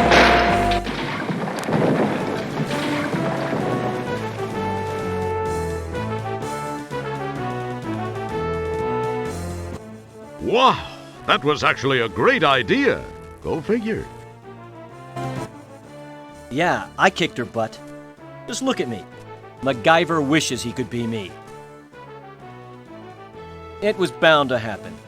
The never-ending battle between good and evil was once again waged, and once again, good has emerged victorious. Yes, and with me on its side, how could it lose? Yes, once again, I have struck a blow for good over evil. It was in a... Hey! Ah! What? But I thought I took care of you. Well, it appears you thought wrong now, doesn't it, Roger? Wilco, I haven't survived this long without taking precautions. The robot was just hardware. My mind still exists. Oh, real wonderful.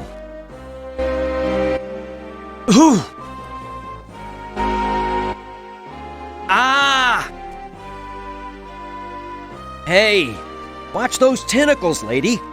I thought that being partially embedded in the street on polysorbate was a strange feeling. Okay. Alright, hit her with some of this. That's an interesting idea. Nope. Alright. Fish, go.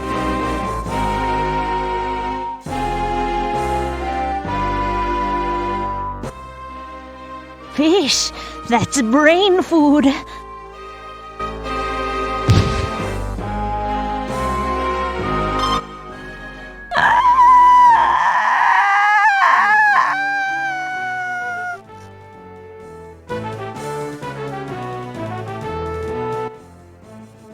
right. She actually chowed down on that rancid fish. I thought I'd never get rid of that fish.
Nice shot! Oh, there you are, Wilco.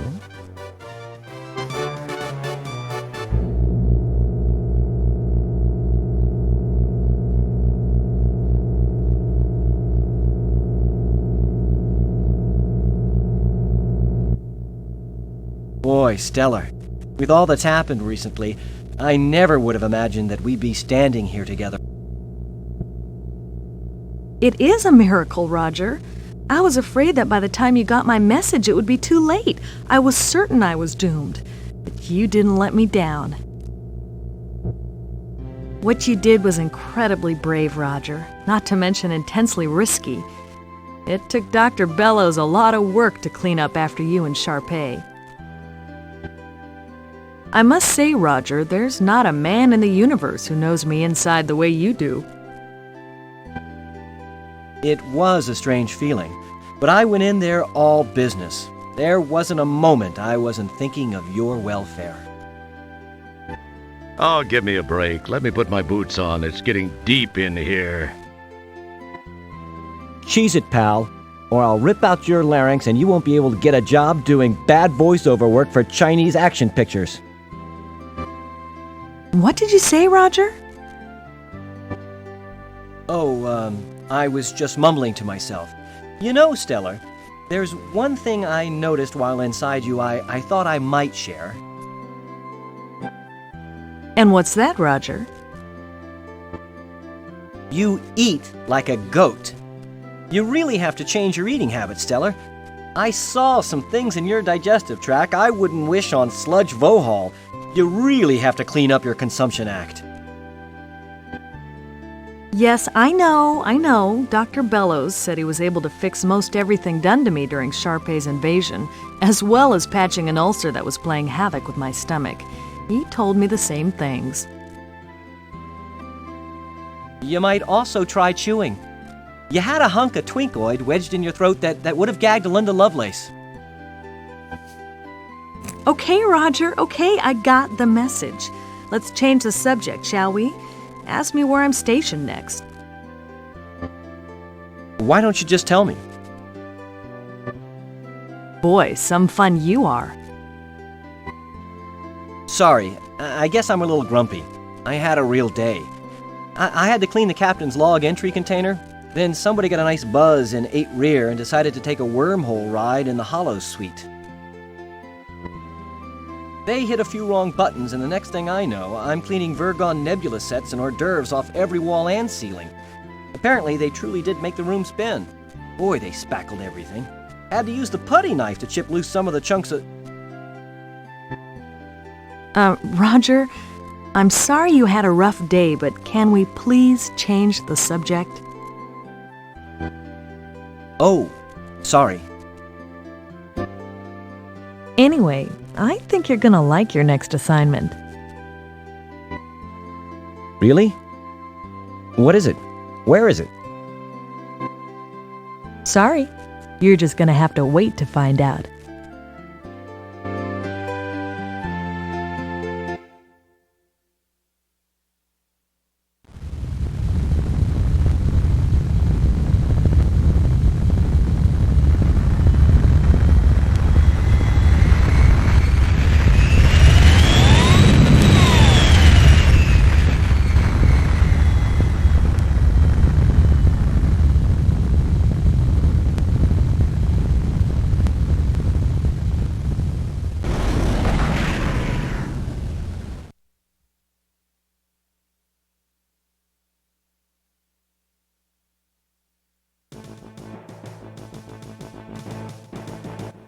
As Roger and Stellar warp off into the nebula set, many questions remain. Will Roger and Stellar become an item? How will Beatrice Wankmeister react when she hears about this new friend in Roger's life? Will Roger's voice be a few octaves higher as a result? Would they dare to make another one of these things? Only time and money will tell. The answer's no. I've been up to my lips in urinal pucks lately. I hope it's something different.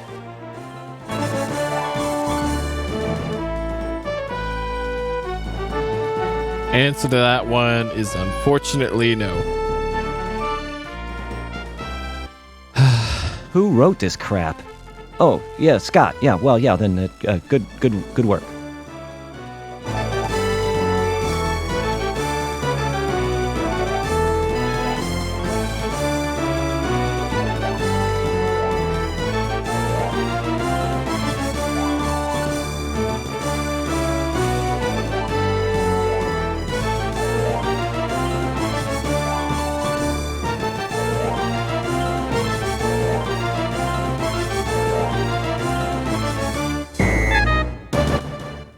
Did you hear about the animator who killed himself? Yeah, he couldn't draw his own breath.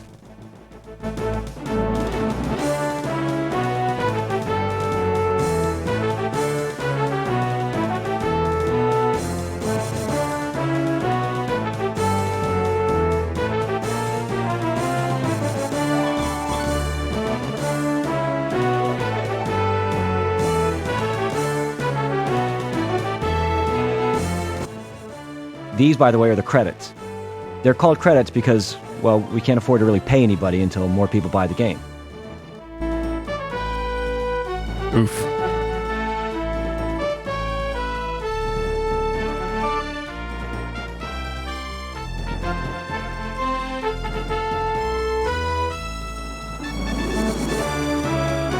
Well, that's kind of what happened. The two guys from Andromeda, Crow and Murphy, got back together and oh god, what's the thing called? It's called the Space Venture or something.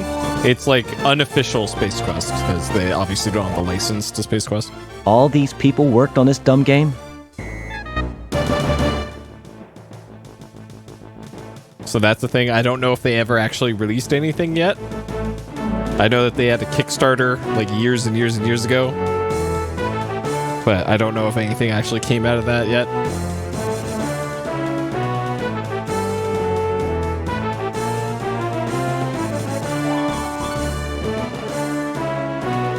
But obviously the rights holders to King's Quest, Space Quest, Quest for Glory and all that, they aren't doing anything with the license.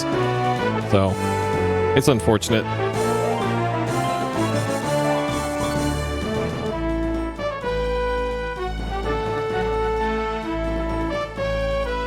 Charles Martinet, wait, hold on a second. Charles Martinet is in this.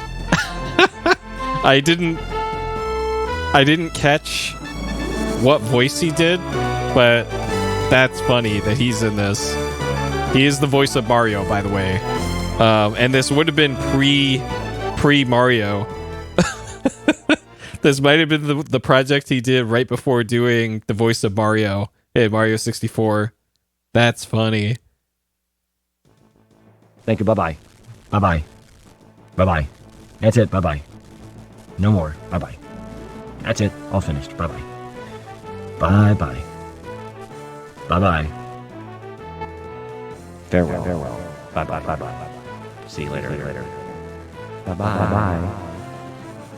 Okay, this is it. The last time. Goodbye. Goodbye.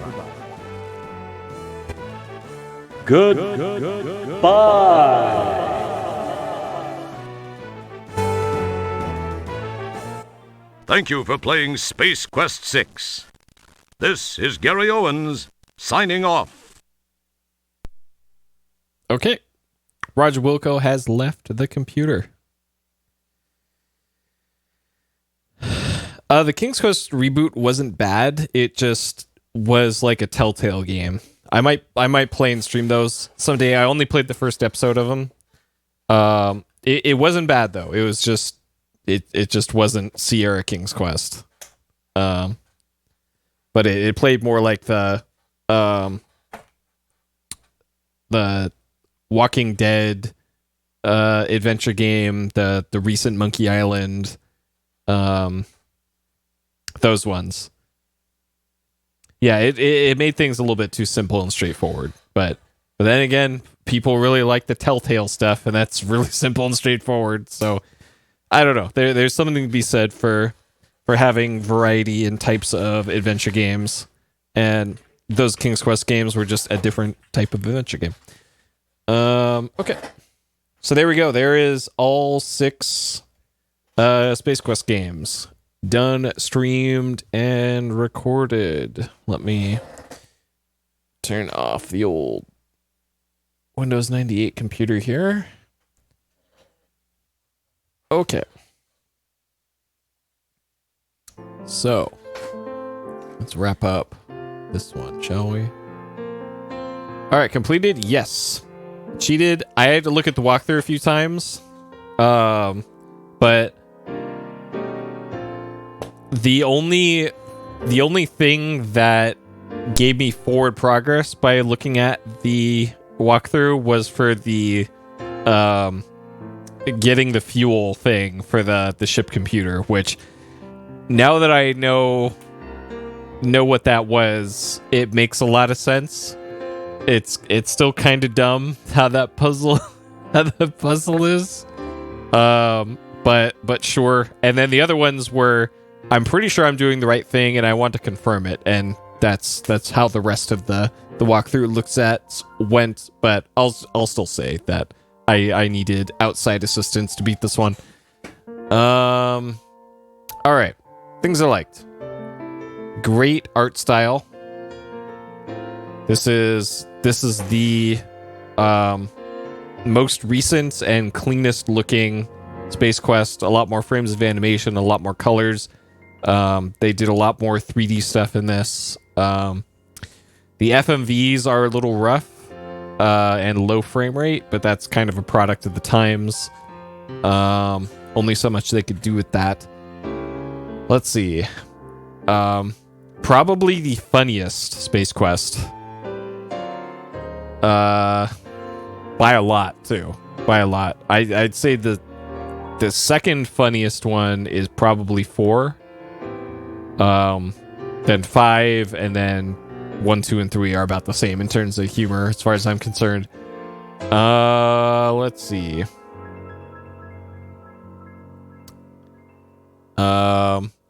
Yeah, narrator, always the best. Generator, always the best.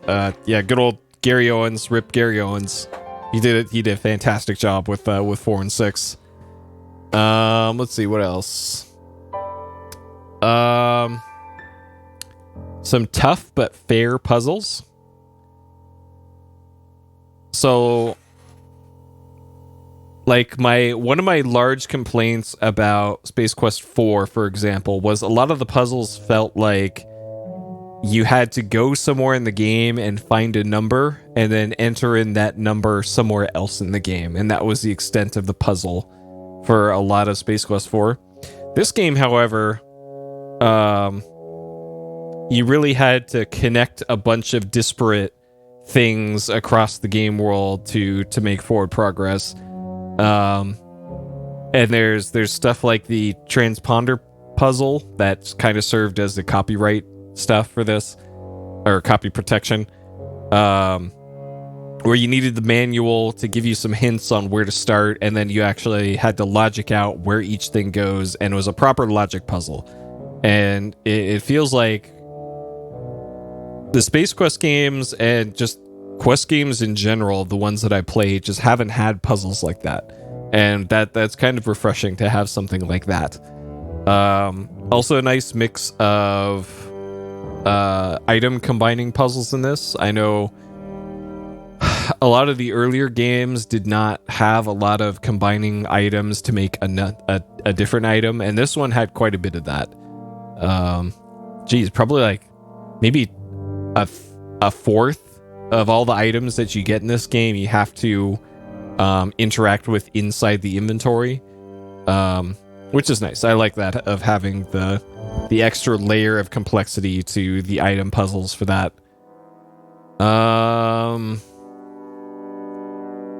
Let's see.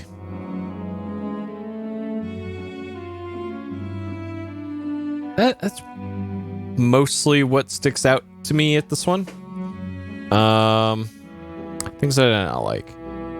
Not a whole lot of direction in terms of where to go and what to do, especially at the beginning of the game. So the start of the game is just kind of like you're transported to this planet on shore leave. You're stuck in the ground, and then once you get yourself out of the ground, it's like, okay, what do I do? In most of the other games, like in 1, it was escape the ship before it blows up. In 2, you're tasked with the station manager tells you to go to the shuttle. In 3, it's escape from the freighter that you're on. In 4 also kind of not as much direction. 5 is do your academy stuff. And then in 6, it's kind of like, here you go walk around and see what happens. And even then, like right up until the end of the that transponder puzzle, still not really sure what you're supposed to do. Like, sure, you got kidnapped and then you took out your 2 captors, but then what? It's like, am I supposed to escape? And then you kind of bumble into, okay, I need this transponder in order to escape. It's like, some of that could have been communicated a little bit better to the player. So I call that definitely a minus.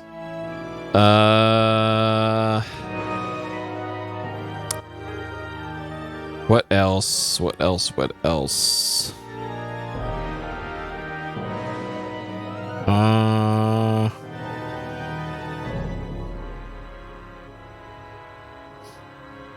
That's kind of the only real big negative that I can think of. Not much else really bothered me about this one. Though kind of like with 5.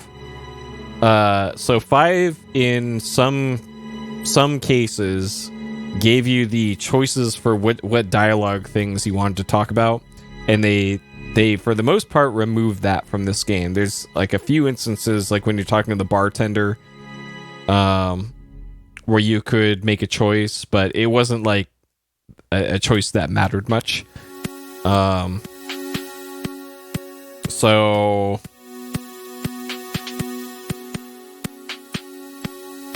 yeah, it would have been nice if they kept at least a little bit of the branching dialogue from 5, but then again, 5 was a different studio, so it is what it is for that.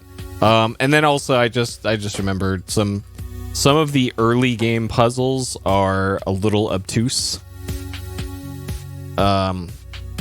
Especially the one that comes to mind is freezing the endo droid in the bar and trying to get everything working in the bar.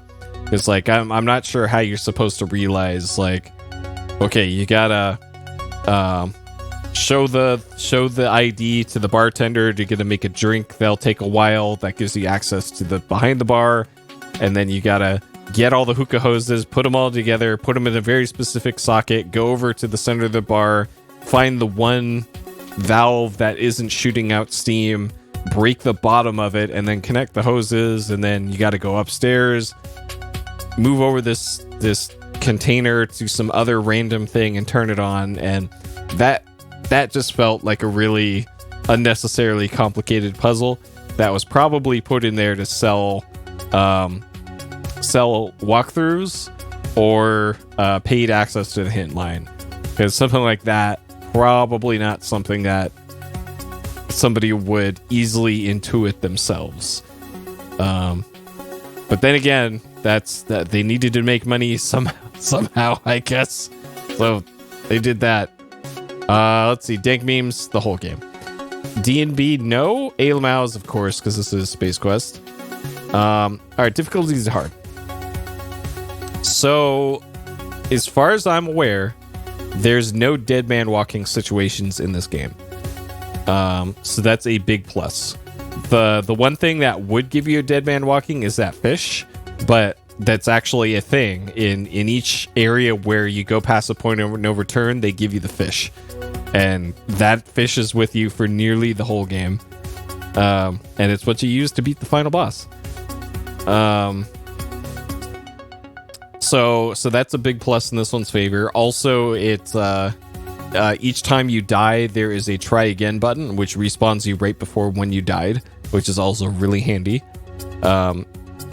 If you wanted to, you could do a blind playthrough of this without saving.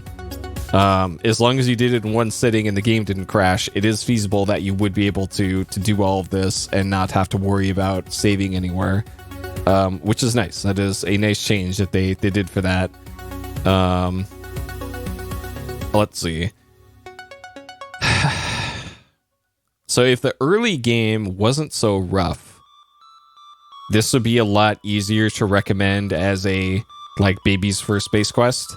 But the beginning of the game, coupled with that transponder puzzle, I'd say makes this one a fair bit more difficult than I would say like the average would be.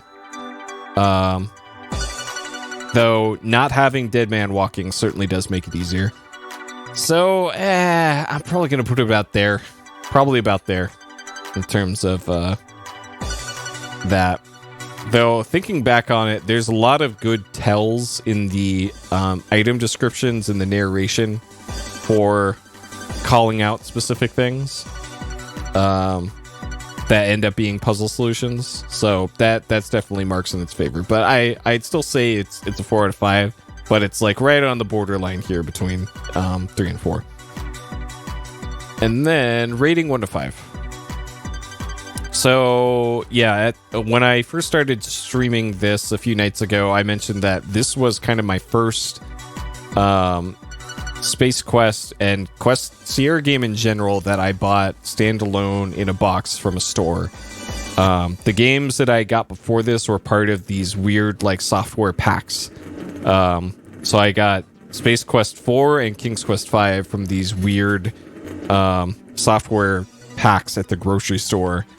And those kind of got me hooked on the Sierra Adventure games. And then it just so happens that this game came out not longer after I got those. So I think my dad picked me up a copy of this in, it was either 95 or 96, probably 96. And was able to play through this as my, I guess, third Sierra game at the time. And of course, being like 10 years old, most of the writing just completely over my head. But now I appreciate just how actually funny this game is as an adult. So writing, great. Voice acting, great in this. Pacing, great. It really does kind of grind to a halt in a few spots. Like when you're trying to get off of the ship and trying to figure out what the hell to do in the beginning of the game. But for the most part, it keeps it moving. A lot of the puzzles make sense. It feels like they give just enough information to the player to make informed decisions. And then if they do screw up, you can very easily go back to just before you screwed up. So I think all of that combines into a very good adventure game.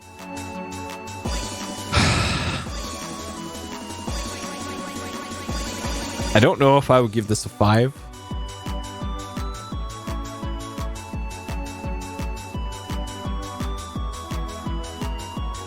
No, I'm giving this a 5. We're giving this a 5. All right, so there we go. Space Quest 6, Roger Wilco in the Spinal Frontier, done in 3 sittings, a bit under 7 hours, 14 deaths, 36 saves. 5 out of 5. Great game. Okay.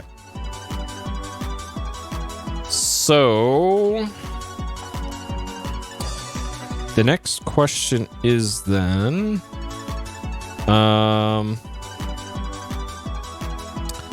what my power rankings would be for the Space Quest games. So the best Space Quest game, in my opinion, is 3. Space Quest 3 is the best Space Quest game. After that, so I'm going to say best to worst. After 3 is 4. After 4 is 6. After 6 is 5. Let's say 2 and then 1. There we go.